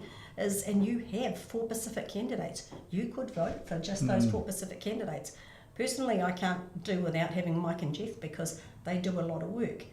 But there's still all those positions there. But while you've got 4 candidates who have actually put their names up to run, which is huge because of the abuse and everything that people are facing, you should show those people some support from the Pacific community, from my point of view. And you've got 4 of them, and we haven't had 4 before running like that. I've been out door knocking with Siobhan. I've caught up with Izzy, Moses been online, and I've caught up with Jay Stone, and they're all running good campaigns, but online or in the community. So you may not see billboards for some. Obviously, Izzy hasn't done a lot since her father's death, but they're all working hard. So yeah, please vote. Okay, and also vote for you. Oh yeah, well I think I do. I've got experience, action and results, and I want to get back. Okay, ole utalta no fo I fa umal pokalami. Toi fa manatu ta o o tato ya tata una I fa ya tato palota. O lo tala no fo I tangata lo fa tu mai tono tato pulengan o le fa talta no to tato pokalami o tato li tiu. Ia tato sui Pasifika me Sāmoa. Ia e va ai tato ina ia lango fo la to wa le palota tato le tu mai tato sui e fa ni tato manatu I tono o le pulengan. Ia alfa malis au na pulenu. Ina ia whaia tata palota I so swani fo I talia to ia lui tau lo fatu la I nei tato social media. Ia ale na fo I wha mai I tato pokalame. Anita, all the best for the I know it's hard sometimes with all the social media, you know, the way it sort of abuses people, but you got to rise above that. I think you have to stay like our Pacific community, which is happy and smiling and just enjoy life. Yeah. But all the best. I o tato proclame na mo fa le tunu to I mo fosi sa no tal si I pale mai en tato tanola I wa al proclame mulina I fa tal sanga mai ne I fa se interview I lo fa to pe I proclame nei mo tato li tio ia fa to fa so I full terminate.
Muala fo yo no mātou whaatalofa ma tue whaafei lai atu I le po ia maulunga o lo tātou tunu ma le au whaafonga le nei fo I vaenga o le tai ao. Whamalo le langi ma le soi fua lau lei. Tātou tu vai mai fo ia le nei vai aso ma se whaapoponga o le pol kalame o upufai o malo.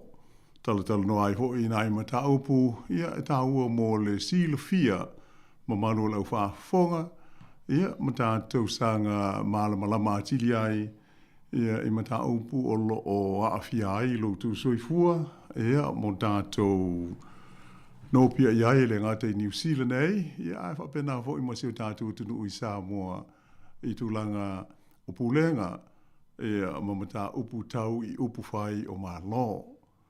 Whape fo I ona au wha talo whātu I le sunga ia Maori whai walu ia pei ona māsani ai o lo o ma ua tautu lua I le nei whaapoponga o le tutua a le siufonga o le lo mua ma lo lava le soifua lau sunga Maori. Ia, tātou te tau whai whamalong, whaatalo whaatu fo I lau fionga, la wano le nei tai au, ma lolo se fumanuia, tui whaatalo fo le tātou tinu, I le soonga o le tātou polo kalame upu whai o malo, ma lolo se fumanuia le nei tai au.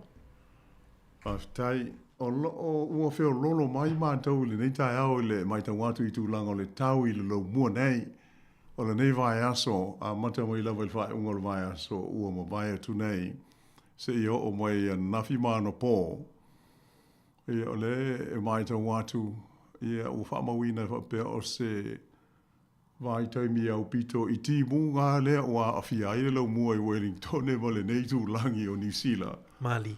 I le tausanga le nei lua awhe lua sifulima. O le matua malosi o ti munga. Ia ai ui o lea o lo o whio lolo lava e le I matua I tele ia ni whaafi tauri po ni mea na awhaina ai o le lau mua. Ai na al pawala na o le matua malingi au ti munga ma whai umi. Ai aftai I le olofa maleanga le leo le te pa au I lang. Ia o hope orna toe wa ia le mato le lai le so. Ia mai tālu sia o le atu maunga whaawa watu. Ia I le whae unga o le neifo I vai aso o le o tātou tu vai mai I le so lulu le so. Ia ai pei o tūlanga na o iai. Ai o le neifo apoponga le tātou pol kalape o manatu. A foi e leile toe wha manatu fo I awa le tāpo inga se tātou tunu Māori. Ia le tūlanga tōnua le o ta oto ai. Ia le wha moe o le Parliamene o Sāmoa. Mai se lana whainga mālo.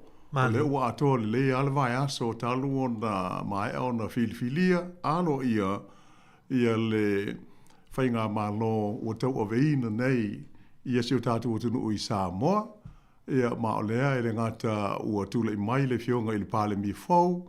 Ia mai se o lona au waa I le kāpeneta I Minsta, ma Minsta lango. Ia o le au lātou pūlea ma whaafoina. Whaia whaaiunga. Ia wale manui o se o tātou tunu I le paia inga lona se fulma le valu lea ua amata pe o lea ua savalia nei. Ina ua tuana ia le pālota whaanati nati sa tātou whenga iai.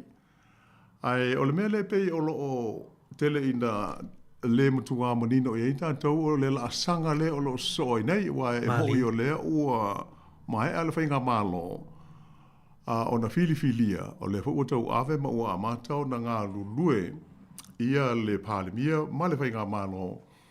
Ai pei o le mata upu o loo fia manino I le to tele po o le ala le tūlanga aua hoi o le sa whale tonu ai le tūlanga o pūlenga o mea tau se leni e whaafoe ai ngā ruenga whai. Ia e peila o na mai tau atu o le ua ta oto mai nei ia se polo kalame ua whaata atia le whai ngā mālo. Ia tā pena ai la se talo le tupe ia iona tūlanga māsani whaale tūla whono. Ai pei o lau mai tau Māori ia o le whaamoe moe I le amatanga o le masina fou o Oktoba.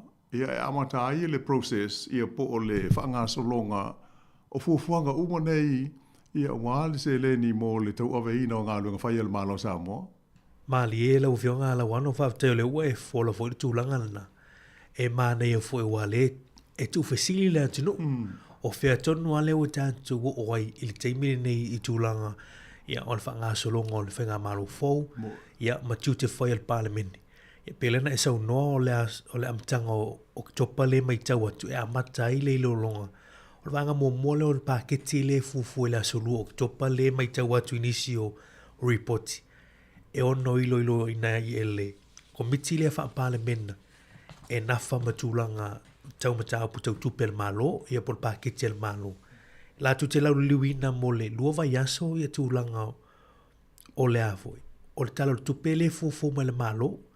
Ia e mana ia tu atu lau fionga e toi au ili mai ona o le ua mai ala fontanga al komisi fa pale mene le ta ia le fonga fetalai sui fonga fetalai e le pale mia ma sui pale mia ta o le tu ngai ia le na fa fonga for tanto tunu ili for sanga le fonga fetalai le aso fa tutonga e fili fo ise sui si nia o le mota ia le na ia fili ai ala fionga sa fa pito ia fia me la tute a white journal komisi le fa parliament le mai tau atu le ufat auto mai foi maso le fono le parliament le mai tau atu fa ga solonga la le tatu te solo timi nei mo i le lava ioe o te lagona e taua ia le silfia mo manu o se tatu tunu mai se la uma tu fo o lo tap tu puai e le ngata ia tatu i New Zealand nei ia o isi fo i te fa le lolang ia i fai o fo io tatu malo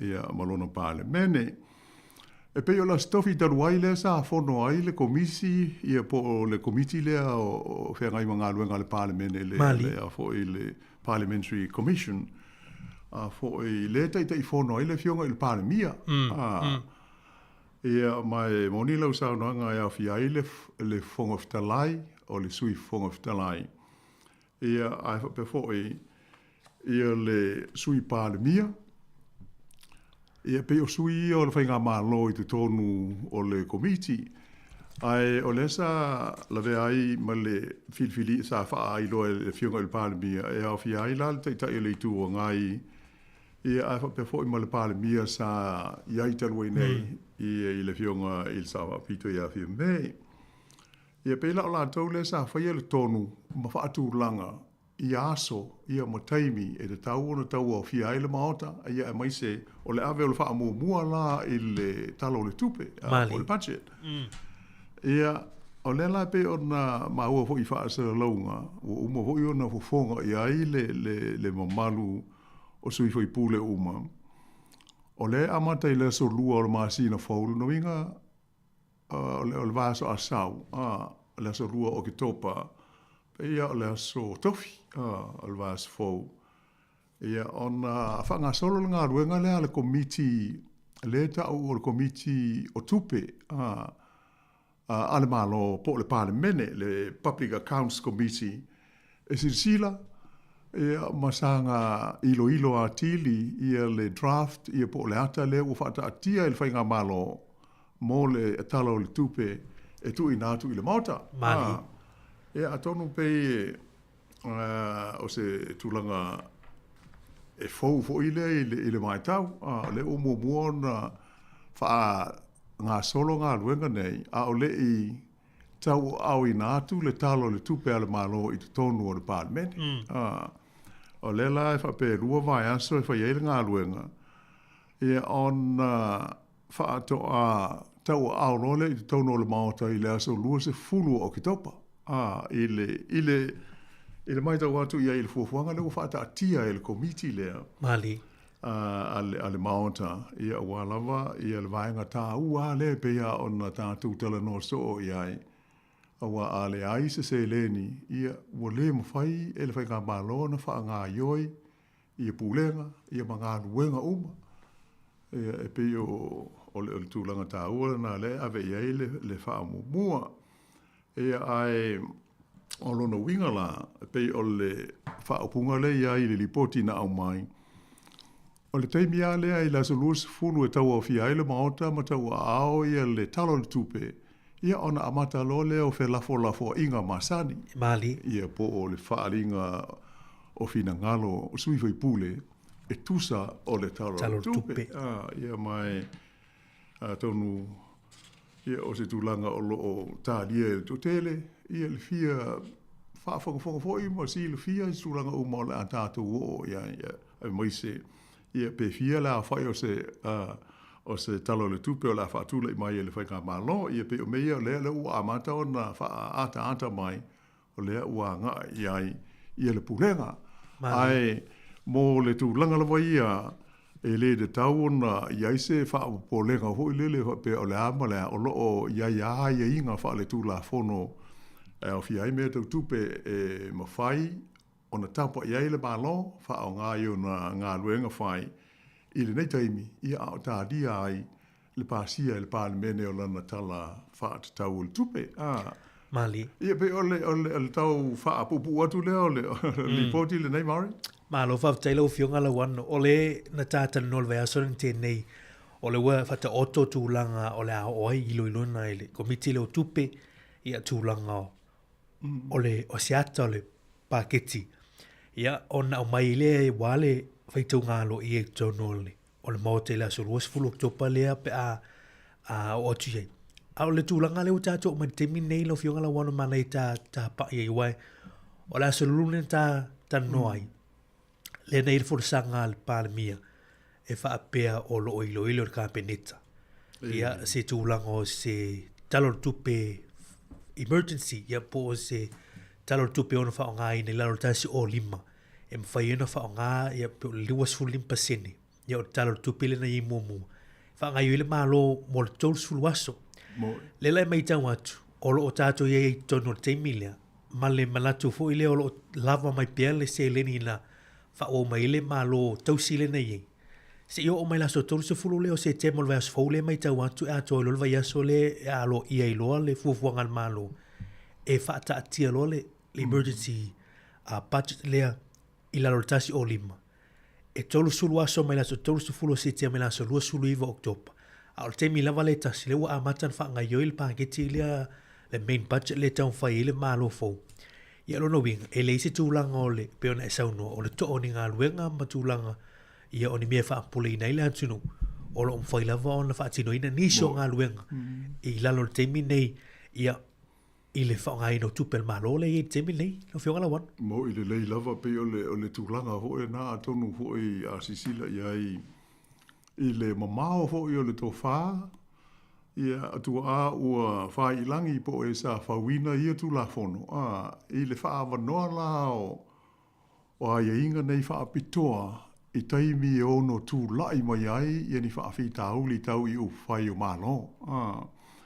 A wā pia ono silo fia o se taimi mua lea ua o aisi o tātou o tunu i se tūlanga o le vave o na whai o le pālota tele. Mali. Ia ona o tūlanga na o iai whawhita uli fo i pūlenga wha lota i whale i whainga mālo, le an tātou moli mawina i le paia inga na mawaya tunei, e pei o le mafu anga le nā, ai pei ona e saunoa o le me siri o na tāua, o le iai inga, i tūla whono tau tupe, ma tūla whono wha pāle mene, ia e mawhai o na tapa iai, ia so se whainga mālo ama so se pūlenga i tūla i mai, ia e whapena ona whao ngā, e na ia mawhai o na le toa lia ai, ia le whaatino i na o ana ngā ruenga, e ui lava i na e na o le 25%, ia le whaatanga mai, ai so ia, o le iai ia sia se leni, e tā lia ai, le pāsia alo ia, o se talo le tupe mō lea ngā i lunga, ma ngā luenga mā sani e pei o na iai, ai pei o le mea tā ua nā i le tātou mai tau nei, o na pōfo i ma le tolu fō o tātou iai.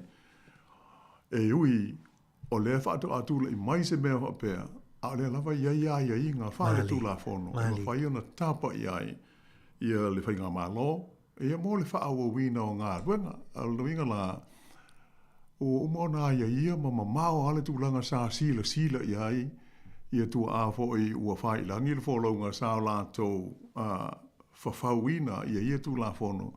Ina ia ola ina tupu mai se wha pe on tātou o iai nei, ma mōli mawina i nei vai tau. Ia a le ma whai iao na sa whanga, ia whainga, ia mala alo ia wha ale tūla whono, e wha aua wai ngā ruenga. Pe o le vaenga tā ua le il tātou mai tau atu iai, i le mea le ua le mai ia ma le o sa uni iai, ia le parlemento siu tātou atu no. Ma lo whaftailo fionga la wanu, au tai ili mtāpu leo le wa leu whata tia le ilo ina le komiti leo tupe, Wai le tatu te le o mai lopo o haila tonu le tonu komiti le la tu te ilo hina ia le tūlanga lea. Ai o le tā ua fo o ia tu ai ngā komiti o vionga la wano i le whangai oinga o mtau pu tonu le palemeni. I wai o te lo fo o se teimi o na whangai lo fo i le whonga wheta lai ia nisi o komiti ma o e la te ina la komiti o ai o sui lai ai. A le ale tonu at tā ua i komiti la tu ngā luenga whai. Whate te ngā la leo tātou mai le pāketi le la tātou anga i. Ia, e whawhi ngō fie, ngā luenga wai, e fwi komiti wha palemene ia tātou ia nei New Zealand ma tunu o lo wha ngā ina ia tūlanga o ngā luenga wha palemene pia nei Britania lo whionga la wan. Mo i le lei lava, tā ua i o le vaenga lea. Ai pei o mo le sili fwi o wha whonga mai e mā tua fwoi, masani ai mata upu nei e sia tātou lava palemene i Sāmoa. E pei o komiti au tua lua ale palemene.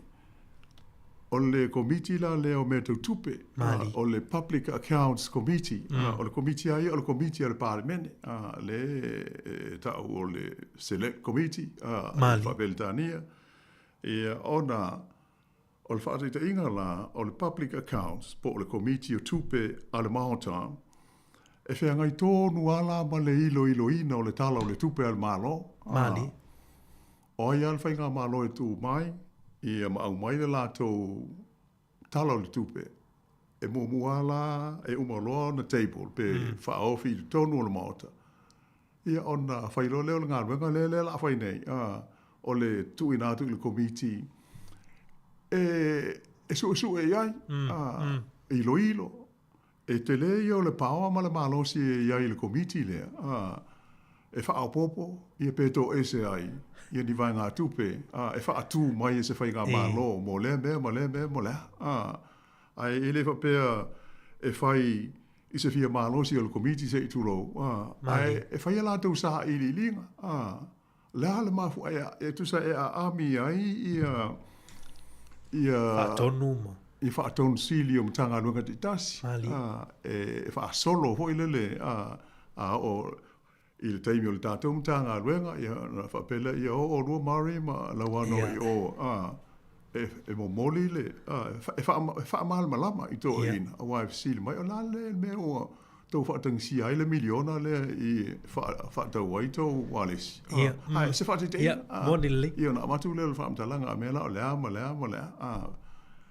Ai, a whaiwhaili tā whaamtalanga e le a hoi talia i a pe le tali tonu ina e le mamaru o le komiti lea.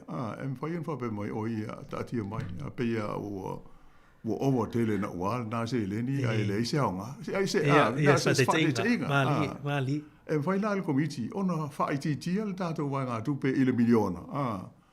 Ona mua, i salu pele anga le tā whaamtalanga i ai hua. Ia po le alama. So, o le pawala nai ai i le komiti le nei o mea tau tupe a le malo. E i mtanga luenga ana sue, ma whaala po tonga. Me ia la whaalu i se leni a le malo. E sue fo i tupe maua. Wai, e le pose lilo i imtanga luenga e maua ai se leni al malo i la tō maulanga ma ngā luenga lai whai a ia ona i le rua vai aso le wha ngā solo ai e te pena leo la tō lipoti o le a mai e toi lipoti mai i le maota a me la e whapea pe ona o whata inga o lau tāla a whapea o la wha ititia se vai ngā tupe i ona whapea mai o le uwha a pa u i laro le a ona o manatu au su e ngā le komiti la tau. Ai e whaavai ia me i sa ili ilinga. Ma le sanga sila tu toa o lo o tāla whea ngai. Ia mamauti noa le lei ia le whaao ngai no tupe le tunu o wā tupe a tangata uma o Sāmoa e le whapea na o se ni tupe le whainga malo. O le whainga malo ia pei o le pule lea i le whaatino ino ngā luenga. Ia o se leni uma e maua i ngā luenga le malo. Ia e o le tupe mo tangata umo Sāmoa. Ia pei o le komiti la na ia o le Public Accounts. E iei luna tei fono mo na sui e filifilia. Usually ai e mafuli I le tu o le malo. E peila o te minei o le o mautinoa o le fast o lo tu I le whainga malo. Mali. Ai, ano inga la, e to te le asui o le fast e tofi mai e le I tono o le komiti lea, e ilo la tu te te ifono, ai le fa pēr la e le aini sui o le tua ngai. Mali. Le ai, misalo, o le tele a fo o komiti, pe lua, ia ni sui e to tele ai le tua al malo na I lo le tua ngai. Mali. Ia fa to fitu sui o le komiti. O lona winga fo e tau na to fa pe lima. Io I le pe lima il to fa le tu al malo ia ma a pa me ia ni sui o le si tu. O leisi komiti malo si o le mauta pe o tata no ia. O le komiti le fe ngai ma mea tau pili po tu la fono tau fa aufi. Ia. O meu pili le bills komiti ale mauta. Ia o la toa mta fa yoi.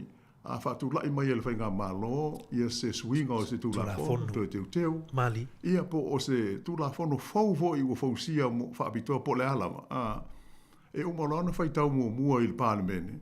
Ia ona tau out fo ila le il committee le o me tau tu la fono tau fa ofi bo le bills committee e ilo masu ai e fai fo ila tau sa ili linga ma tau hearings e a ami ai ia tangata e moli mau ia mai pe ia fo o tau I New Zealand nei o le teivi ave ai il committee le ia se pili po se tu la fono tau fa ofi ona maua leo la vanoa o le tunu ulo tele e fio ia e moli mau I tei. Wa e whaasa lau mai lava.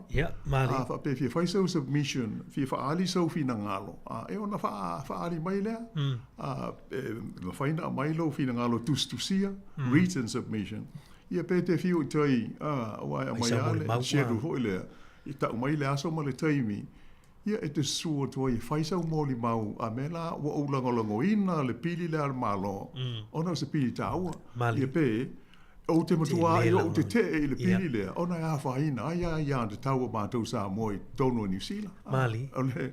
O le peila, o le ngā ruenga lea. E patino tonu ala I le komiti lea. Ia ma o le awa noa fo I lea o lea tunu. E wha alia ai o la tau whina ngalo. I mata upu tau I se tū la fono o tau wha tū lai mai. A iei la taimi. Le taru I nei a hoi no tāua hoi le tātou telefon. E o I le lima la whaai o teu teunga mo pili po tu la fono tau wha aofi. Na mana o le malo e aua le whai ai le whainga le. I New Zealand le a. I New Zealand le, I a tātou Wellington. Tu sa o mana o le whainga malo le tū nei. E aua nei ta tala mai le awa noa mo le tunu e whai ai ni mo li mau. Ma whaali ni whina ngalo. Mali. Ai ia tu sa o a pili ia e fai mai lo le fai unga I se tu langa fa nati le ta ul fa peltania o le emergency ia pe tala no I se tu langa fa nati urgency io ia pili e le ava no ai la le fai ngo di moli mau fa pe Mali e ui lava ina o le atunu demokrasi le tātou te olo ma soi fuai. Mali. O le e awa lai le tū la fono. Ia le mālo o lo tū il foe. E ma fai. Ona la tū whaia ni tu ai ngā whainga whapea a tu I sisi tu. Tu sa o le ua ave ese le tātou wa ia tau. E le mālo. Le mwhain tātou o e te te I le pili. Awa le ua hoi ua se I le tūlanga lea lai whaatanga mai e le tū la fono. E ma whai o na o iai. E na ia vave o na pasi se tu la fono. Se swing o se tu la fono. E au noa ma le tatala mai e whaari e whina ngaro le tino. E pei o le ngā ruenga lea ale mele o le Bills Committee ia le tau tātou nei o le Select Committee o le Mātua.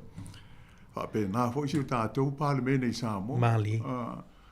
Ia ai e pei a mea uma. I lau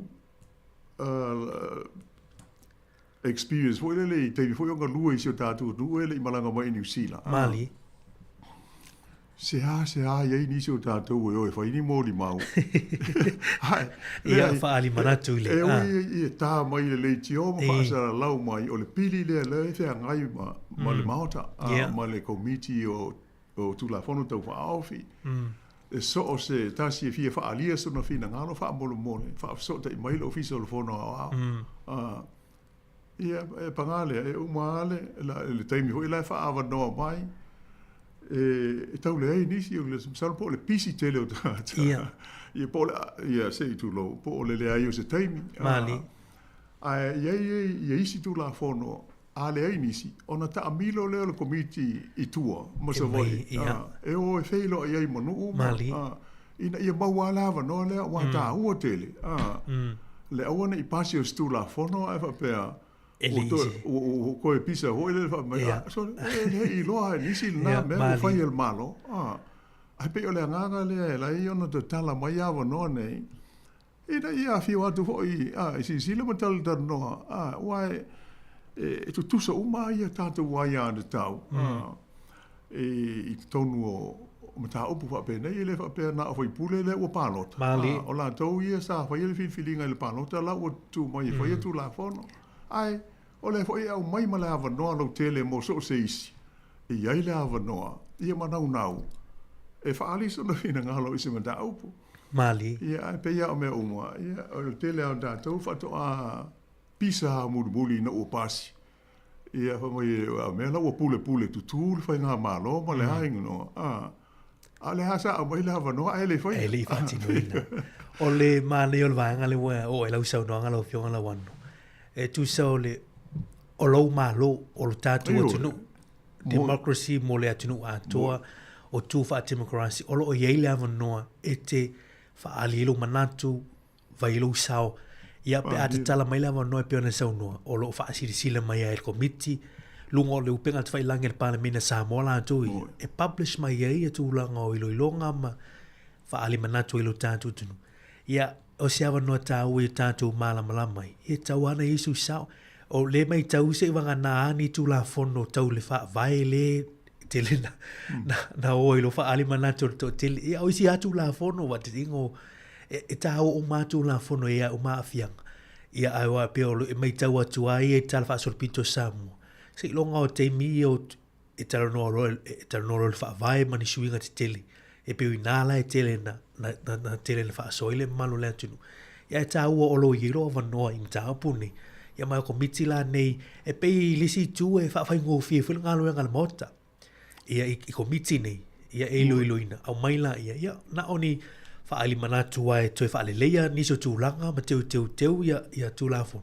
Ia ala ngā luenga te lea la tau ia, na whai mai tono komiti nei, whesiliina ma a ami mai a whātono ma whesilingia ma o a o matulanga. Ia o atu le teime whai tau i tono le Parliamene le tūlafono. Ia ale ua mai o i o matulanga e te tau ona te oto le tūlafono o wale lona whapasiaina. Ia e mane o tūsau tūlanga i o tātono ai.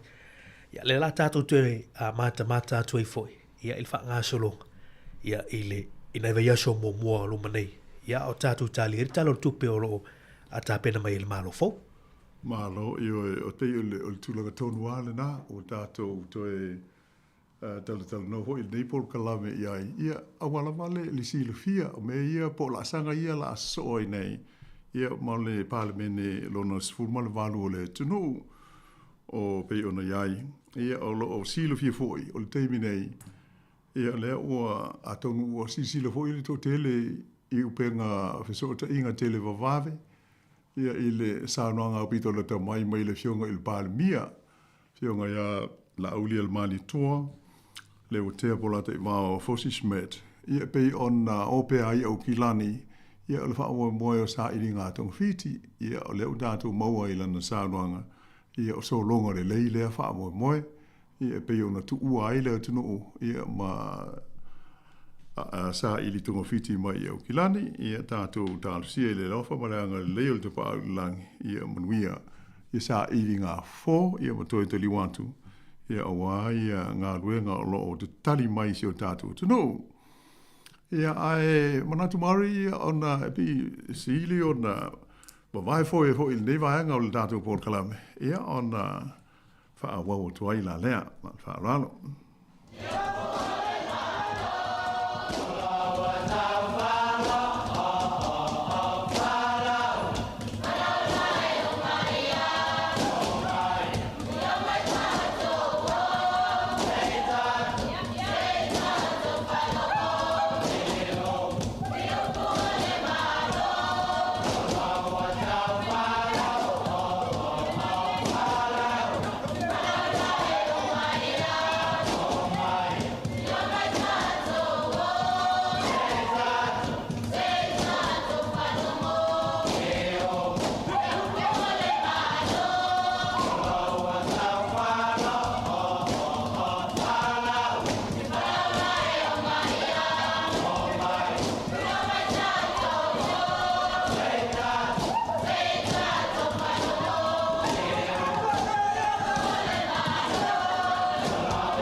le toe so ina tu le tātou pol kalame i le nei tu la.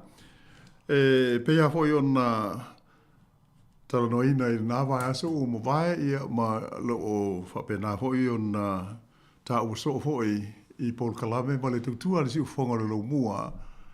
Ia tūlanga o lo whengai tātou i New Zealand.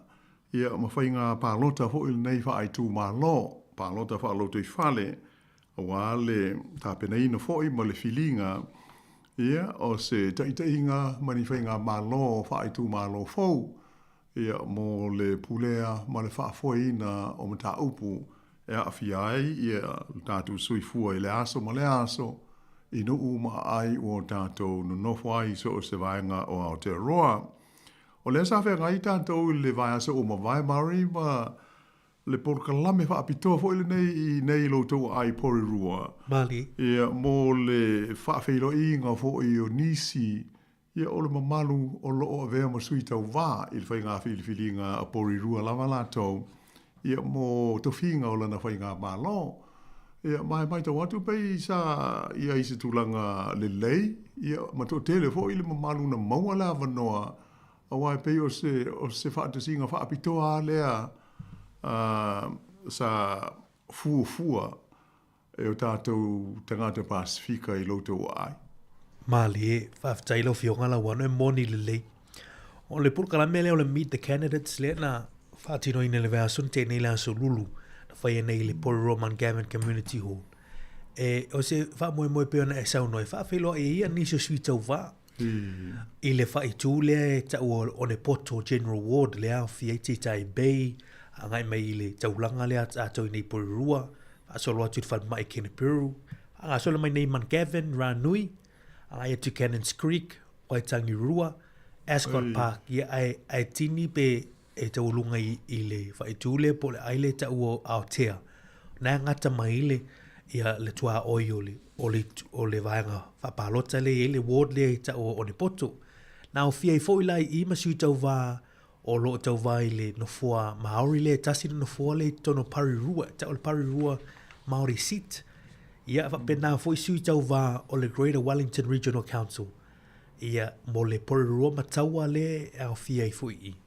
E lo se whailo ingala mo le ai atoa po le pule ngānu atoa. Ia na o le whaitua le pe e tele i nei a Pasifika ma Maori tu lo le whaafonga mea le tātu tinu. Le la sa whaatino i nei i le asolulu. La o fionga la wano o le upo moni lava. I le tala no atu fo i manisio i la tona nafa malta pena ina pokalamele. Sa le ise man latu fo i lea o le ato o tele nisi e awai le wha moe. Ono le manatu fo i lea lau fionga la wano ua lau i loa i le nei teimi i o tātu tangata tu lo wala wha whonga meo le atinu. E whai lo whai ngā whiliwhilinga nei ma tuai ngā polo kalame nei pe e le o mai tau ina tai mawar tai tō lua tōlu bea pe o se furutanga te awai furutanga whapea. E le ise nau e awai polo kalame nei. Ma le mo le mawina i le foi numero i la tue pālota i lea whai ngā pālota ma lea whai ngā pālota. Ia e tō e titi alpaseno i la tue pālota. Ia ala mo li mau e pe i ona ia i le aso lulu. Fia e le iei ma se hawa noa na se toi au mai no foe wha alava i no foe le malo le atunu. Niso i la tau na tutu mai tua ma o le fia awai e se lia ma le se lau mo na tupu i la tau na awai. I le wha moe ala lea mporua. Ma ua le hawa noa e se foi le whaatino ino le polo kalame la wan. Ua no foi lau sui tau wā. Tala noa ma tangata. Ia ma whai e fesili. Ia na tu mai lole e fesili tali a tu wale vanoa na tolu minuti ala sui tau wā. Ia e tali e fesili ia na tu mai. Ia na umale o le fiafi la tau ia se fulma le fiatu sui tau wā na iai. Le si nā foi nu miramana ia. To tele sui tau wā na iai le aso lulu.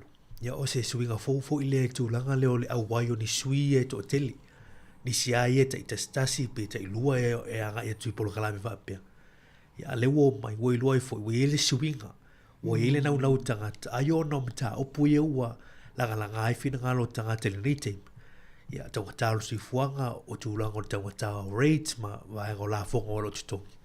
Pe o tūlanga na ua tele ina wha aso tangata. Ia o se tūlanga le leifuile. I le whanga yo ina o demokrasi la tui tono e ngato le atunu ia a whaalo tui whale lau whioka lau anu. Mahalo, tā ua ia o le vaenga le tātou tāru sia, Mari. Ua vea ia le porkalame lea, ia mawhisoasani, ia mo le tōtele o ele ngate isi o tātou atunu, ia o isi Pasifika. Ia e fua ai, fo ini o lātou whina ngalo, i le whai ngā whilwhilinga. Awa ele pose lilo, e peona e saunoa.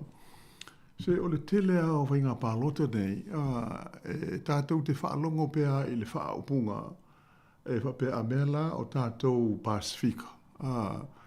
E whaatua nai, fo nei pe e whaale tā ua ia tātou i e whai ngā pālota nei. E pei o le whaaupunga mā sani a lea le au papai.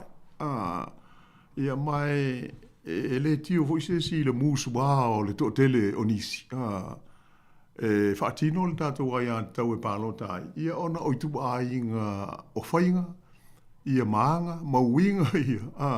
E tātou te langona pēa i le aso, ma le aso le tātou soifuanga. E pei e whapena au mai aho, i le pei whaasea mai i a tātou. Ia mea lau le tātou le pālota. O mea lau tātou whaatamala. Ia tātou pe pa pālota. Ia pe o le ai o se whaataua. E tāua fo isi whina ngalo pei o na whaitau atu fo i, ma ise ma mai tau atu isi tu o le tunu, pei o au ki lani fo i lantou. Pei e se fo i a lantou whainga, ma tau mo whainga. Ini whainga mautu fo i le nei, e mauti noa, e whaaro sofia ai o tātou tangata e pālota, e lango, e ma whaali o tātou manatu, i ma tā opu nei pei on a fia ai lo tātou soifua. Ia so oma, pei o tātou a ma tā opu ia e nau i ai, ia o ni whale le lei, tau ngō fie e no nofo ai, ia o tūlanga o meo o la whonga tutongi, pe a whai ua iaile whale motu, o tūlanga whapea, ia o tūlanga o nanga o hoi nei, ia o wale tau singa māsani o le soifua, pei o waenga ia awa iaile tātou wha mua, ia o mea tau a onga, ale whanau, ai maise o tā upu wha le soifua mā lono ina. Ai, o le tūlanga ia pei on mai tau atu fo i nisi o langona ma manatu wha alia i lungo wha maunga i tūstu singa ma whisota inga tele wa wame. Ia pei e wha tāua ua wha wala ngai nisi ia le tataua leo na iainia tātou fuafuanga ia tōna o le upupel tānia fo i le mari o le strategy. Mali. Se ia taua na fausia ia nia tātou whainga e mauti no ai e langolango ina na i tātou tangata Pasifika. Ano ma tama whanau se tātou tunu o loo tau waha i whainga whilwhilinga nei. Awa i leta i tai lava le tātou whainu mela. E whapea ai tātou te whaatau ta wā i le au papai. I tūlanga o le whaitau a whai. Pei o le tūlanga lea. Ai, na o whaitau i se whaapunga hoi a se tasi o loo taula mua i swinga ma whainga whilwhiringa nei au ki lani. E whapea, o le pālota tanu wai, au ki lani le waia, o le tofi pūle nuu. Mantu hoi o le sa tau wai i stasi hoi o tamari i wa wha ilangi le whaulaunga o seo tātu tunu, whanana e Feso Collins, ma le li lai pule nuu nei o Brown i Aukilani. Mali.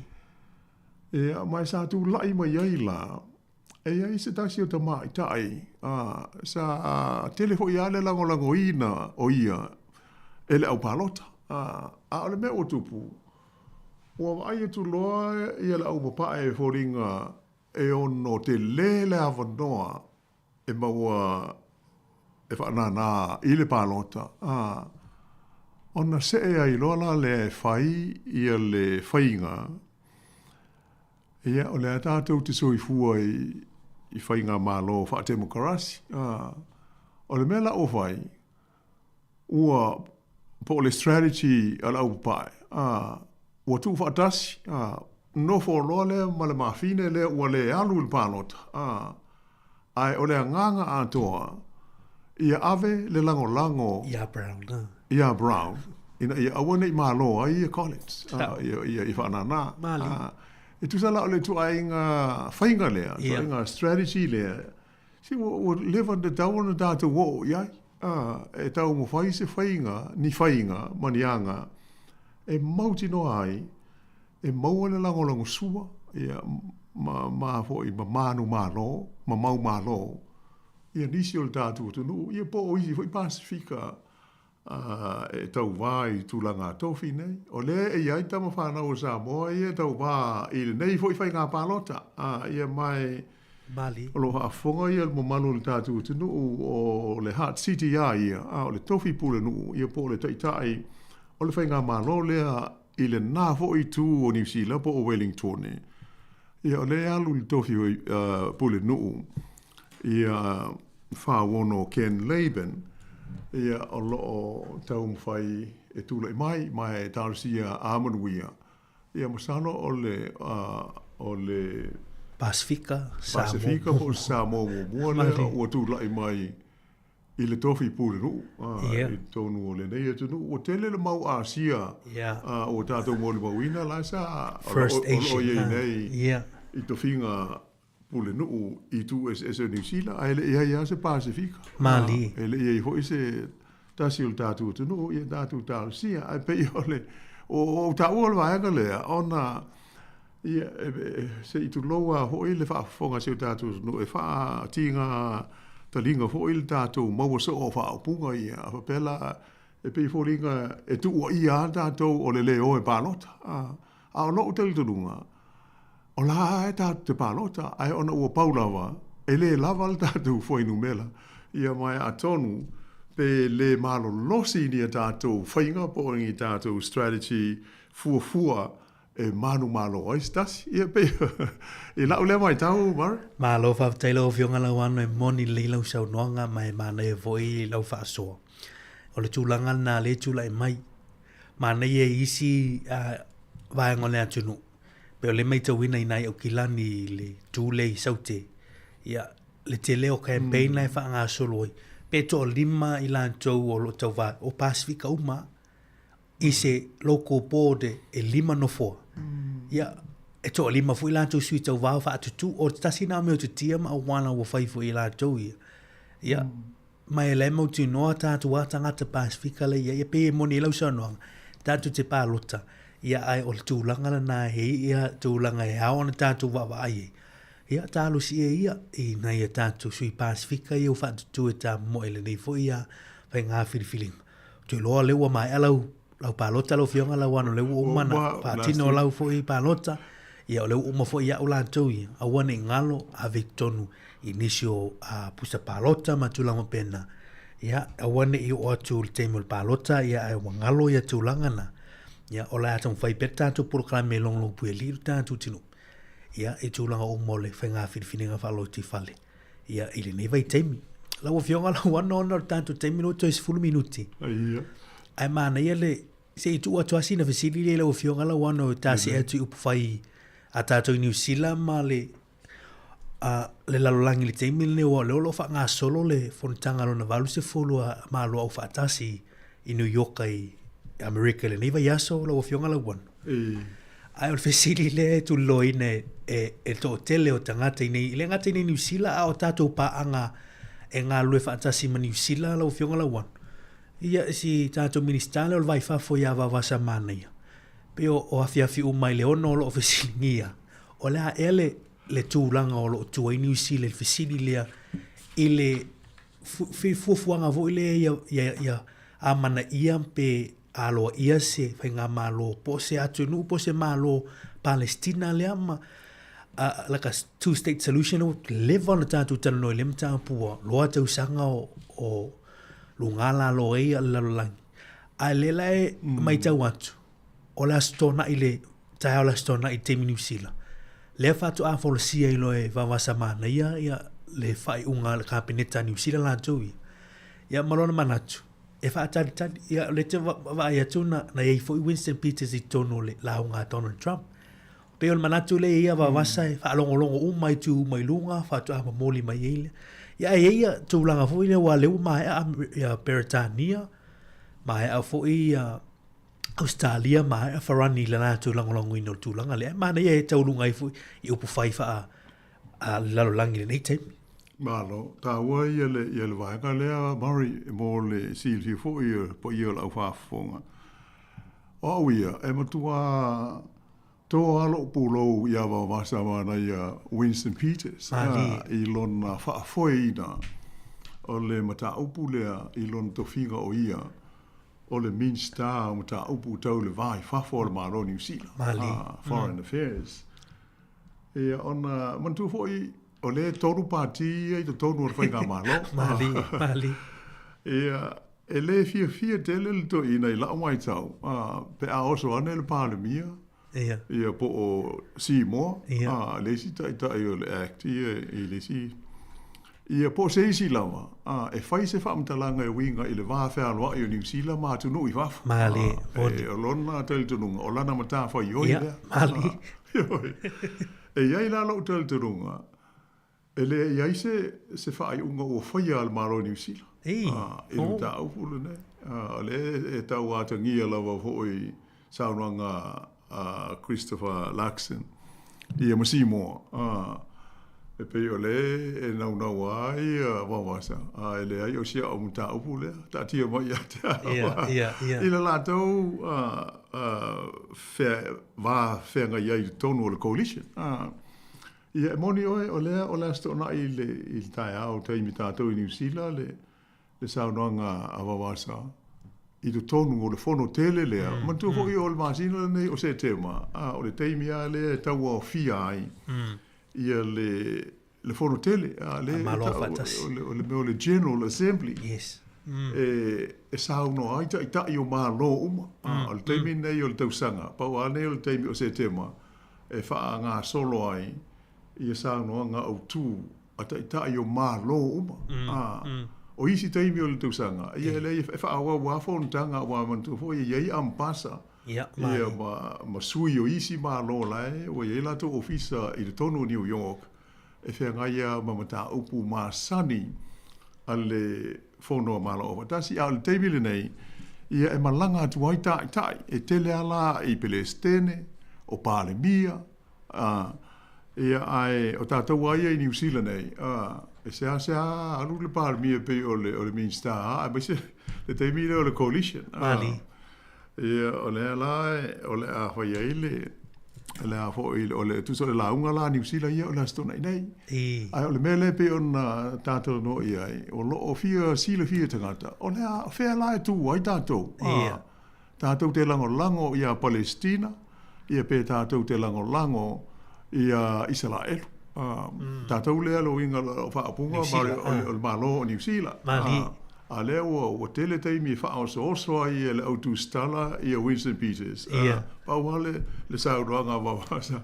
Whaatali se i whaailoa mai i le teimi leo le launga alo ia New Zealand i tonu o le whono malo o whatas.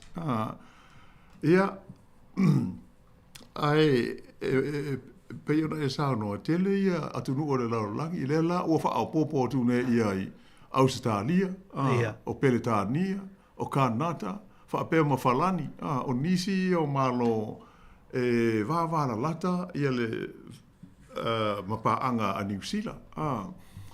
Ia alele i whaailoa i nā la le tūlanga po o le position o le whainga malo New Zealand i le matau. Ia a tātou si sila ia i aso o mawai.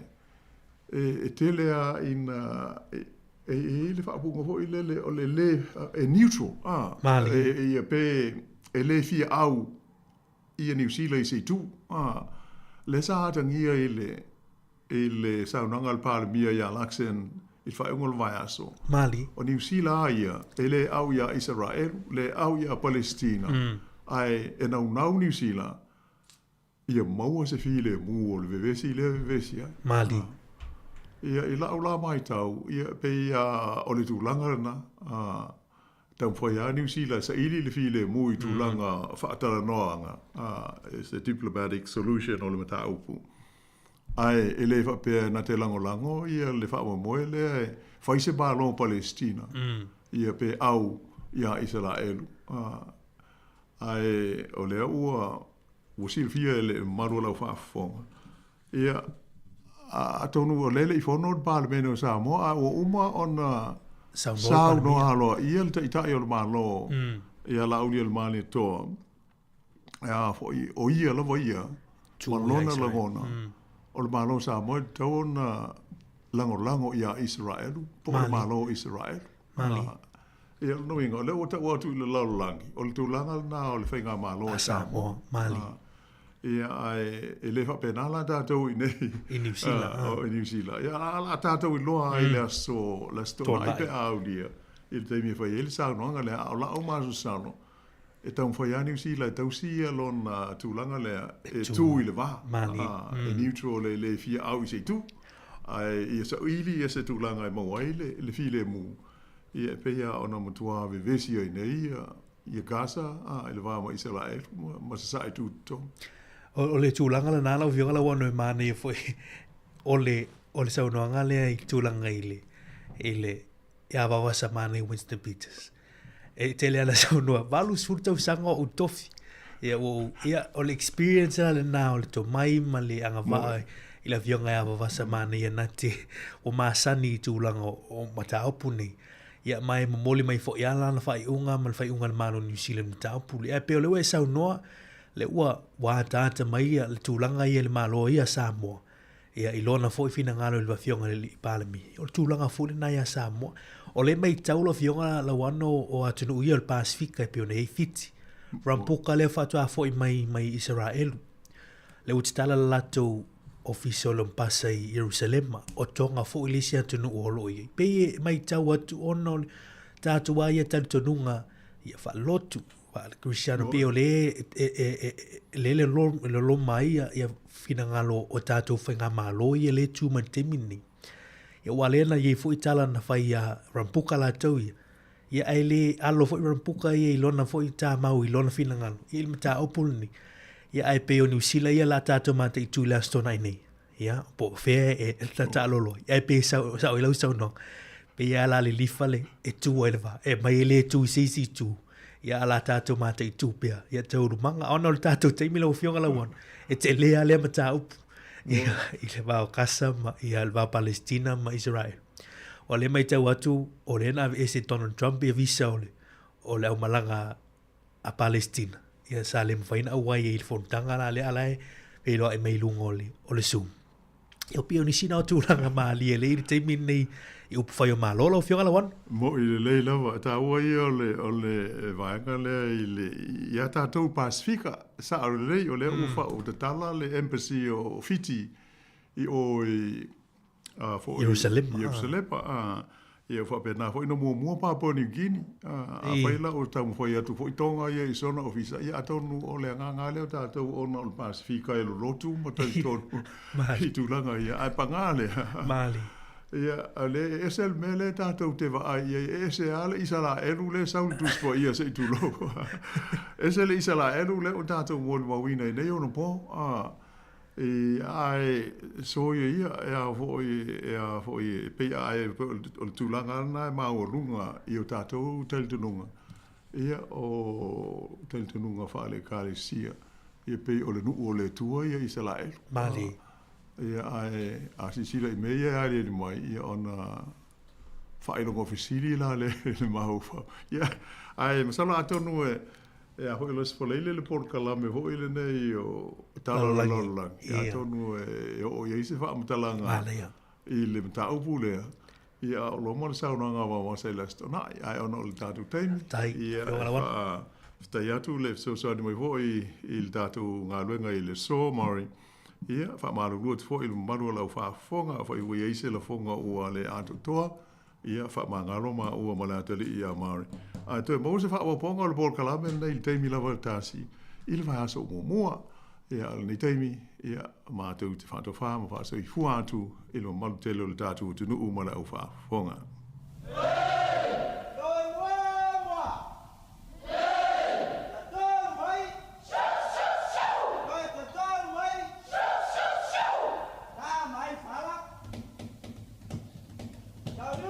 Ya, Samuel tinu i pele loto malanganga na ua fa foka le tatu tinu le tatu por kamel na ia o opo fai o malo.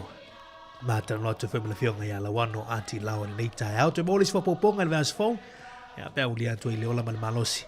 Por mulia te le tolo tu se fua ma so mata ola ya wa fo tatu por kamel ia.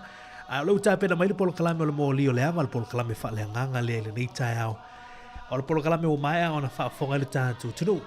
Ya ala te fa fongai ile nei tai au ya ol pol kalame lea na fa foina ya the late Reverend Elder a ofanga fa fia mawala ibao ya o sitasi o to manu tala le ya sa fi tai tunga ngaluenga le tu sanga tele ya ile lau mua i Wellington nei I Cannons Creek I por rolela te fa fonga il tatu tino a nga solo tu pianisio pol kalame ia tuai ya tuwai lava pol kalame al upu ya le tu el manato le tatu pol kalame ya fo mai lava lea I le aso ma le aso ya awane yo tatu tu ua pea le pol kalame ma tango fi ya wal fa fonga mai le tatu tino ya usi mai fa fonga tatu fa longlongo le pol kalame ya ol moli o le ama le ni tau ya pe ona ye la fonga ina le sunga ile pe ya to ina ya o fa ilangi fo longa Reverend Elder ya au fanga a fia mawala I bao half time.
te moa I whātalo whātu, I le mamalu o lau whāwhonga anga Sāmoa le nei tae au, mā lor soifua, whāwhataile anga le lei mai pēo lo tātou tapa au le langi, pule whā soifua, lo tō soifua whāpēo whoiso mā losi, tātou toi mau mai e whoi le nei awa noa, ia wāle tātou por kalame whāle anganga, o le mōdi o le awa, e whātalo whapitoa te fōi pa anga māsani le nei por kalame, whāwhatai le māfuta mai, a wā ua tino lava ia te utou le nei wha moe moe le wa yaso ma le wa yaso. Si o tātou te talo, whāwhatai le tua le nei awa noa, we au mai iailo mātou wola, mātou mawale māfutanga I o luma ala I lo whinangalo pa ia, whāwhatai lo whaonga ino I mātou taito tasi, whai maawe whi au mō lau talu lei, a wā o anga waa ma tāleni ma tō whinga, O lo wala wina lava leo I mātou uma mo le ola whaongaina. Mafuta mailo nganga pa ia e fisoa soani ma whamatala I o mātou loto. Leo winga loto aua fionga. Ini o mātou wola ai ma le mauti noa. O I mātou lava ua winga iai lo finangalo ma lau tala le lei. I o la mātou tatalo lea e ala lava ia Yesu lo mātou wali. Amene. Ua iai le manatu o le whai por kalame le nei tae au. O le a whaise suinga o le whaasoa whaale anganga. Tātou te turi matai ai pēa la tātou wa ai whaale whaatua tua ia Yesu. O ia o le tātou mōli o le awa. O manatu la o le a malo lol tu spa ia. Ai o le a whaonga ina le pese lotu le ale. E whakasa iwa sifuruma le lua. Whawhetai le atua. E au mai eise tō mataunga whaale anganga mō tātou. Ila tātou wa ai atu lea I le atua. O manatu ai fōi e. Le lei fōi le awa noa le nei e. E whaai loa ma wha malama la mai lo tātou watunu. Le winga o le nei pese. A wā ua le toi mawhai lava o na tāo fia e seisi. Rona whaonga ina lau tele. E ala I sauni ngā lotu tonu o potpotonga whaale lotu. Whaale ngā luenga. Whaale aonga. Whaale taalonga. Whaale mālo. O le pese lava le nei. E tua I ele au whai lotu. Matangata. E whaatino ai se wha moe moe. O le fesidi. Aisea. Aisea lava le pese le ale e whakasa iwa se furuma le lua. O le tali. Ono le pese e iloa umalava e tangata. Po ai lava le e ka le sia. O lato iloa ma malama iai. Ele ase se senga malo uloa le leifo I o le pese le ale e ka le sia medu tisi. A peise vai tafe. O lea lao le auto whaafonga mai. O lea le a usu inatu mua ele. Ele autala vau la itia. Ale e whakasa le I porua. Ele lato si ti leo lo inei le ofisa.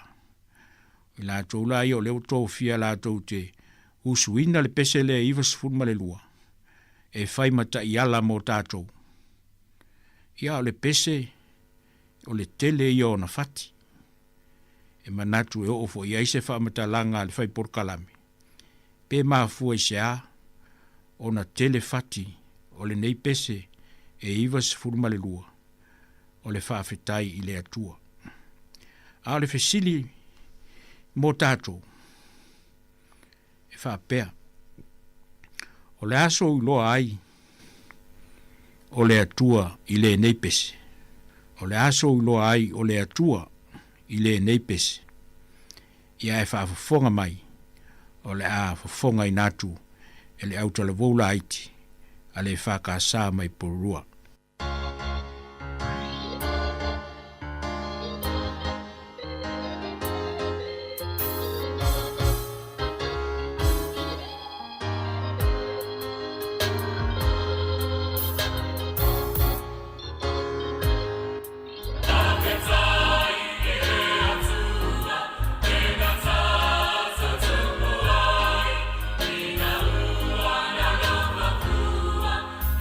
That's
Ia o le tātou pesele nā o lewa whai e le tātou por kalame o le nei tai au.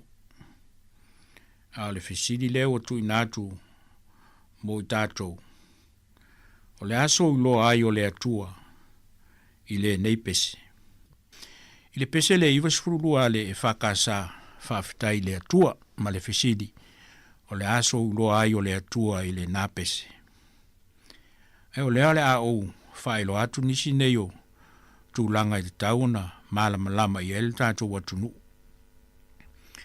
Peo na uta uai. I li o toi mawhai o na tāo fies tangata e whakasa le whaonga aina lau tele o le pesele nei. O lea whaina lava le tu sa mawhina ngalo o ta malo e kālesia. Le pe pese ai mavivi o whana o le atua. O le pesele iwa sifuruma le lua. Mua. O lola vea i le vaenga o vi inga o le atua. Ia o le pese whaafetai o le pese fia. E mo moli ai lo tangata i luma o le atua. O lona lua. O lo whamatala ina le pese le iwa sifurulua. Le whaatua tuanga whaakerusiano i le atua. Le atua le tamā, le atua le alo, le atua le angangasa. Le tolu tasi pa ia leo le atua. E to atasi lava ia. O lona tolu. O lo whamtala ina le pese le iwa sifurulua. Le atua au wai mea uma.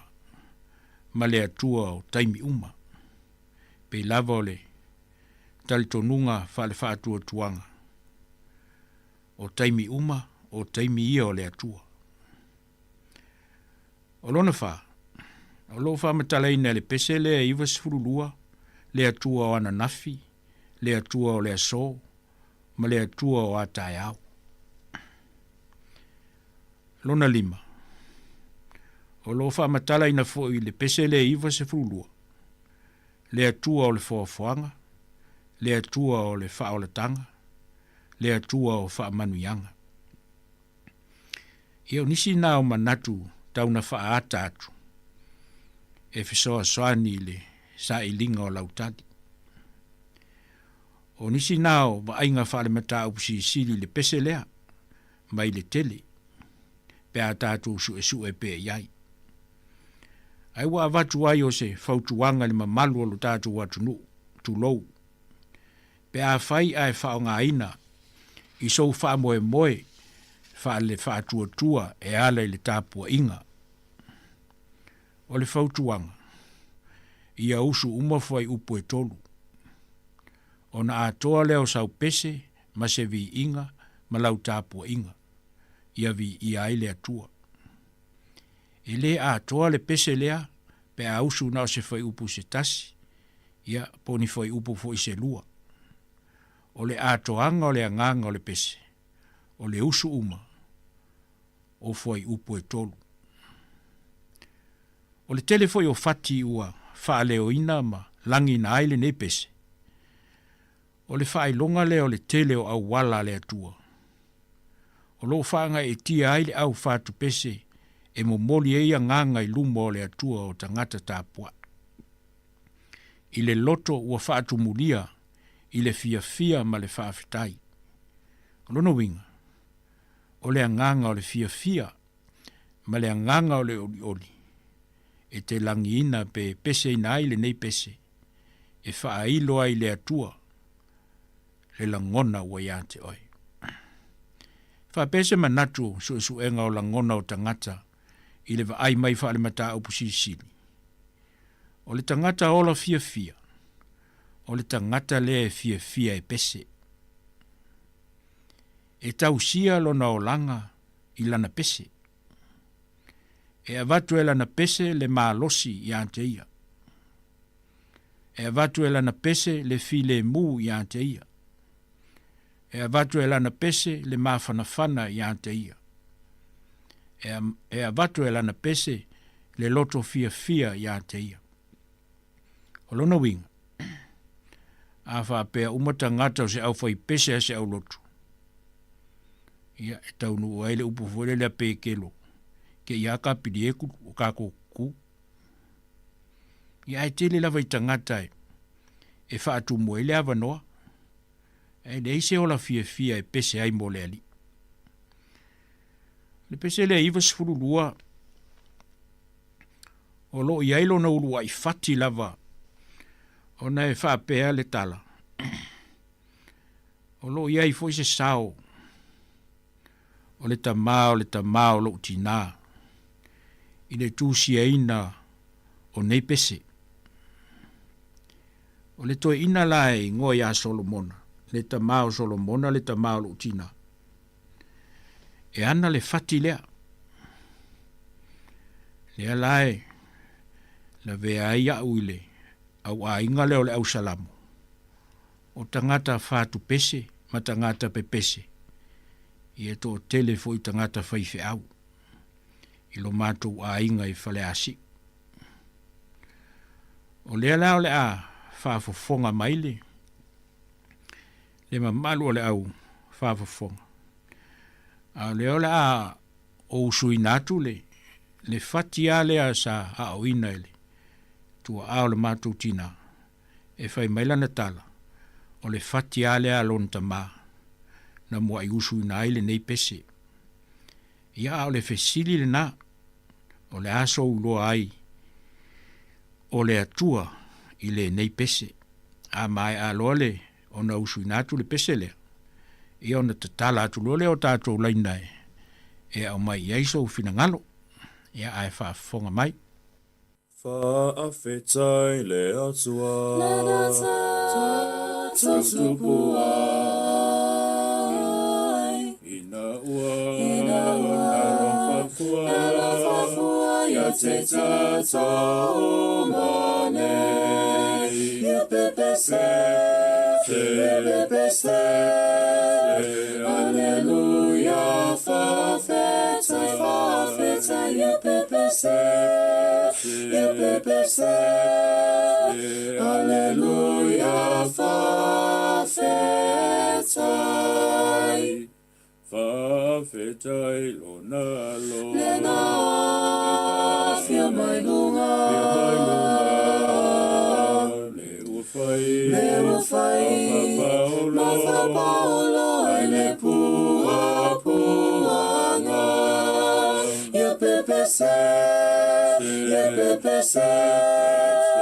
Alleluia, whaafetai, ia pepese. Alleluia, whaafetai le anganga. Le feso so anima. Emmanuia. Maitala sanga ato mame fai. Ia pepese. Alleluia, whaafetai, ia pepese. Alleluia, whaafetai. Ia ole ulua i fati ana fati na ile pese le iwa sifuru ma le lua e tu sa ma le tala na umaua i tonu lava o lo ainga. Ia o whātunga ia e leni nota i na aso na on tātā o le whala ia la lalto ina i alu. E se fo le maalie te le lopo e ni se o lato sila fia ina le fati lea. Ia le au te nofo mau le fo e wha o ngā tonu o sia o ngā luenga. Ia e toi whaafonga mai le tātou fesili. Ma natu e tasi asina laina e mai e sau foi upu. O na e tō tele le au wala au o le nei aso. O le aso uloa ai. O le atua i le pese le iwa sifuru ma le lua. Whaafetai i le atua le na tātou tupu ai. Whaafetai lo na alo le na fio mailunga. Whaafetai le anganga le fisoasani mai. E o le ua te tala atua tātou laina o le tolu valulima lua o whaatasi. Tolu valulima lua o whaalua. Ia e a mai ei sautali. Ia ai o lea ua iei iulai lunga le tātou laina. Whaatalo whatu iulai. Ia whaatalo whatu i lau sunga e le whawhengainga o lea o whautenga. O mali e fo il whangongo atu nei tae au folofola lau sunga tu sa fo I ma le fa mo o la sunga nei tai au ona o fiong pa ia le tua ala vinga na e saunia ia bole fata wa ina fo o tatu po kala me nei tai au ia fatai le tua ona o me uma o le pese lava pe ona e ta ua ia wa lava fo I ma toi fa mamla mai na e la sunga o vai nga uma le tawa mea uma e tusau nei pese. Ai whawhetai I le tua ono mea uma e ala I le ola male manuia. Tato maua pe I le aso male aso. Whawhetai lo nano o Yesu Keriso. Le ne ia awina mai maliu mto e whatuina. Mo le whabangaloina o ang sala la lang. Whawhetai le nganga I lono fisosan mai wa le nganga o le tua. Mo fai on taita ina ai le ola whale whatu tua I le aso ma le aso taito luaina I tātou e ala I whiau mga adonga o lo whenga iai mo tātou wa whiong pa iala vai a le tua o lo ia pape ai a whaftai le tua I mea uma o fōa ina mai e tamalo tātou ali o Yesu Keriso o le ina whanau fōwina I tātou ona o lo nalo whtele ina ia iu le whamoe moe wola I le toe tū mai o Yesu Keriso na ia woti Pea whai wau tau roa anga le lava le li. Wa tātou o mai a te ia o le maola o ia. A wā o Yesu le whawai na lafo ina tangata ai whilwhilia I le tua. Ia whapea fo I tātou. Wa tia I tātou e pe o maola. O le whale whale anganga le awo si taulanga pa ia. E a matu taulanga whale anganga e maalia I le tua. Ona o Yesu Keriso. E o sa uso sani pupu atu le I lau sunga. Fa whengai I manu ia telefo whanga whengai mo lau sunga. Fa pela u whainga luenga soi fua. Pena foi whawhtai tele iulai mo lau sao. Whatalo whatu ia risi pe o tamo le hate ele wo mai.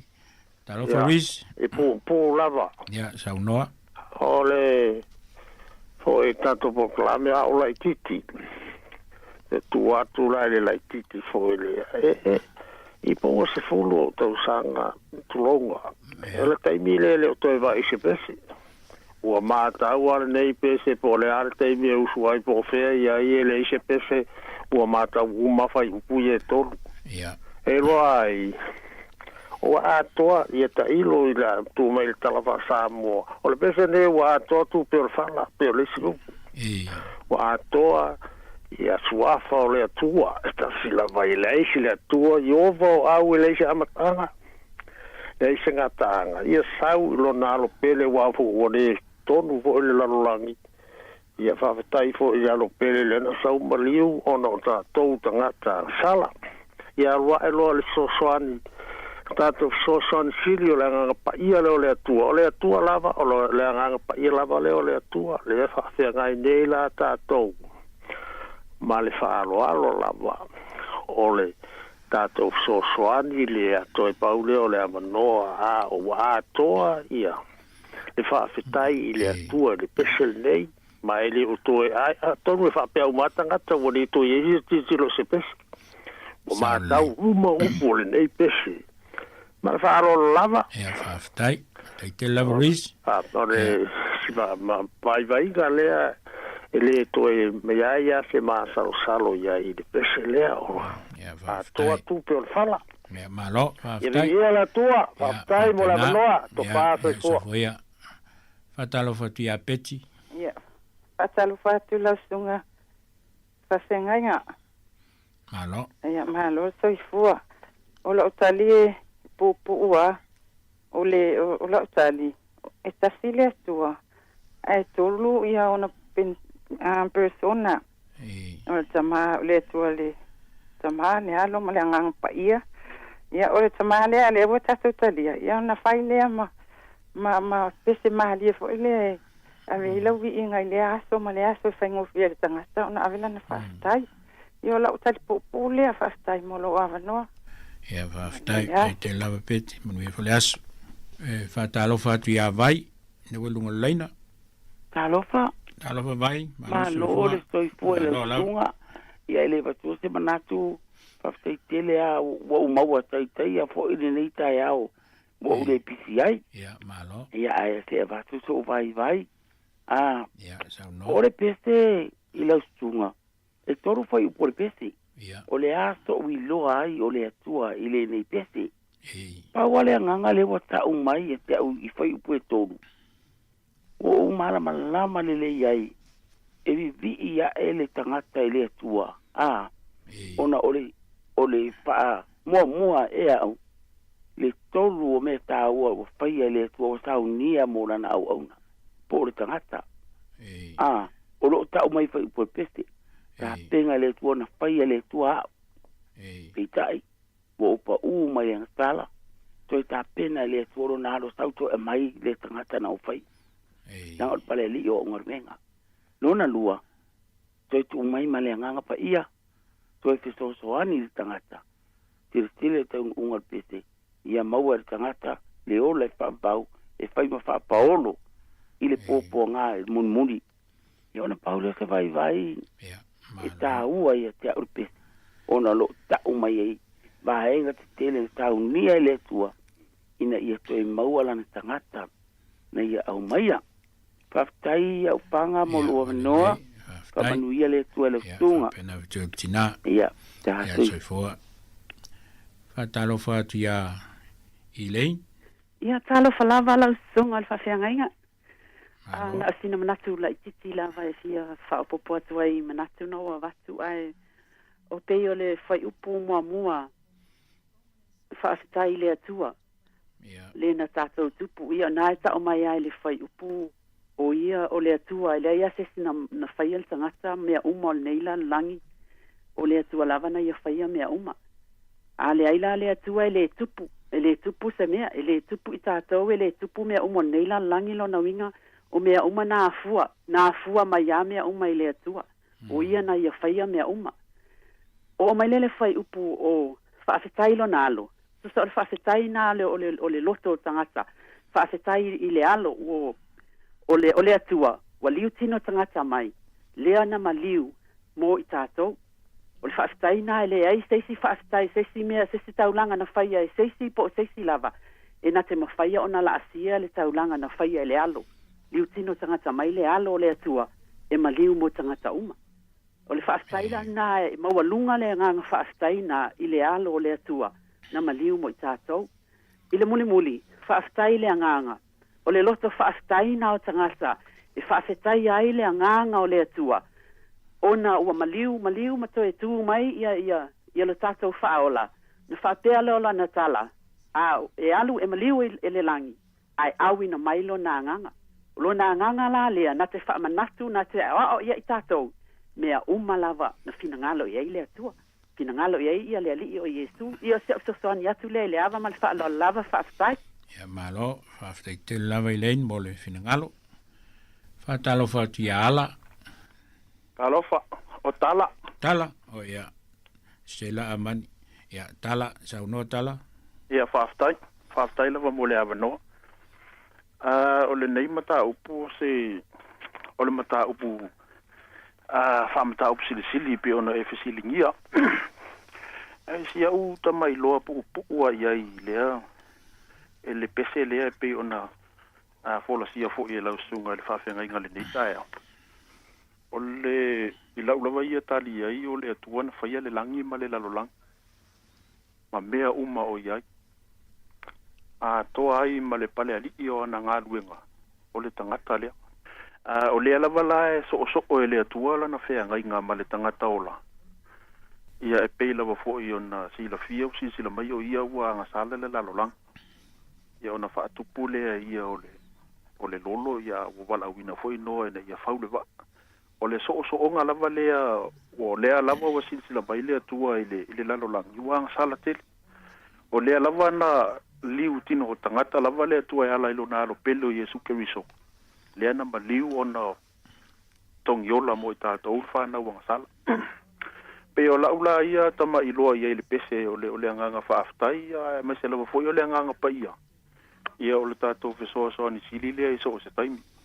Pe o na musu mai ia i tātou le mea e tatau o na tātou sava vali ai. Ia o loo whapena lava foi o na tala lelo tātou whaalongo. Ia pe o sao fesoa ni atu lea i le wha fesoa ta inga i le pese pe o na ia ai pe ia no whai atu i le o ia ise atu atua i le o whatawa. Ia e talo si ia pe a whai o mawai na pito lau whaafisile pe o na whaafisilingia lau sungale.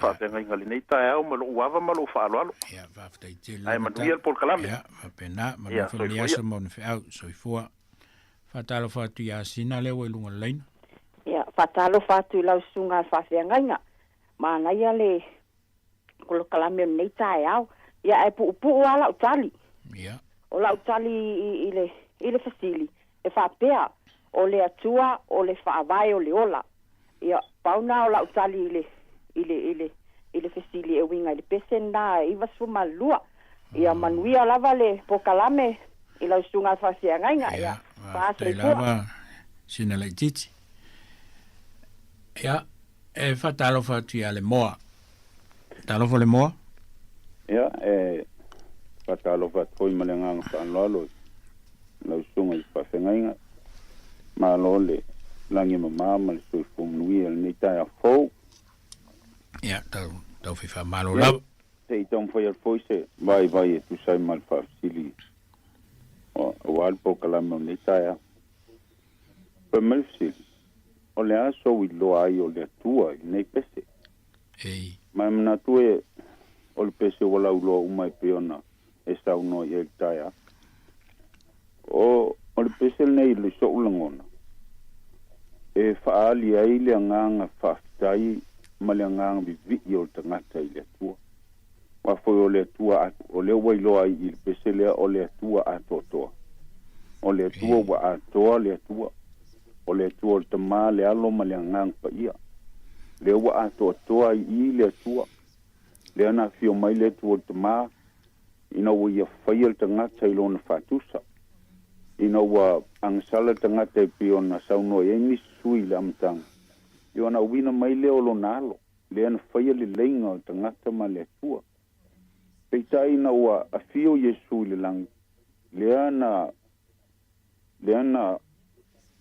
na fitala ya Yesu o tialu ai o te awina mai lo wangang pa ia le wa atotoa i le tua ia o se tali pupu le tu sai mal fa sili nei ta au fa tele mo la no malo fa tele vailo to fale mo man vi fol ne yaso mon fe au fa ta lo fa tu tinaya tu ina le wo mele au taita le tu ina ta lo fa ia ta lo fa malo so fu e tu tina ia ta lo fa lava lo sungal pe ngainga ta lo fa ia se foi tu foi sina manatu pu de tatu mata upu ia ole winga le fasilia a fanga pa le bole ia ole aso wi lo le tua ai le netus ai le nepete aio na ia si tali lava vai ai e tolo fai upo le peste a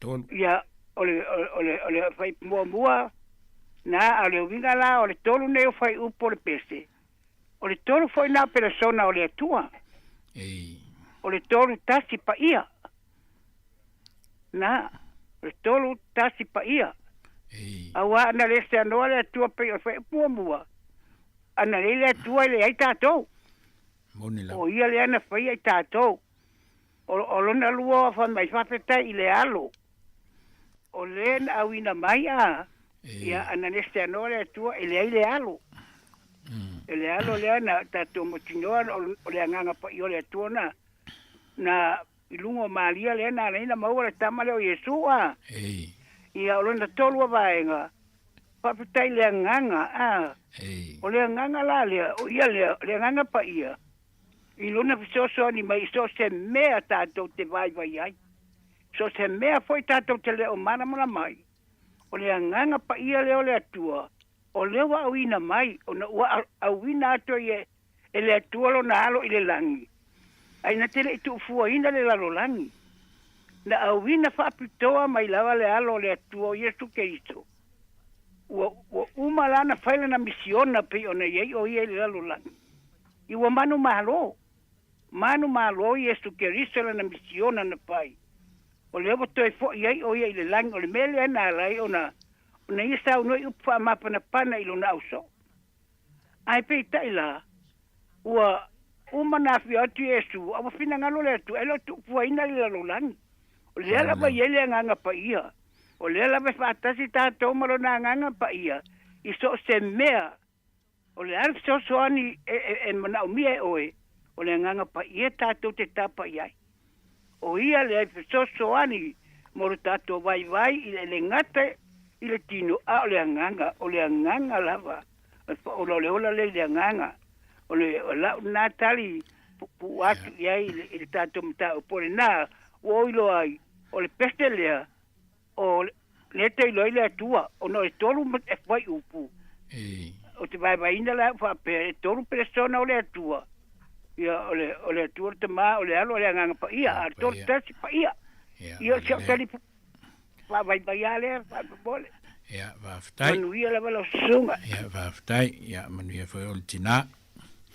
Fa talo fa tia le ala sa. Talo fa la sunga fa se ngaina. Malo. Ia manuia la vala tai au. Ia va pena fo. O talo se o manatu fa ta va foi. Ia ide mata upu. O te fa ta wa ina la vale.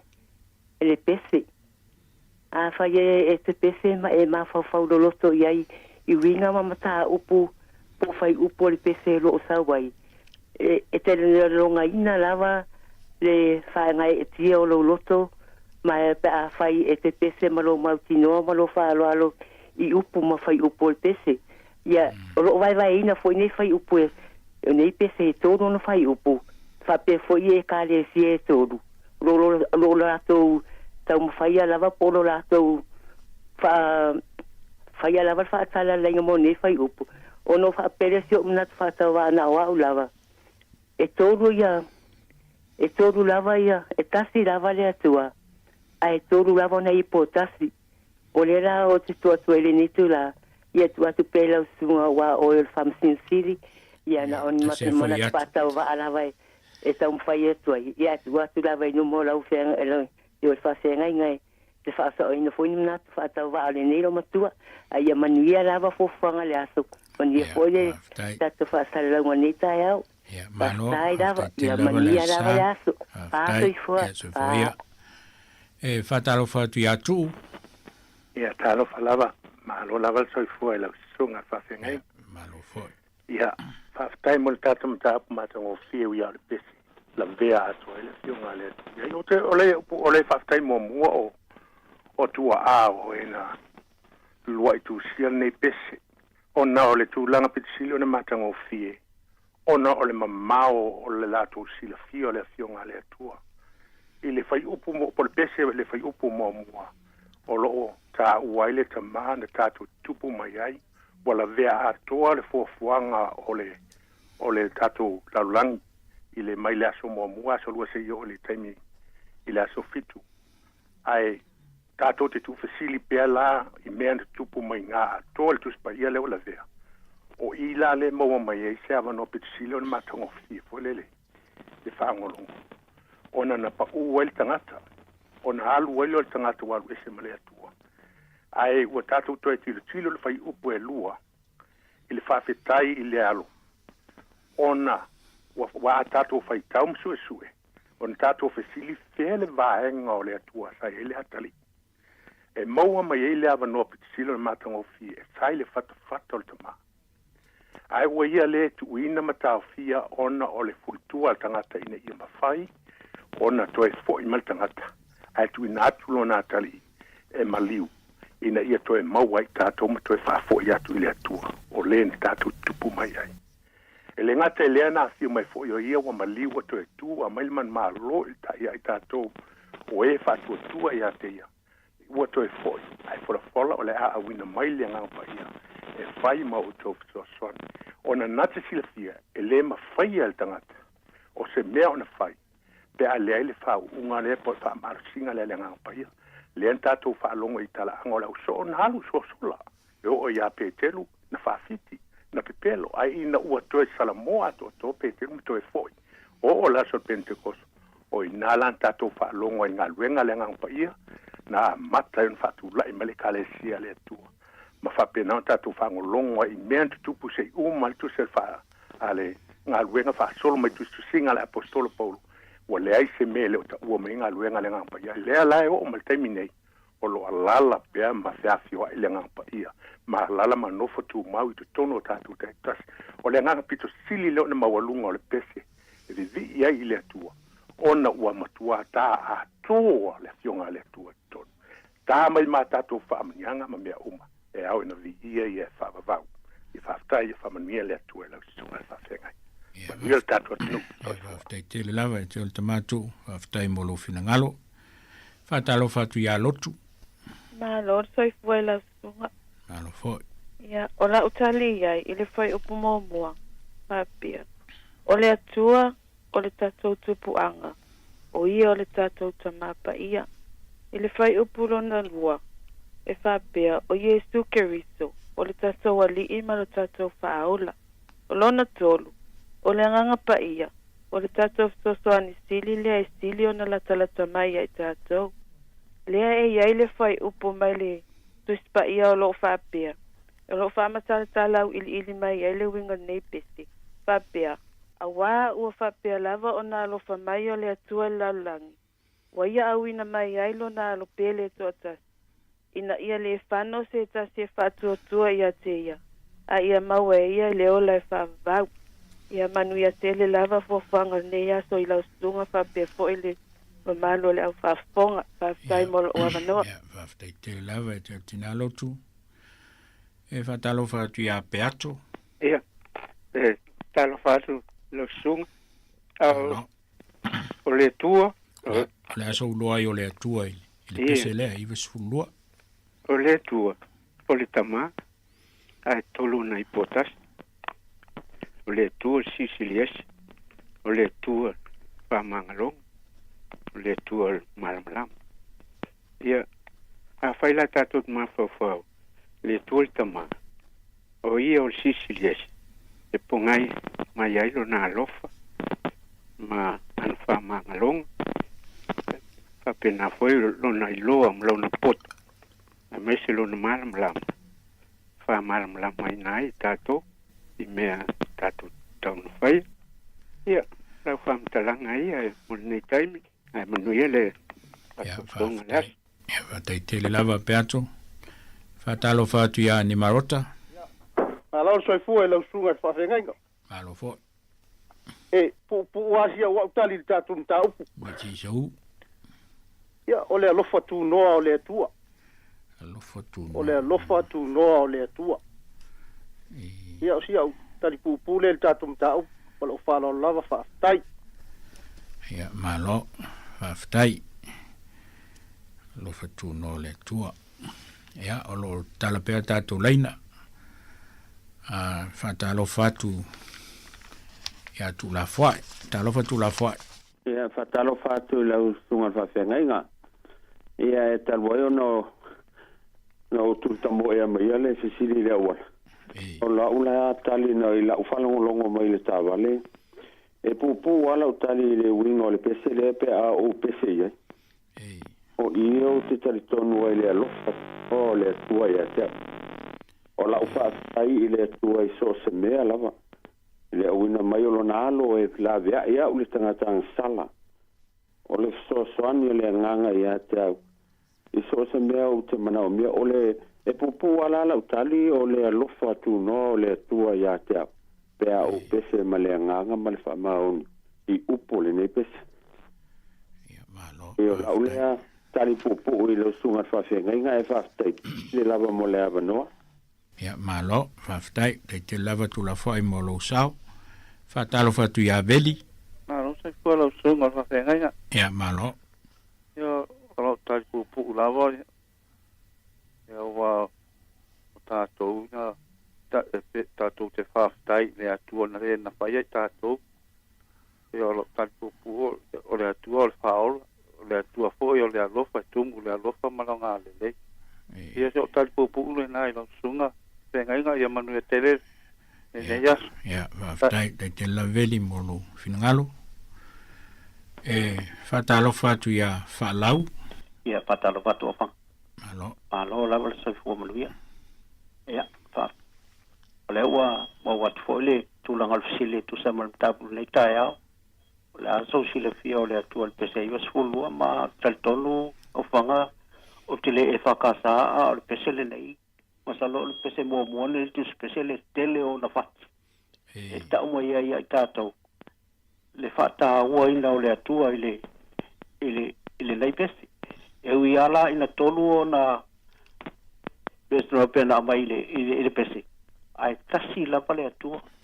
O le atua pule awao ile langi ma le lalang. Whapena na uina mai ai lo na ngang pa i tai na ilo to so fu pa tato wo ola tali pu wa i il tu sa male fili o le aso lo o le atua le nei pe o le atua pule awao ile langi balla lang ya ola ule fa so atu panga tu sa male tau fa tai ya fa tai ke te fa lau mo lo ngalo fa talo fa tu ya Yeremia ya ma lo so fu ma lo oh so mana tu le mata pu si le kai au ole apo ole ola ka kalu fa kai le kuai le pe ole winga nga ole ngai pese ka kalu fa kai le kuai le kai au na fa mai pena fo ile fia yo so mga kule ni ka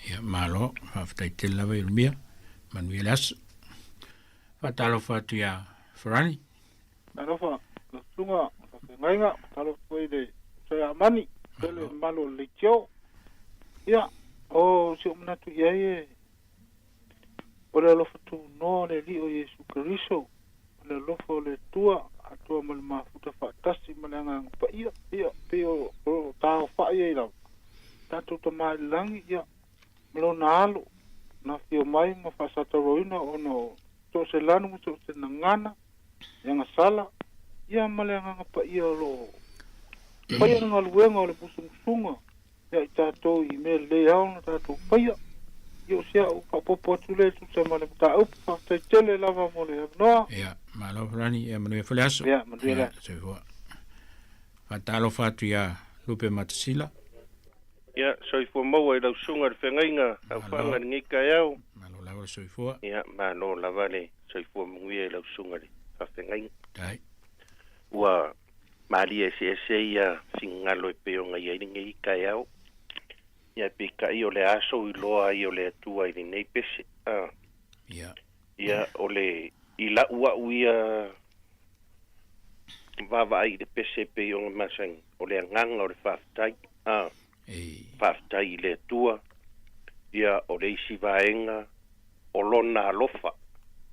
Lona alofa lea ngā lai o ngā ua silsila mai le tua, ua le mwhai e toto manu o na whaamale ia ngasala o na liutino tangata leo le tua. E whaile masui o tātou o le ana le aile alofa o le tua e le mariulunga o le sātauro. Le ana whaamangalo ai o tātou tangata le atotoa, ia malana whaamalolonga, ia tolu, ia o le whaatumtumunga o nei mea uma, o le tātou whātau anau le mana o le anganga pa ia, o le whasoasoan sili le mo i tātou o le mana o le anganga pa ia, wa o le anganga pa ia na te whaamanatu, na te whaailoa, ia te tātou, ia mea tonu uma, ia pauleo se vaivainga ni nei kai au tu sa tātou tā upu i lau sunga au whanga. Ka manuia le tua i lau sunga i toi po iatu, ia e maise o le sunga ia mani mareo whainga luenga. Ia whaftai, e te lau manuia whalu nei asu.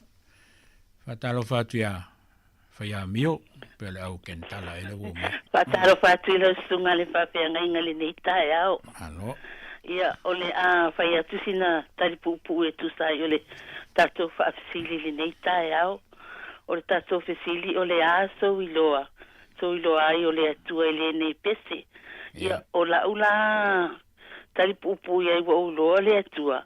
E ala le ai la o tatalo whaafitai, tatalo le whaato e senga, ia ma le tatalo i o mana onga. Ia o le taripupu o atu le whaafisili ala usunga le whaatama.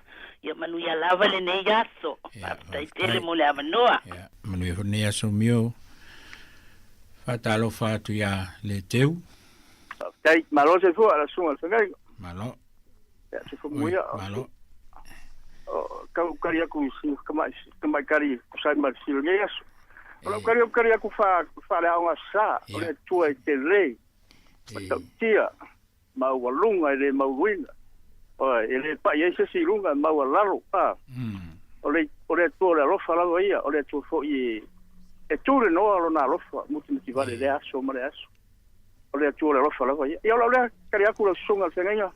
Taftai. Ia, whaftai. Manuel le aso, le teu. Ja? Ja, wat alofa tu ia Lucy? Ta alofa. Ja, maloso fu Lucy. Ja, maloso fu. Ja, so no. Ta alofa. Ja, so no. So no Lucy le wo ilunga le. Si ta li atu ela ititi ala utali. Ja. Como na pen sa mai se si. La so lo ai ole tu el pisi. Ona utali la ia. Ole tu ato toa. Lo na winga le upu ya tia ole ato toa. E ai mea mai le atua. O le alofa o le ono sai o fa maoni lo to maulala o le anga malu. Ma isi lava mau mea. O le isi fo mea I le alofa o le atua. Le se mea o tu o le atua mo ia. O lo na alo pele to tasi. Na au mai le atua e tongi o lai lau langi. O le isi mea. O lo na anga. Le anga pa ia. E fe so ani. I le lalo langi. I mō mea lelei uma o la utali lana o le atua e alofa o le atua atoa I mea uma le se mea atua e le atua mo ia whaftai lava mania por kalame ia whata alofa atu ia tutu ta alofa tutu ta alofa atu le stunga le au whalpenga au whanga ia malo soifua soifua whaftai mo le mata upu ia o le fesiri e pe ona whalongolonga atu I lau stunga o le ase mea tāua e maua mai le nei pese. Ia, e tolu whai upo le pese tāua maa whai upo le pese I le tātou mai tāua atu. Iai, ai o tāu whai ina aia ma tāu pe tolu I le whai upo muli muli. O te whai tāua ina ai le anganga pa ia o le atua. Awa e tari tonu a fo isi o vai vai. So se mea lava tātou te whaia au noa ma le whaatasi mai o le anganga pa ia o le atua. Ia, wa le manuia se mea tasi o le aia tasi. So I fuana te vaia le whirisiri ese o le atua. Vāna ngā lava le anganga o le atua e au wai whaatasi mai. Tātou te langona lava pe te talo o le alme whaia. A langona e le tino e le o au wai mai le anganga o le atua. Ia, tari tonu au na se mea whaifua. Lau sunga au whanga ia na tāua lava ia teau. I le pese tāu whai o le anganga pa I o le atua o soni siri mo tātou. Ia manuia lau sunga mal por kalame le nei aso. Ia whaftai te lava. Ia o le tātou toi wala au lea o le. Tālofa o loa. Tālofa maloso I foe lau sunga whai ngainga. Ia o le vining e o atu. Tālofa le vining o isa. Ia o lau tali o le aso I loa ai o le atua I le nei pese. O le atua o le alofa ma le manuia. O le alafo I la lea o le pepese whaafetai o tangata. I le atua e ona le alofa ma le manuia. Pei ona ere fai mua. Ona sau le fai po e lua. O le pese whaafetai le alofa. O lo na alo le ali o Yesu Keriso. O le na mawaile le lenga ma le atua. Ona o mai le fai upo e tolu. O le whaafetai I le anganga pa ia o le fesoasoani sili e ala le lona mana mo tangata mo I tātou uma. Au tuulai I loo tamai loa I le whaamtau psisili o lona winga. Au tātou le loto ngata stasi ma fifi le mo tātou te le maua le alofa ma le manuia o le atua. Pe le ia I tātou fo I le atua o le ona le alofa ma le manuia. Ia o sia o tali pupu atu le ala mta upu nei fo ias. Ia, malo, aftai te lava o loa, aftai fo le mafuta mai. Ia wha malulu atu le tātou atunu, onoi tātou lava e tātou te anga I le taimi u whaatulanga ino le por kalame ma le por kalame. Ia e luasfu ma le lima I tātou ia sa wala au mai. Ia mai fosou tō whina ngalo le tātou whesili. O le aso I loa ai, o le atua le nei pese I va sifuru ma le lua. Ia, o la ulea va ai e matua mala malama umatatou le pese. O lona whaamatalaina e tusa mo tau fina ngalo. Ia o manino ma ua ato atoa ai le pese. Ia a o le tali lava ale fai por kalame. I la uva ai e le pese lea ua ulo ai le atua e soifua pea. Le atua e soifua pea.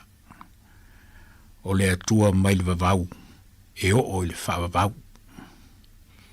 O le atua mai le amatanga e o le ngataanga. O laulai va aile e tā o whai umai o tō finangalo e peona o mai. A o finangalo whaali e peona o whai atu. Ia o le lau tele lava leo le whaamatalaina o le nei pese. Ai mamoli tele atu le whaafitai. Tai tele lava o le mesili ma le tāua.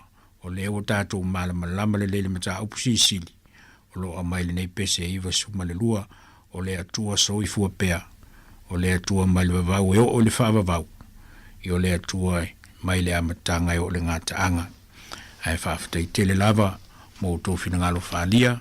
Ia manuia fo le nei aso ma ono whiau. Le atatou whai o le titalo whaafitai le atua. Ia vanoa e tia o ina I pea I mātou I lo finangalo. Wa vea foi a mātou pesenga. Mātou te whai loa atua I lau fio lo mātou whātua tua ia te oe. Lo mātou atua I tō tasi. Leo lo soifua pea e whaavavau. Whamanuia lau fio le mātou nei mafutanga ma lo mātou atunu. Ngā lue ngotu toi le nei aso, tau si mai oe. Mea I uaile nei aso I na wapo. Tu mau pelo o lofa mo I mātou. Lo suafa Yesu o mātou te talo I nei. Amen.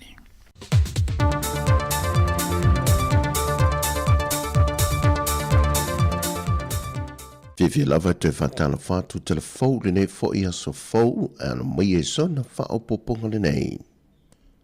Ua ngā ioi le ofiso le pūlengo tangata tā whao mai mo mai whafo. E sila le meta aupu na tula I mai e te whaasea se tasio te mai ta I turisin te whao mai whafo. Na ngai se tasio mata anga lea te nui sa la whai lea fua au I vailoa palauli. Na ia whaalia I lea te sa tu wina I lungo peng te whai langi. Le tau muli o lea li ia te ia. Mai sa ola foi na au e la talatane. Mai ia pa ia te ia ini vai ngolo tino. Na ave matulanga I whaapopole nai o ia. Ma wha muta vavela na tā whaonga. O se mata aupu na whasiringi e leo tu stala le sui ofisa sili lo fiso tangata tā whao mai mo mai Sāmoa. Pe se tātu pa I Robert a Sam. Pe ua o atu le mata aupu ilo na ofisa. O mai ona sue foi el pulenga ia pitulanga le social media ia ma o atu foi ia se sota inga ma manisio sui o mataanga I palauli ia ma terminei o le o mai ona failo mai foi e to ina o le la fono le nu ma talano ina il mata aupu nei o te los la sonei la mo mai se fam talanga po le se unga wai ai mai le pulenga lava ia ele talia ina el pulenga ia toinga anga whapea ia e tauwalea I foi se tato atunu ia me se ia fio anga lo whapea ona fia ia mau te lo lea se taimi ia whailo mai se whaiunga wo I finangalo ia le fio anga. Na toi wha mamafa I pesta le tā wale saunga le mua tangata mai mua mai whafoi le atunu. E lalo le wawa ai ngā le pulenga li ma whai pule o fio anga te tase o lo o iai ia mata anga nei le atunu. O tala ave le matango fio Sāmoa e te tau o le wha wopea le tu inatu e tu risi tā whawhau mai. Isi atunu o laulangi ai maisi o latu atunu e a fio mai ai. Ono le tasi leo alanga se lenia lo tātu atunu o ilona tamau ainga o le vaenga o tu risi. Ai o tala ave e le tali malo le leo tātu tangata. Ua wha iloe le fionga le li pāle mia le laule le male tōpalanta e Valforce Schmidt. O nisi o wha le tonu o lo sile pe iei, I le apole kalame o le awinato tātou tangata I ngā luenga whaafai atu no I whafo. O atu ngā lunga I mapolenga I a te I malewhai ngā malo, I le a fia I o tātou tangata. Le fionga mo kākou, wa le ise le Valforce. Wa le inka ngaka o le kungu e develop fufu ngal malo, le wa ko 2 milion I whafo develop le kungu. O consideration la, e le te tauna ave umaka ko ngaka I whafo. E ka kaunga encourage kupulanga o le kungu. E ke ngofo e develop la waki nga ele ufai. Ako ngoe whenkala e makanga. A le kaungu unga long term. O le koko ale ke kokoa i le kausanga ningi. E o alonga ponga ki whapea o fuar kokoronga. Like what's happening in New Zealand. All those apples and pears, oranges were grown in the last 20 years, still harvesting. Why can't we do in our cocoa? Why can't we do in our avocados? Why can't we do in our breadfruit? O le mafau whaunga ngā le kupu kaimingi, kupulanga i e whai mai, awangi I oso le me vave. Easy come, easy go. Hard come, hard go. A i design le mafau fo tupulanga. I a whai le whai unga sao. I a lela ukupu ngei. O mai o employers, ave ka kukangaka, la mele kupu. Ele I malu ka ku whainga whawai. O aku ese an kong kalake isangi, ese me kupu I o. Ese pei, ese mea. O aku I o wa entitled ka mikiki fau mai asa mai sa vai punga le vare le adu. Ela koe whe moai mori o nightclub.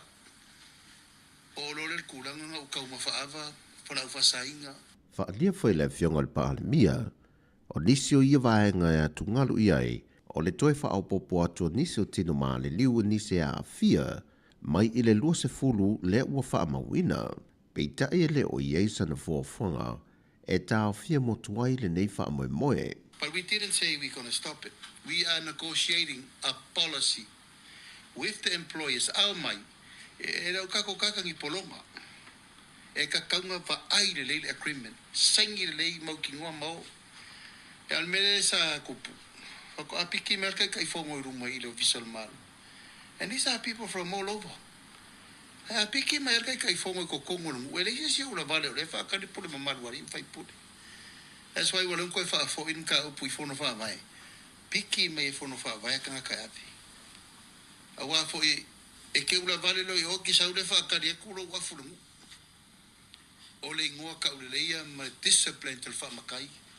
Nai pui e mea na e pe ngau whai a koe ka ua le aua la o le abe ka kokanga ka e kau whanga wha koe ka kanga ka ngei. Le nga sao le estimate wala laka le o mo fiku wafe rei wafu. That's 200 per district. 200 young men per district. How can you imagine le rosa rau kauri le aua le mo mariku malo? It's a huge impact. Ya le la bala ka ke vai u fai ngofia nga morkanga isa morkanga suka morkanga fala maka fai me ai ka ureska komen power Le whionga le paalemia le lauli le male topolanta I van Fosse Schmidt. Ua whaai loe le reporti le official numero wha mawina le atunu le palasi le foi numero tangata ta whao mai mo mai I Sāmoa I le masina o kuso I le masina le neo o kuso le tausanga o mawai na whaamawina ai le 50 wafe valu se lau tolu se fulu, tangata na sielo tātou o te nuu. Aen whaamawina o le maasina le nei, wa pau I lalo I le lua se funma le lua afe, iwa se lau fitu se funma le fitu.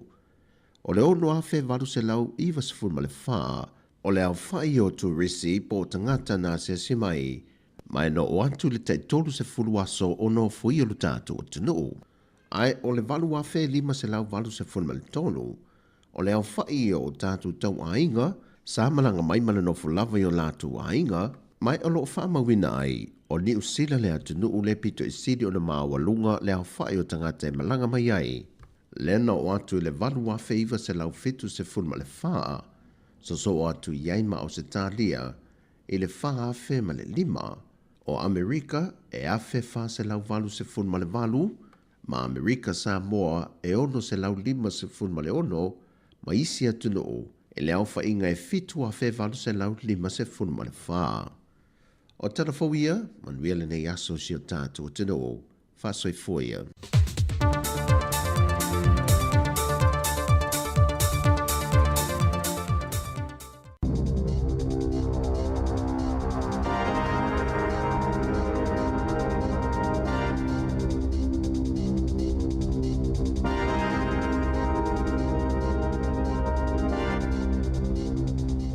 Tui whaatalo whaatolo whaapoponga o talafou mai le si ufonga le laumua mō le nei au auli.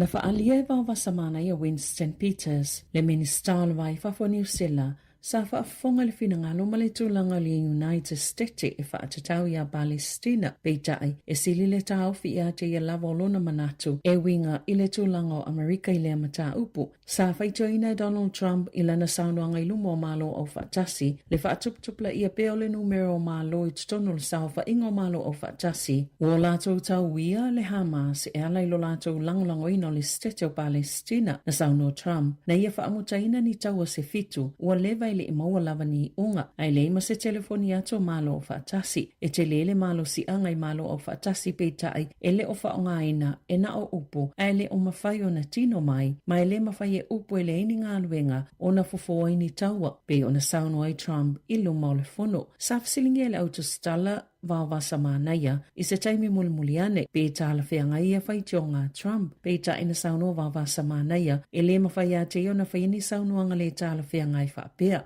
Mulmuliane na whaalia le ofisa le li minister o le wingo le saunoanga Vava Samanaya e le tala whianga i le whaitio ino le saunoanga le li Prestene. E te lefo i se vaengo le saunoanga Trump na ia whaitio ina i polisi a tunuu o malo o whaatasi i whe malanga inga po o tangata maisi a tunuu e malanga pe fale manono fo mau isi atunu na ia fautua ina i Europa o lana me tutia le tau fio tangata mai whawhe ulu fale atu i Amerika e paule o le awala e whaasao ma pui ailo lātou tupu anga wa tele tangata mai Afrika masasa e tūtutonu wanga i Europa ina i tau sanga utuana i atu. O le tai au le asto na i taimi New Zealand e whai ele saunonga Vava Samanaya e whai masuyo New Zealand i le fono a malo o whatasi. Sāmoa fo i le avanoe whelua i ai Vava Samanaya ma le minister le vai whafo Australia Penny Wong a o iai i le fono. Na sainia Vava Samanaya se mali lienga o au nanga i whio inga i le ea ma le minister le vai whafo Iceland ma awai fo i se whanotanga pa anga New Zealand i Europa ma Indo-Pacific. Ina ua maka le tau wala aunga a le asosio whaia ongo kolisi mo la lātou kone wherinisi whaal sanga i kalai estete le asolua na ilongo fia le tangata na le awai o le ministawa onga Erica Stanford. Le saunanga amata le Prestene o le asosi Chris Abercrombie na ia whailo aile le awai o le minister. Na ia le fōwhanga e sauno ai Stanford i le saunoanga autu al fono, pe ona whaamautu ina le masino a Perila e to saima le saunoanga al Prestene a na to e suina i aso tuana i atu. Na sauno Abercrombie, o le whaalinga lo official minister na tu inatu i le uni, wa isa tasimata upe te taulawa na awa i le minister, pe tai o se taimi mulmuliane ina ua tali i fesile lau whaasalalau. Na ta waisa, na fautua ina o ia le matanga luenga ina ia awane i awa i le fono le asosi, o nolo ngā solo pia whaatala noanga ma le uni e whaatatau ila lātou te te. E fōlinga e le o silafia e Stanford e to o tele ministawa o ngai taimi o le Labour ma le National na o atu lava i a lātou kone wherenisi i taimi sa whai e fo ini fete e na inga whainga tā pe o na saunoa le Prestene o le asosi a whaia o ngau kolisi.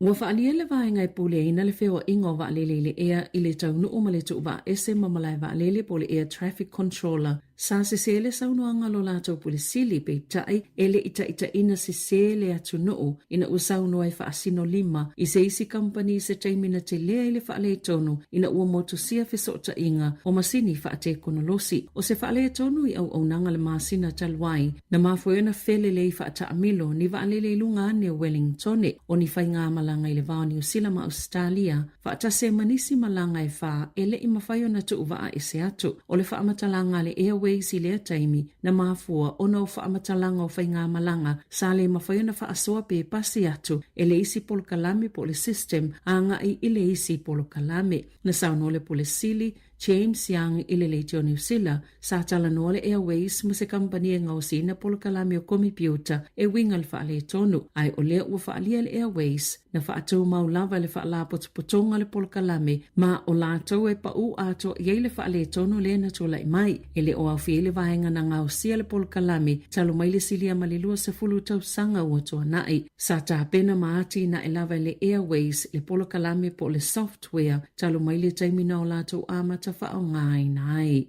Ua whaaleole te o tangata ma whaala potopotonga I whina wina mata upu mō tangata malanga mai whafo mau New Zealand. E ne whautuanga o fofoina le malo e whaatatau. E tangata e toi whaafo I whaamalo SEPT poti I atonu una malanga mai ai o le aso whao se tema na whaasila ia suwinga I le tula fono le Immigration Act o le a whaafaingofi ona toi te poti tangata e le isitiseni pe a whaatinoina ni soli tula fono o ngaonga tusa lava pena no fo mau I New Zealand mo le lua se fulu tausanga o le asuia mai le se fulu tausanga o lo o iei nei. Na whaasilsila le minister fe malanga inga Erica Stanford suinga ia ufofoina I le aso tonu na whaalau iloa ia lana matanga luenga foi numero fo tangata o vaso le na iloa ai o tonga ma Sāmoa e fōlinga mai pitosili o na o vaso I New Zealand. O le tausanga iloa fe lua na whaalia I se ripoti e to ofase lau tangata solto la fono na toi whaafo I whaamalo si atu moto le Pasifika I le vao le lua fesful tolu ma le lua fesful valu. Na whaalia fo I se ripoti a le Lowy Institute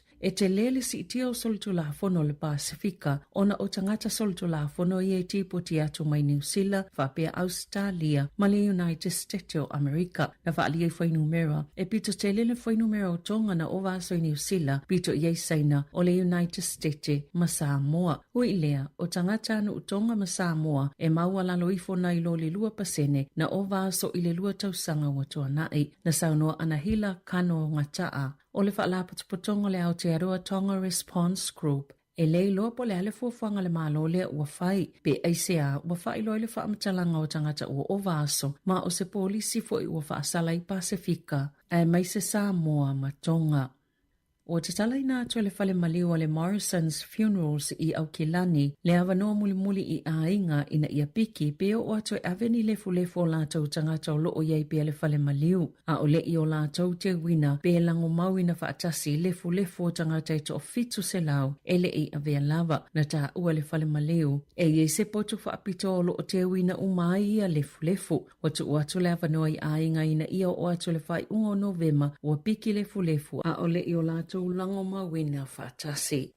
O lo saunga le mu pea le fuala a o le paracetamol mō tina maitanga e ui saunoanga President Donald Trump e tu saima le whaamatalanga le whaalaputuputonga whaatosanga New Zealand. Le New Zealand College of Midwives wana nafina whaiese fōla sanga a le President o le United States. E whaapea o le paracetamol le e tonga whitia ni tinga o le tino whaapea ma le fever e le te tau na inuina e tina maitanga o na ieli so tanga ma le alu ilungo tūlanga la matia o whana witi I le a fianga e tā ua le autism po o tamaiti e se lawa fo I le atina enga o lātou whai ai. Sa iei whaatasi le President ma le whailau tusi o soifua malaloina Amerika o Robert F. Kennedy Jr. le ana amataina le suenga I mafua anga umalava o le autism na tā ueli poti ale Associated Press. E le ini whaamaoninga o maua e le o iei fo ini mau fau e ilo e le sao o ia tali tonunga pe ona fola sia e Trump. O le tali al whaalaputupotonga o whaatosanga New Zealand whaapea o ni mau whaasaya ni te si longa o lo o iei. E le o iei siso o tanga I le vao le paracetamol ma lea whaafitauli o le soifua malaloina ma o le paracetamol e pito sili ona saunga le mo tina maitanga pe ala ngona le tinga o le tino pe maua fo I le fever. Na whaalia Dr. Ian Town le whaufautua sinia whaasaya nisi ala matanga luenga o soifua maloloina New Zealand e le o suia la lātou whautuanga ma lo o whaawau ona avea le paracetamol ma fuala au pito sili ona saunga le mo tina maitanga. Na langa fo I Trump ni popolenga I winga I tui pui e whaapea o se tasi o mafua angai aluai ilunga le numero tamaiti le autism le wa afiele tasi mai le tolu tasi tamaiti I le United States. Ua whaamuamua le malo le whaasaunga o tupe mō whale whaingaluenga na ilo ai a tatau tamaita I matangata whaingaluenga le tō mau po part-time workers mō ni tau I tāla whengai pe amama I whaape māso malo lo whaale malo pe ona whaalia le pisa a ina ua whaiele wholasanga le minister o mata upi whale whaingaluenga o Brooke Van Velden e winga I se swinga tele le tō la fono o le Holidays Act luafe ma le tolu e whaie se tō la fono fō le ua whaamoe e amata whaamamaluina I le tausanga a sau. O le a whaititia so mai o tangata e le whaingaluenga tū mau po part-time workers ma o le mau o le minista o le a whaapopo i nai ngā luenga part-time mō le tamau a inga o le a whaatuptupla ia so mai ma so levi whaale tau sanga e fua i tū la whai ngā luenga ma o se tūlanga i manui ei tangata whai ngā luenga o pisinisi whaapea ma le atunu o peona sau no le minista o tangata o le o maua tupe o le ACC o le ale toi maua fo'i ni livi i taimi ele o whai ngā luenga ai o nisi suinga e ele whaamoe le a manui ai mātua ma si iti ai tutongi o casual workers po o tangata se ilonga lava e mo umia o na fto awaala au le e whai ngā luenga e anga i umalawa i ei au au nanga i lea polkala me fo pea mai atau sanga e lua talo na pasial to la fono na sau no Fleur Fitzsimons le whai lautu sel pisa a o suinga nei o se isi lea mafo anga o le a o ai tangata i Australia o lo o le leia tua i tutongi whapele tū langa o ngā luenga. Ua whailoni whaamatalanga fōwe winga lea singa whaalilo-lilo le whaululunga o le FBI le United States of America o Cash Patel. I whaamaunga na whailo atu i le leite o New Zealand, wa tā uaile taimi whaatulanga ina o lea singa o le paketi, ma fuafuanga mo fsota inga o lea malanga, o le sui pito maa walunga pesi nia leo le whainga malolo na lua a Donald Trump o si mai New Zealand. Na sainia le minista mo su enga whaaleo na nā New Zealand o Judith Collins, se pakete se fulu awhetala i tutongi le whale no whai o tau mawhtanga pa se waalele manipol kalami tautu risi mo Patel. Sa tukusi ei se whaamatalanga le SIS e whaapea o lea se singa e le whaalaua i teleina. Ona o le popolenga i le puipuinga se i vanga na uatoi fo i Patel. Saulua i mumusu suyo le malo e whaamatala le mafo anga lea se singa le whaululunga o le FBI a Amerika ai o le ua whailoa e whaapea sa tatalaina se ofisa di Wellingtone.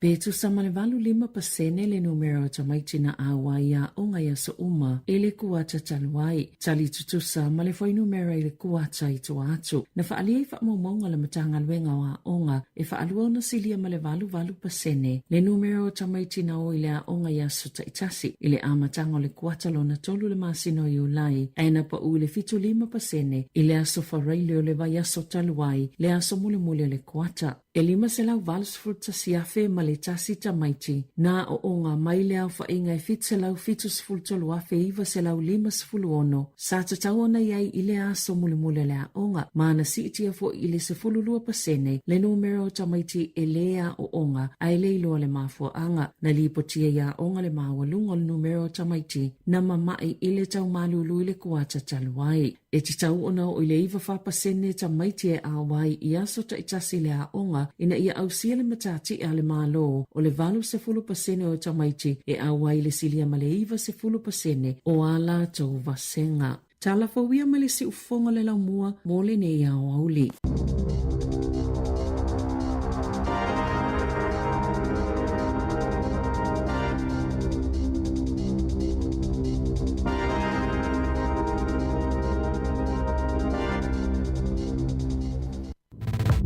Sika o malo longa ma tau mawhitanga o leo auli si ufofonga o le laumua.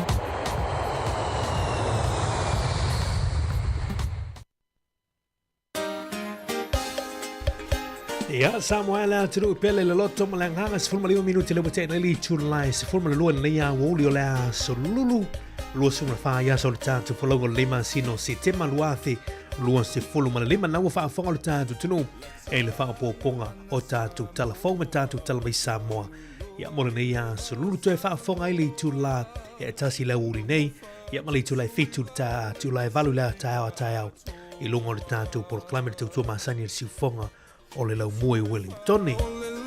Ia leo tatu ia i tūlanga ia o tau mawhtanga ma mai ingo le nei a woli mana tu leo malolo mai le telo ngā luenga ia alo whai mawhoi ia wā ia tari ngā sua ma tau mawhtanga ia peo nei malolonga i teimi nei o le a woli mana tu wha wau tātou whamifianga musika sui whiwhiloi lunga o tau tua mana waunanga le sufonga lau mua ia malolo ngā lue malolo na sai le nei aso ia i tūlanga o le tau o le uwhaima ai atu foi le lala tau ia ia oniso wae ngol tatu tiro o lo timunga ia ma fa malu ma o ia tatu ni Wellingtone ia o teimu vai el mato lao teimu foi ia wa wo mai ia tulanga na o lo ye wingo tau ni teimi ata tatu ia ile lau moi Wellingtone awani ngalo fola awani tatu matua Au tai foi lau ngase se lau kuka ma lo la sa kuka ma lien ta penen le yaso.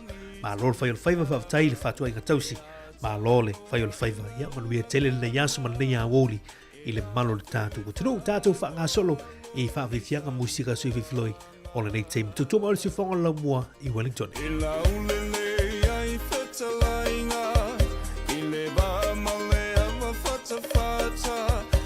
Na fa'alo alo na te la e mea umalawa Amo ia taua ilo tato fi mai le atua Na tafa sino mana o lau ele mawhanua Malata nganu whapea ngai whanua Selena ngana wai a foa I fua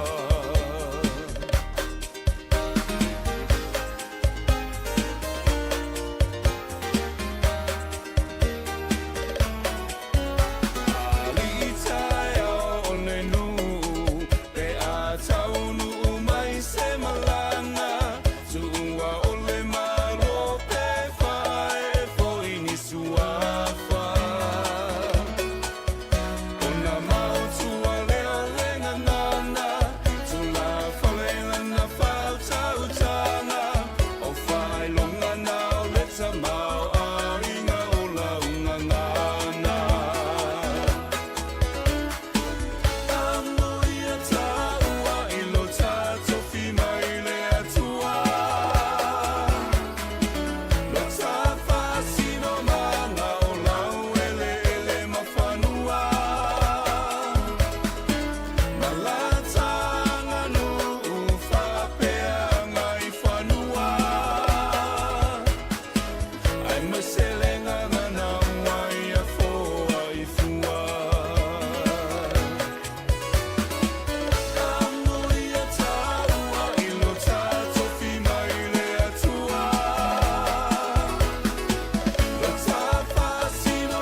Musika o malo longa ma tau mawhitanga o leo au li si fofonga o le laumua.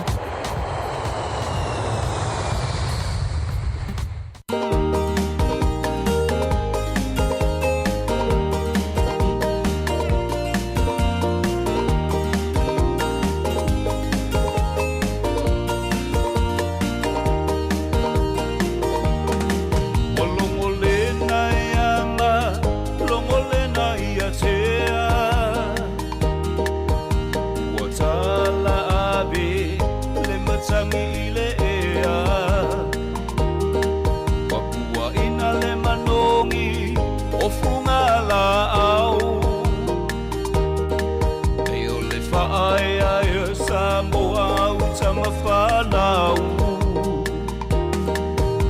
Neiti o le toia I nā me poa pātita oto Ilona lo sa tausini o a manu malo I le toa lona loto O le toa ngalosi e pule a lona loto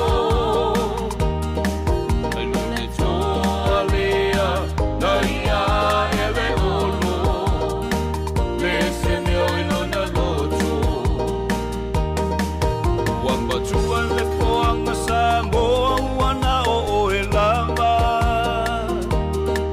I le lalo langi te le o whaanga tama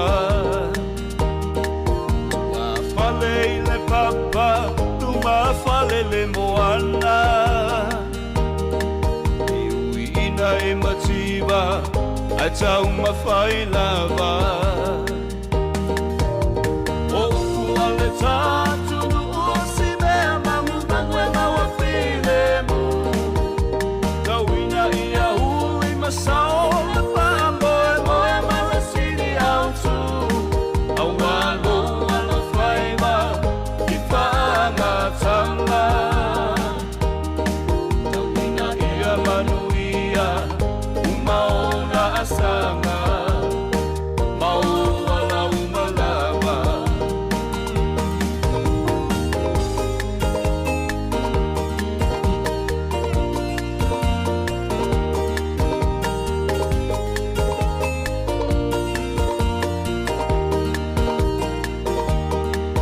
Aua teu ia mateu, ai a whai a mawhai.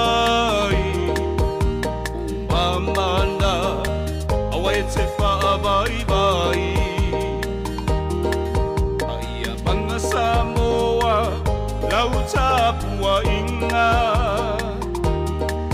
Ei ona talo rua tūna mawhatai loa alo whaiva.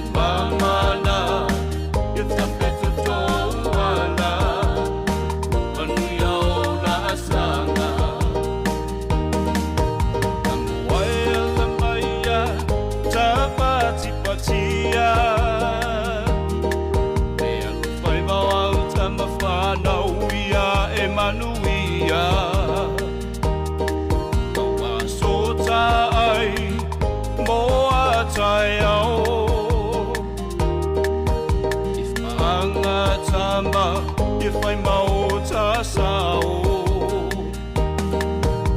Tawina ia he mana tua ta fa bai a fa mua mua Samoa e o me tama sari a tama na o me tua tule tua O wane i o ta fa moe moe i le malosti Mana tua o na lea tua lo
fai mai ole poto Solomona silila mea uma ole adofa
Lucia ia umilota uaola awasa fia fia ole alofa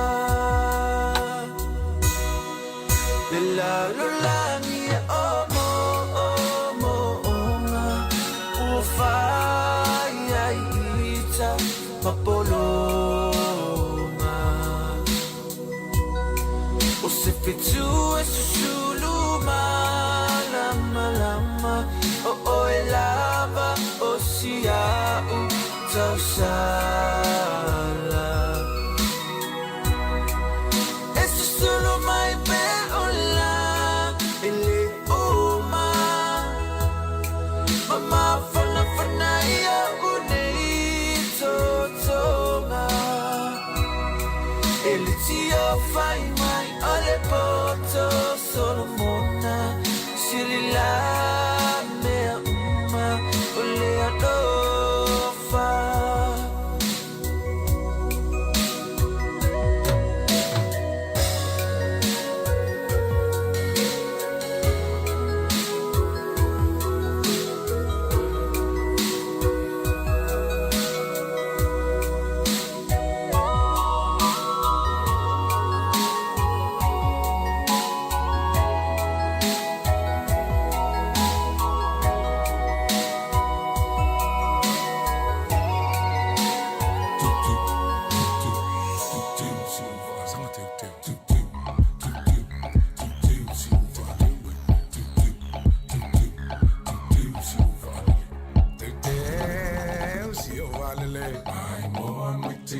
I say la my lewe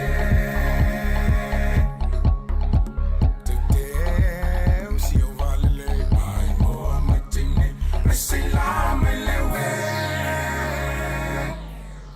Ale ale ole tulina tu si ale a fai fini to ma fawe ali yesu e mali oli malo vitoli na su ele mu pertania ya salutan I say na tatai tatai mai su e na te pai le ngalue ole te su e mumula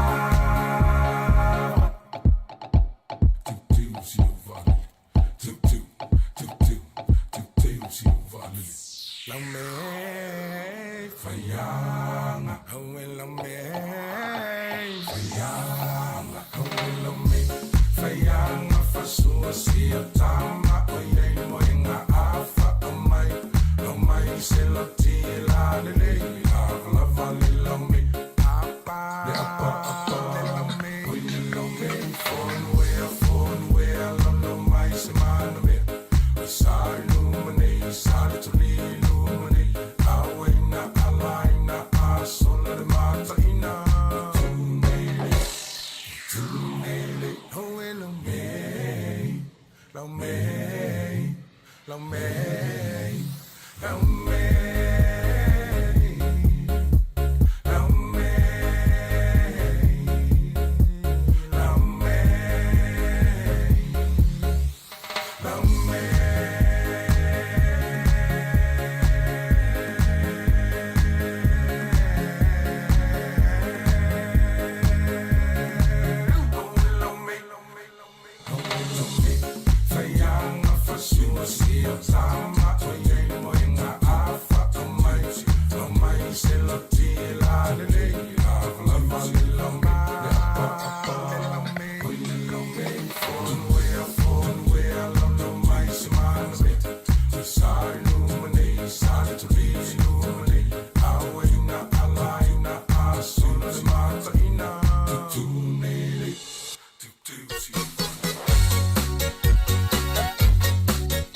Koe mai a ika e sa ini mai le ala Ke le i malolonga e te fuai le ko afa Ka lofa nge lango mango ko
salenge yo langa pelo peka fama kazuia le mafanga fangne lo fa wa makanga kazuiki ikenga mo kala meka ko o ula fa uka ya fola fola wo yesu ingar mafuka soiva ai ala wata lo kisi pe a o manava wa fa a folinga me uma le lo fa wa le tutusa telefusia uile fale pe ita se fa avale vale telefia va ai o mata pe atu mutu mutangata aya e alu ile lotu te fusia tu ile amasongi senta mai angelu wasusulu lo fa amaoni funaele asa se faiva male masalo male masalo teleta waso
pe o se tamai angelu ne hauli ia toi fa malo atu tato au fa fonga le to is 5 minute fa mai tato tau tua no le tasi ono te si man tasi fa mo ia ai fa awa toi pe le tato au nanga no le YouTube, Facebook ma le tato website ia ai toi fa malo atu nai tu te mai mo mai lau fa nua matango fie ia o Sāmoa matangi ala lua. Ia, nei watu e tātou videos mo i lātou ia mafuta mai lungo le Facebook ma le YouTube. Mani whaitu e te pai Sāmoa e sere mana ia. Ia o suinga fo i pe whapele te le i toi o lawa i Sāmoa. Talona e su mai ia o nisi o wa inga fau. Ia o eisi o tātou atu no. Nei taimi e toi whamalo atu le ua. Toi foi nisi ngā nuenga talona whai malo longa mai le simo korisfulu lua. Ia ai mo tātou leo lo wha fonga mai tutono mauta malawa ia wha malo lava le ona sai malo ila ngā sese lātou lewa anga tofo ia wanga sisenga o tau mawha o tinama tamama tutua wale afiafi ia malo lava le tautua malo tau si matua malo foi nei grandparents nana papa ia rewa ainga o alum whanau a wale watu ua mai whatalo whatu Kevin Swalker leo lo mafuta mai le Lifestyle Furniture Porirua ia male to ofa ngan wenga ia nenga tele o to umalava Tala Bailey tuli loa ngango silulu poten o to umolo mafuta mai la to o lemfai ona ta o la to swafa lungo le tato frequency alo lava le tawa tai fa awa watu fa fifianga su ififiloi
o tasi ma fa fianga na ia na toi hot la toi peseina le whaafifianga na tolu manuiti. Ia, whamawai atuai nei tato wompa anga umalawa o lo whaongaina mai le tato tasi ono te siman tasi wha moe mafuta mai ai. Ia, mamole atu le anganga whaafitai. Ia, mole avea fo i o le tautua si whonga lo mua maule ti o whaalongolongo. Ia, toi whailoa i fo i le tai au wha mangalo fo i le matautua nei aso pe o i se upua le longo maali e lau whaafunga anga. Ia, la foatu inu u le aina aso matou mai vai. Ia, so tai au ia tautua tu fo i sunga ia o ia tu fo matasi pa awau le tautua. Ia, o tato nungo le YouTube ma le Facebook ma futa mai pia tali tu lai tasi. Ona toi whaafunga le ia tato talafou pa tofa mai a tato tautua i le i tu lai lua whaafitai.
Tui whaatalo whaato le whaapoponga o talafou mai le si ufonga le laumua mō le nei au auli.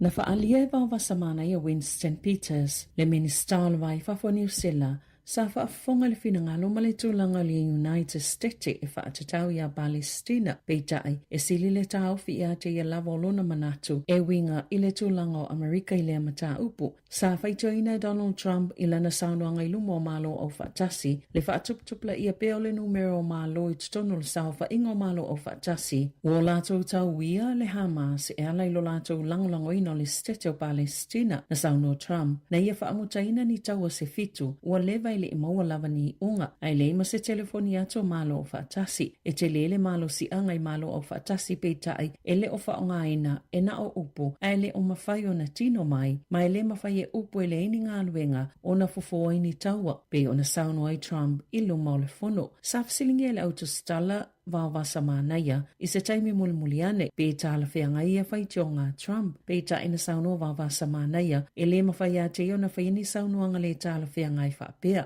Mulimuliane, na whaalia e le ofisa le li minister, o le wingol saunoanga vāwasa mānaia, e le tāla whianga i le whai tio ino le saunoanga le li prestene. E te lefo i se vaengo le saunoanga Trump, na ia whai tio ina i polisi atunuu o malo o whaatasi, i whe malanga inga po tangata maisi atunuu, e malanga pe ulu fale manonofo mau isi atunu. Na ia whautoa ina i Europa, o lana me tutia le tau fio tangata mai whawhe ulu fale atu i Amerika, e pauleo le awala e whaasao, ma pui ailo lātou tupuanga, wa tele tangata mai Afrika masasa e tūtutonu, wanga i Europa ina i tausanga utona i atu. O le tai au le asto na i taimi New Zealand, e whai ele saunoanga vāwasa mānaia, e whai masuyo New Zealand i le fono a mālo o whātasi. Sāmoa fo i le avanoe whenua i ai vāwasa mānaia, ma le minister le vai whafo Australia Penny Wong a o iai i le fono. Na sainia vāwasa mānaia se mālilienga o au nanga i whio inga i le ea, ma le minister le vai whafo Iceland, ma awai fo i se fono tanga pa anga New Zealand i Europa ma Indo-Pacific. Ina ua makale tau wala aunga ale asosio whaia ongo kolisi mo la lato kone wherinisi whaal tau sanga i kalai estete le asolua, na ilongo fia le tangata na le awai o le ministawa onga Erica Stanford. Le saunanga amata le perstene o le asosi Chris Abercrombie na ia whailo aile le awai o le minister. Na ia le fōwhanga e sauno ai Stanford i le saunanga autu o le fono, pe ona whaamautu ina le masino a perila e to saima le saunanga le perstene a na to e suina i aso tuana i atu. Na sauno Abercrombie, o le whaalinga le official minister na tu inatu i le uni, wa isa tasimata upe te tau lava na awa i le minister, pe tai o se taimi mulmuliane ina uatali i fesile lau whaasalalau. Na ta waisa, na fautuaina o ia le matanga luenga, ina ia awane i awa i le fono le asosi, o nolo u whaanga solo pia whaatala noanga ma le uni e whaatatau i la lātou te. E fōlinga e le o silafia e Stanford, e to o tele ministawa o ngai taimi o le Labour ma le National, na o atu lava i a lātou kone wherenisi, i taimi sa whai e fo ini fete e na inga whainga tā, pe ona saunoa le perstene o le asosi a whaia o ngō kolisi. Ua whaalia le vaenga e pule ina le whewa ingo waalele le ea i le taunu o maletu wa ese mamalai waalele po le air traffic controller. Sa se sele saunoanga lo lātou pulisili pe tai ele ita ina se sele atu noo ina ua saunoa e whaasino lima i se isi company se taimina te lea ile whaale tonu ina ua motusia whesota inga o masini whaate konolosi. O se whaale tonu i au nanga le masina talwai na mafoena whelele i whaata amilo ni waalele lunga ane Wellingtone o ni whai ngā malanga i le vao New Zealand ma Australia. Whaata se manisi malanga e wha ele i mawhaio na tu uwaa e se atu o le whaamatalanga le airway si lea taimi na mafua ono whaamatalanga o whainga malanga sa le mawhaio na whaasoa pe pasi atu e le isi polo kalame po le system a ngai i le isi polo kalame na sauno le pole sili James Young i le leitio New Zealand sa tala noa le airways ma se kampani e ngausina polo kalame o kompiuta e winga le whaale tonu ai o lea ua whaalia le airways na whaatou mau lava le whaala potonga le polo kalame ma o lātou e pa u ato iei le whaale tonu le na tula i mai e le o au le vahenga na ngausia le polo kalame talo mai le silia malilua se fulu tau sanga ua toa nai sa ta pena maati na e lava le airways le polo kalame po le software talo mai le taimina o lātou amata whaongai nai.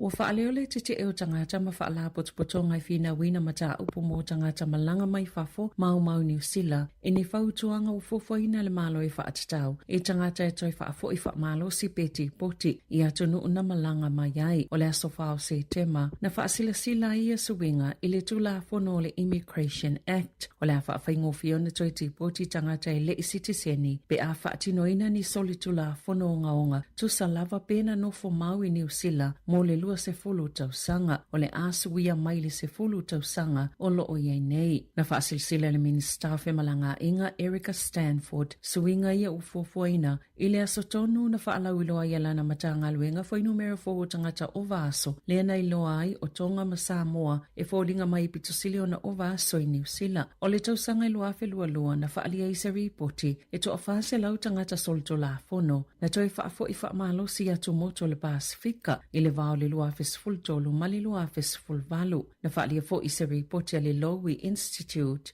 e te lele si itia o soltu la fono le Pasifika ona o tangata soltu la fono I e tipoti atu mai New Zealand whapea Australia ma le United States o Amerika. Na whaalia I whai numera e pito te lele whai numera o tonga na o vaso I New Zealand pito I saina o le United States ma Sāmoa. Hui lea o tangata anu o tonga ma Sāmoa e maua lalo I fona I lo le lua pasene na o vaso I le lua tausanga watua nai na saunoa anahila kano ngataa o le whaalapotopotonga le Aotearoa Tonga Response Group. E lei loa po le ale fuafanga le malo le ua whai. Pe aisea ua whai loa le whaamatalanga o tangata ua o vaso ma o se polisi fo I ua whaasala I Pasifika ai mai se Sāmoa ma Tonga. O te tala ina atu le whale maliu le Morrison's Funerals I Aukilani, le awanoa muli I ainga ina ia piki pe o atu e aveni lefu o lātou tangata o loo iei pe le whale maliu. A o le I o lātou te wina pe lango mau ina whaatasi lefu o tangata e to o fitu se lau e le I avea lava na tā ua le whale maliu. E iei se potu whaapito o loo te wina umai ia lefu. O tu atu le awanoa I ainga ina ia o atu le whai ungo Novema ua piki lefu a o le I o lātou lango mawina whaatasi.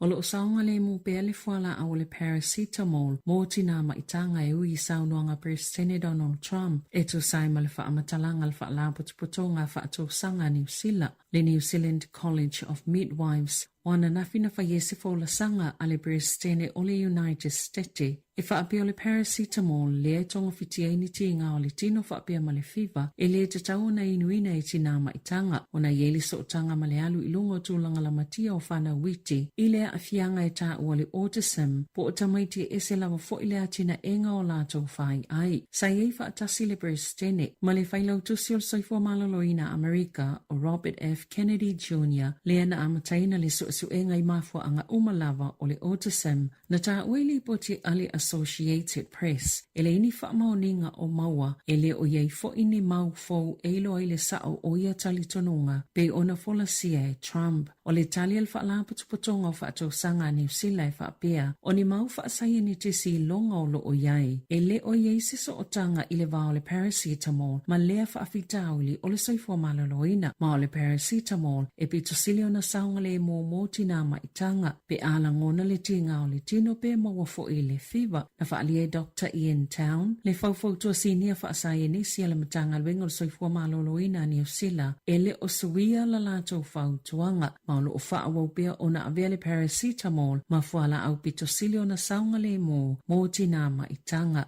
Na langa fo I Trump ni popole ngai winga I tui pui e whaapea o se tasi o mafua angai aluai ilunga le numero tamaiti le autism le wa afiele tasi mai le tolu tasi tamaiti I le United States.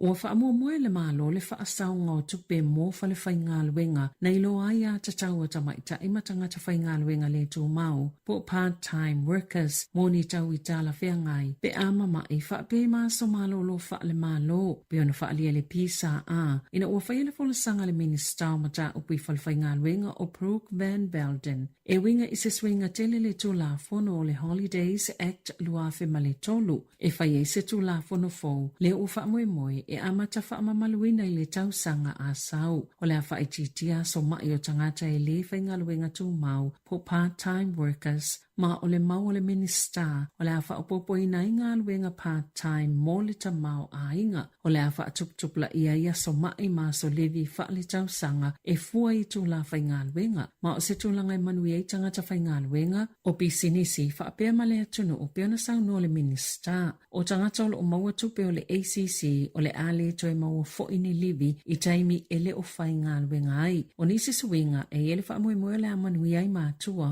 ma si iti ai tutongi o casual workers po o tangata se ilonga lava e mo umia o na fito awaala au le e whainga luenga e anga i umalava i ei au au nanga i lea polkala me fo pe mai atau sanga e lua talo na pasial to la fono na sau no Fleur Fitzsimons le whailau tu sel pisa a o suinga nei o se isi lea mafo anga o le a o ai tangata i Australia o lo o le leia tuai tutongi whapele tu langa o ngā luenga.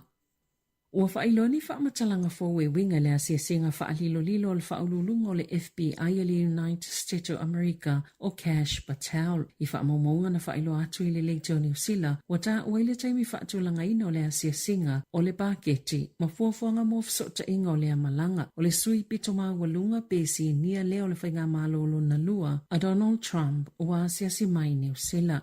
Na sainia le minista mo su enga wha leo na New Zealand o Judith Collins, se pakete se fulua whetalai tutongi le whale no whai o tau mawhtanga pa se wa lele manipol kalami tau tu risi mo Patel. Sa tu si se wha amatalanga le SIS e wha pia o lea se singa e le wha alawa i teleina. Ona o le popolenga i le puipuinga se i vangana uatoi fo i Patel. Saulua i mumusu suyo le malo e wha amatala le mafua anga lea se singa le wha ululunga o le FBI a Amerika ai o le ua wha iloa e wha pia sa tatalaina se ofisa di Wellington.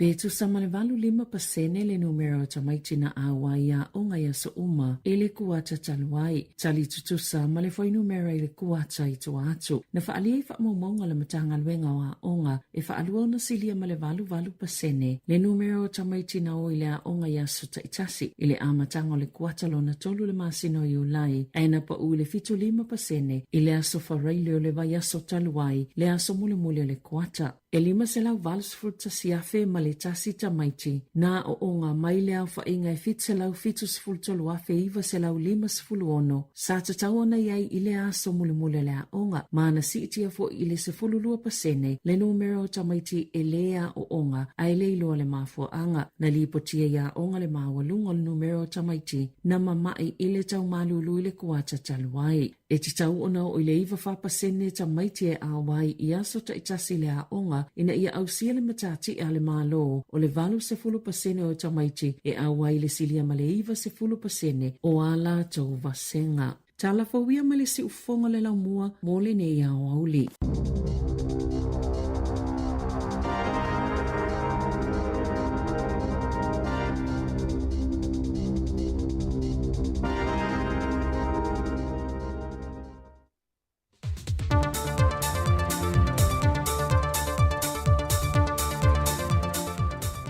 Fifi lava te whatala whātu te le fau le nei fo ia so fau ana mai e sona whao poponga le nei.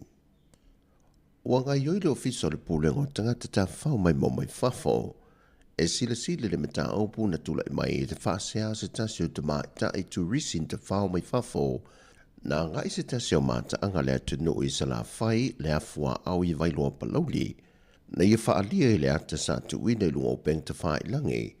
Le tau muli o lea li ia te ia, mai sa o lewa foi na au e la talatane, mai ia pai ia te ia ini vai ngolo ni tino, na a vema tūlanga i wha popole nai o ia, ma wha muta wawela na tā whaonga. O se mata opu na whasiri nge leo tu stala, le sui ofisa sili lo fiso tangata tā whao mai mo mai Sāmoa, pe se tātu pai Robert a Sam, pe ua o atu le mata opu ilo no ofisa.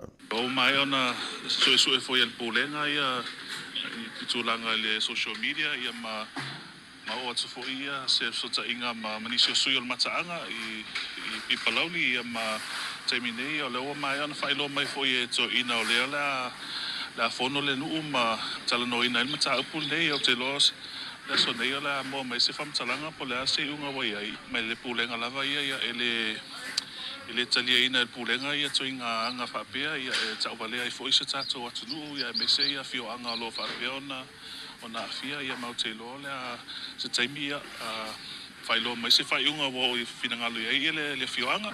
Na toi wha mamafa i pesta le tā wale saunga le mua tangata mai mō mai whafoi le atunu.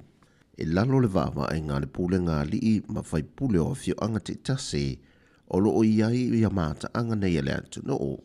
O tala ave le mātango fio Sāmoa e te tau o le wha wau pēr le tu inatu e tu risi tā whawhau mai i isi atunu o laulangi e meisi o lātu atunu e a fio mai ai ono le tasi leo alanga se lenia lo tātu atunu i lona tamau ainga o le vaenga o tu risi ai o tala ave e le tani malo le leo tātu tangata. Ua whai loe le fionga le li pānemia le laule le male tōpulante e Valforce Schmidt o nisi o wha le tonu o lo sile pe iei i le apole kalame o le awinato tātou tangata i ngā luenga wha teimia tunu i whafo o atunga lunga i mapolenga i a te i malewhai ngā malo i le awhia i o tātou tangata. Le fionga mo ka kou wale ise le Valforce wale inka ngaka o le kungu e develop fufuanga le malo le wa ko 2 miliona i whafo develop ele kungu o consideration la e le te tauna ave umaka ko ngaka i whafo e ka kaunga encourage kupulanga o le kungu e ke ngofo e develop la waki nga ele ufai a kongo e whenkala makanga a le kaungu unga long term o le koko ale ke kokoa i le kausanga ningi e o alunga ponga ki whapea o fuar koko like what's happened in New Zealand all those apples and pears oranges were grown in the last 20 years still harvesting. Why can't we do in our cocoa? Why can't we do in our avocados? Why can't we do in our breadfruit? O le mawhauwhaunga ngā le kupu kaimingi kupulanga i e whai mai awangi i oso le me vave. Easy come, easy go. Hard come, hard go. Ai e design le mawhauwhau tupulanga i e whai le whai unga sao. I e lela u kupu ngei. O mai o employers ave ka kukangaka la mele kupu.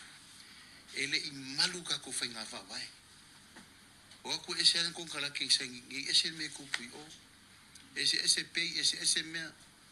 O aku i o wa entitled ka mikiki fau mai a sa mai sa vai punga le vale le adu. E la koe whi e mo ai mori o night club. O lo le kuranga nga ukau ma whaava, whala u whasainga.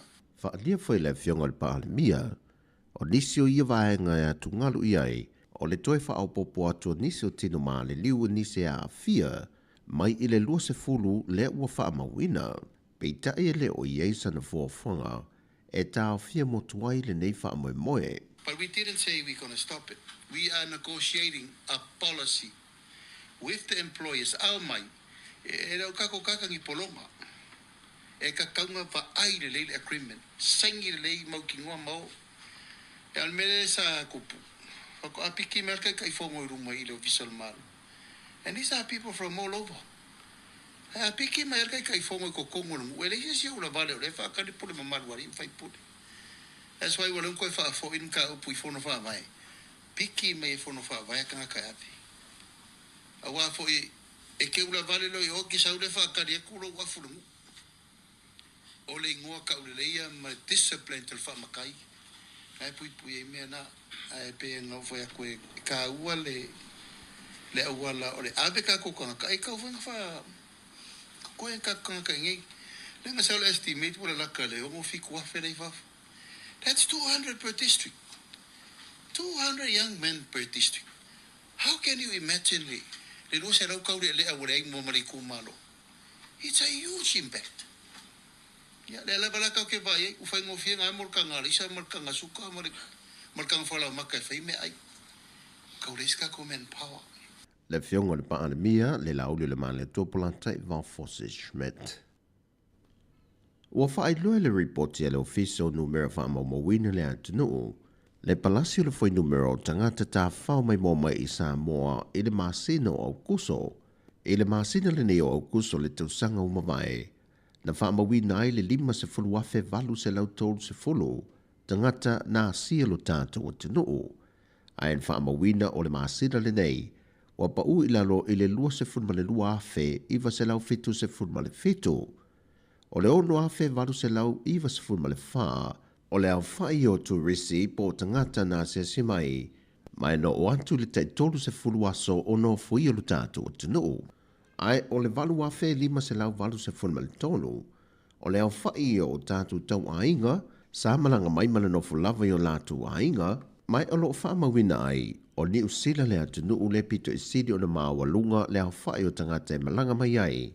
Lena o atu le valu afe iwa se lau fitu se fulu ma le whaa, so o atu iaima o se tālia, i le whaa afe ma le 5, o Amerika e afe whaa se lau valu se fulu ma le valu, ma Amerika Sāmoa e ono se lau 5 se fulu ma le ono, ma isi atunu o, e le au whainga e fitu afe valu se lau 5 se fulu ma le whaa.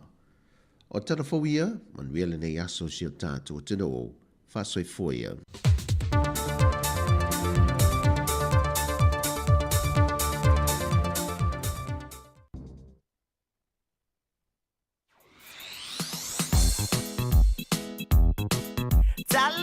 Flabam.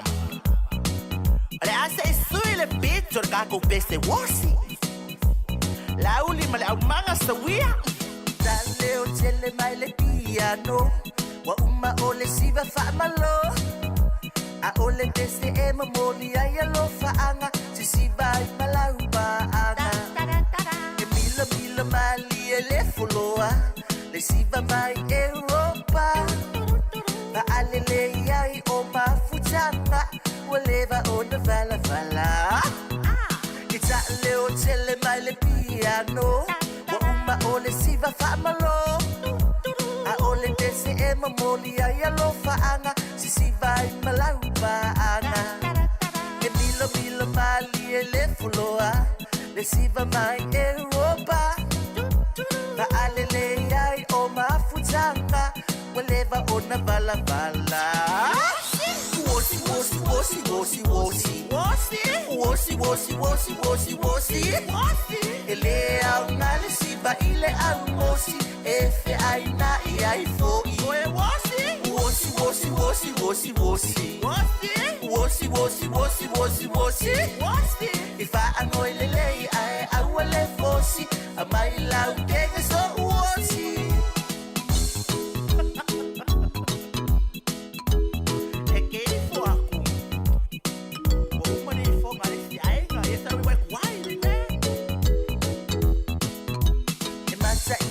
le au matutua e pe e fa ale ngoia ba amana tupu ole tautonga ba fetai maloi mata ba afo lai seno le alofa lima le pui manava a o se wota amata o si ai fai sinava awe mata ina le au matutua e pe e fa ale ngoia ba amana tupu ole tautonga ba afetai maloi mata ba afo lai seno le alofa lima le pui manava a o se wota amata o si ai fai sinava wosi wosi wosi wosi wosi wosi wosi wosi wosi wosi wosi ele au ngale siba ile au mosi efe aina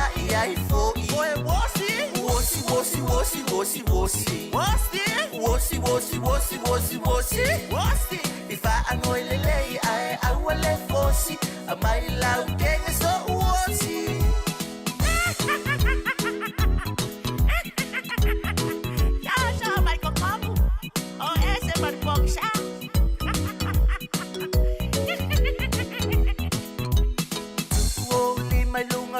Tau au anga vale betu matau musu watu ila natalinga wa fai so ainga ioi ai ua matete a e avile maloa ai a umaloa ona tasi siba fai se taso la anga awe tu lo lima lunga lona tau anga vale betu matau e musu watu ila natalinga wa fai so ainga ioi ai ua matete a e e avile te maloa ai a umaloa ona tasi siva vai se taso la anga wosi wosi wosi wosi wosi wosi wosi wosi wosi wosi wosi wosi ele a ngale siva ile a wosi efe aina e ai fo wosi wosi wosi wosi wosi wosi wosi wosi wosi wosi wosi wosi ifa anoile Ioea, wosi mai le leo. Wosi a oe laupanga a wete wosi kualpanga alisi. Ia toi whamalo atu leo le awhari tu lai tasi. Tatua si fonga la mua whatalo whatu wa alele mati. Alo le aso o leo tele mai lele tio ia ile mautapola lawa wa alele mati. Alo whatu pali sina leo. Maputa mai ma le tinai alo salia i taila vai Wellington. Ja, tato le happy fa mai listoina.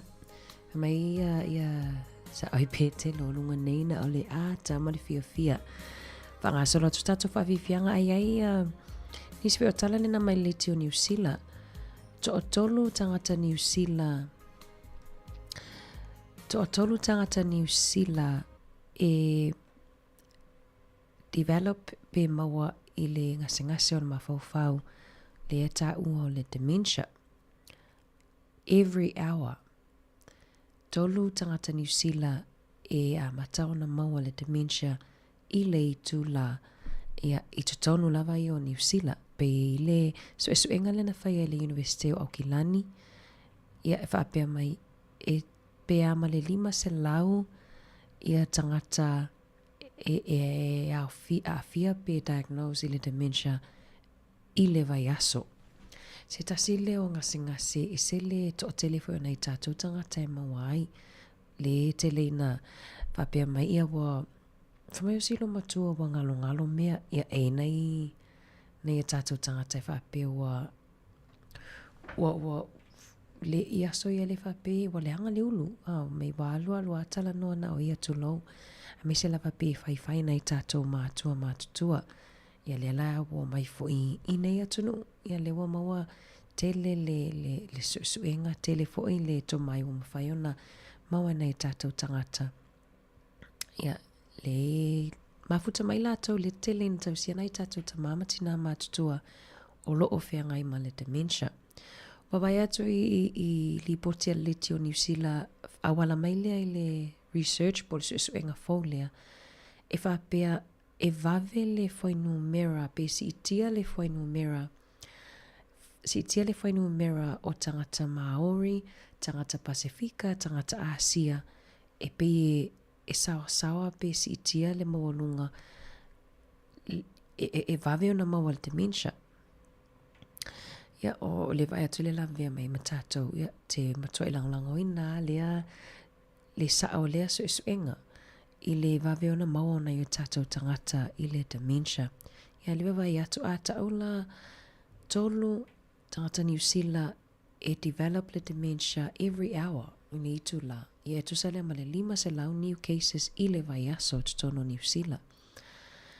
Ia e lata i le se lau fitus fulu afe tangata New Zealand o le a maua pe le dementia se ia pa ia le tausanga lua afe 5 sefulu. Te lo le a watu se atoanga ia tātou talafou le aso atai au. Ia e tue whamalo atu tātou whafonga o ia talo whai alo whatu wa alele mati a malta o whainganuenga na alo mafuta mai ia o leo tele mai ile tātou tautua le factory, lato factory o Tara pani ke veve lala o Tara ina ia o tau wa alele ia matou tamana o paifala ia male tele o le tele o tama whasaha moana e mawai nai ia autou, amui autou, maua le talo vela, maua le luau, ia mātou Wellington e se a e mau e i whale o loa, ia e mo ia e tau le maua ia mātou luau nai malulu. Whaaua watu le whawhiwhianga le na awi nātu, ia e te whaasolo nei o mawhauwhaunga ni au auli. Mai po wa vela skuka e whaatalita māpo tina le hainga na alo whaingawenga.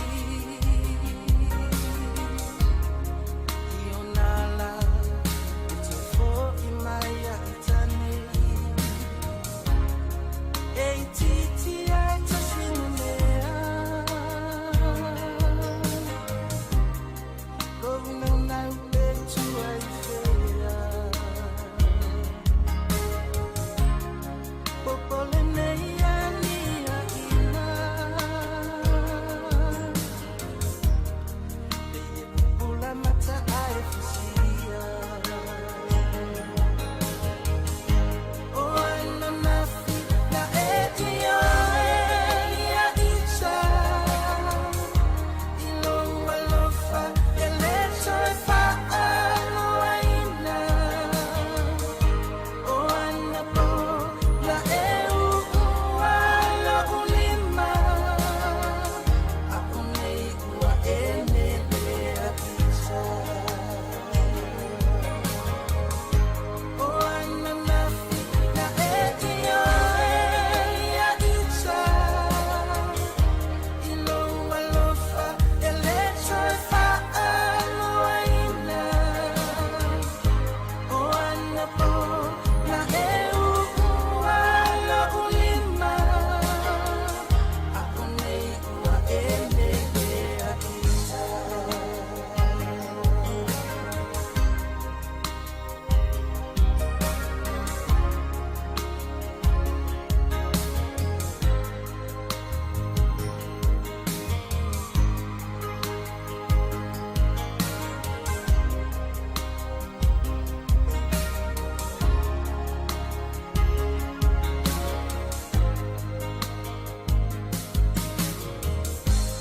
Fatu santo to line ia fuaini aso ete fai moto fanga io na paulo ile vela ole mangoto le matina se susumu mai se sulungia ila umai ila upele pofea oyai mau ai se mufumai o ana nafi na etia ya itsa ilo walofa eleto fa aloina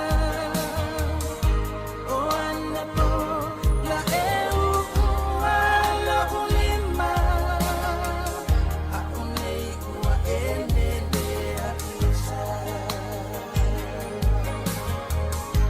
o ana nafi na etia ya itsa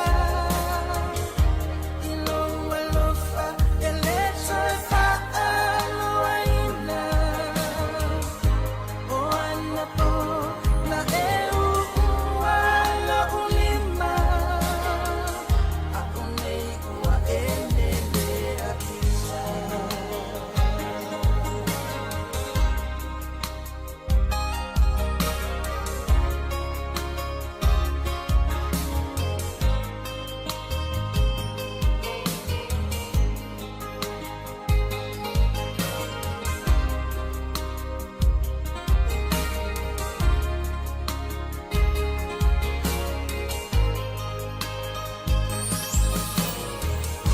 o ana nafi na etia ya itsa ilo walofa eleto fa aloina o ana po la eu wala ulima akunei ua ene lea pisa o ana nafi na etia ya itsa ilo walofa eleto fa aloina o ana po la eu wala ulima akunei ua ene lea pisa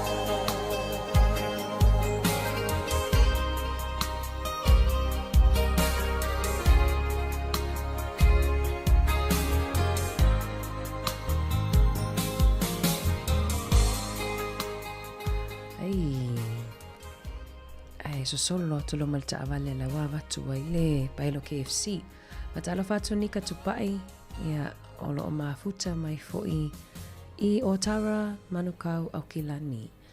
Olo alofa mai faranika tupai tae au ia mo le tato au whaafonga ia le olo mafuta mai Otara ia fatalo fatu ia peo ai atu to atele lava Otara le mafuta mai au kilani ia malo le soifo manuia malo lava foi le ngā lulue le nei vaenga o le awa huli ia taitonu umon tali sua faista mafutanga ia wasfasiri ngā malosi toi tu leia tu aile whaumanga o ngā ruenga ia le walata fo il taimia mānawa I nisi o nisi le uvave mānawa I o le whale o wā ia alum whanau la iti la le whale ia e se I aru le tamai whainga ruenga ia pe I whetutu na I whapena ia ngā ruenga unungali tamamaltina ia ina ia alu lesi whainga luenga ia saud no fu tamaiti alu lesi ia mese lava taimi nei pe atu ua tamaiti e ser whainga tā ia ai mese lava nai a inga ele no fu la talata me nisi tau a inga tu ai e tātou le tele lava ina ia le tele na no fu matua ia pe la talata fu I uso mtuangani tele lava le baby seta ia anai e lava nai a inga e mamao ia pe o lai au kilani umai pe na o tau le lalo nei ia na lo I le vainga nai whetutu nai. Au ina tupeta to whawhiwhianga so I whewhiloi. A le si tala lea mai le One News le whatu asau nei la vailunga. Ia le ua whaalau I loa pe breaking news mai. Ia le whaalau I loa le governor fo ia po le o le ale Sāmoa po le kovana po le taitai ia o le fale tupe fale o leo New Zealand po le New Reserve Bank ia leo fala mi loa mai o le tamaitai mua foi lea ua mawhai ona mia ia le role lea ia po le position lea I le Reserve Bank tamaitai a Dr. Anna Brayman ia le peon whasilisila I le Minister tupe Nicola Willis ia le wasui tūlanga I le sa avia o le tangatele o Christian po le ali ia Christian Hawkesby ia le sa le na te acting le taimi nei ia le smomola te se mana le a mata ila na ia le term Bremen ia 5 tausanga na te tau ave nai le role o le governor mo le fale tupe fa leo ia onai tala o loo whapeona lau anunga mai le mwhai o na whai tātou pese wha solo mawhauwhaunga ia loo maua fo ini wha maunga po ni waenga ia luatu na ni le news ia lawa ia lua wa umona wha ilo atu ma nei ai o to ango tātou whai tau news nungo le Facebook nai tele na mwhai ona e alu like le page ale Radio New Zealand be like le page ale One News ia e te up to date pe te iloa I lava masila fia ia wahenga o lo tupu a mese lava I nei atunu tātou te nofo mato au mawai ia wha awa watu pia tātou wha whiwhianga sui whiwhiloi ia wale nei wahenga o le aso leo to isfulu minute on talo le tula e lua alo fatele atu mo oto lava o lo mafuta mai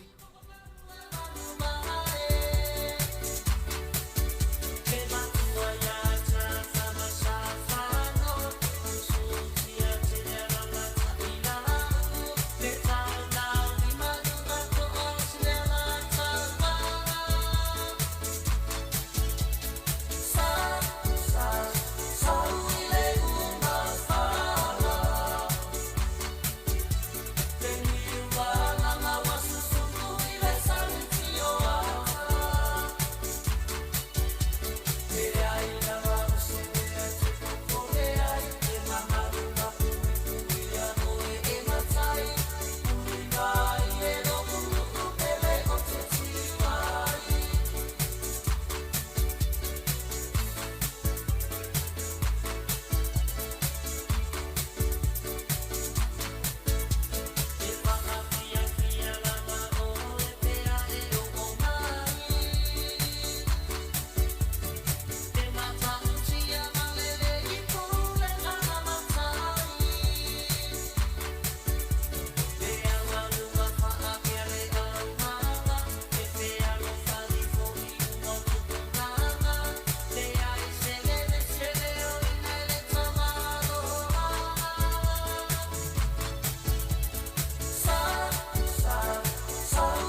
mix.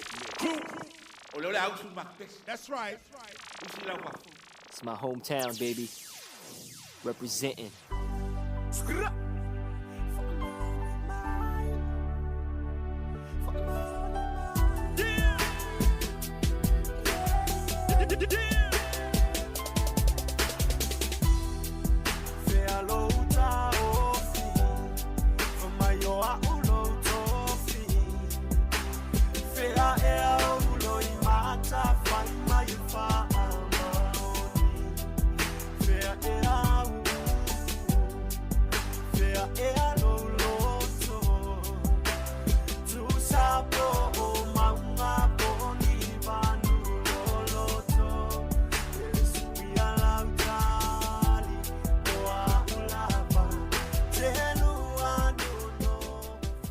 Ia, mole atu leanga whaafitai pa anga uma lava le tatu tautua ma futa mai lava le tae awa na le lase ia pa ia mai le neia a enga o le aso a mangalo tautua le nei aso tatu toi whiloa il tae awa ma futa atu ma le sunga le awa atu fue ia ma le tuanga nea tasi wha awau tautua si fonga la muai mo le taimi nei ia mai la fionga ile le pule ma le au whainganuenga le si fonga la mua nei ma tau te whato whafa soifu atu mo le nei taimi manu ia te la fufuanga ma wha moe moenga le afiafiana nei leo leo le atua whaftai.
Lolo no fono na fafau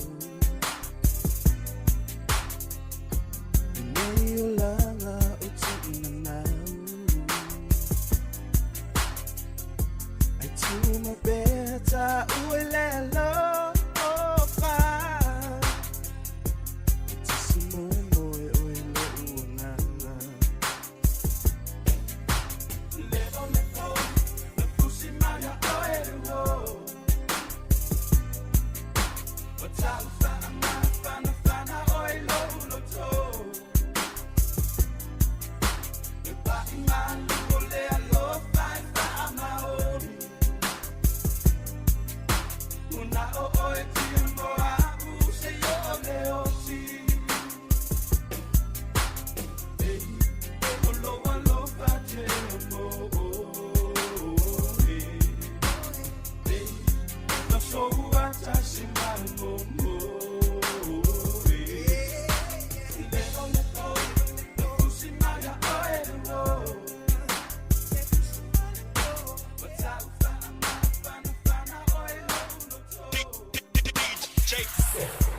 This your boy Milf Hits, and this is another.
Another one.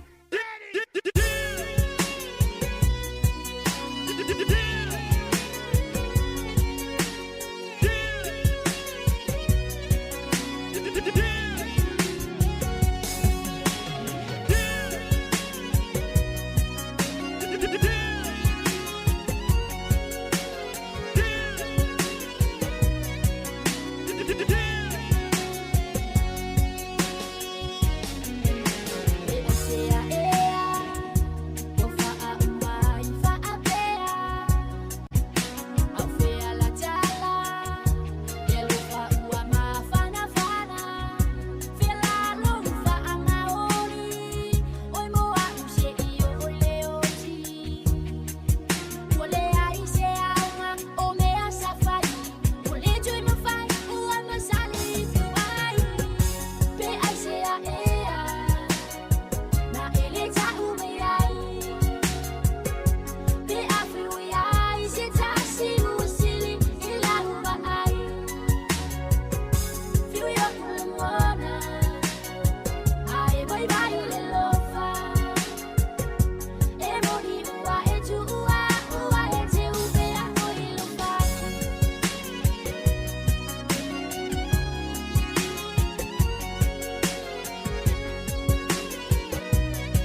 Another one.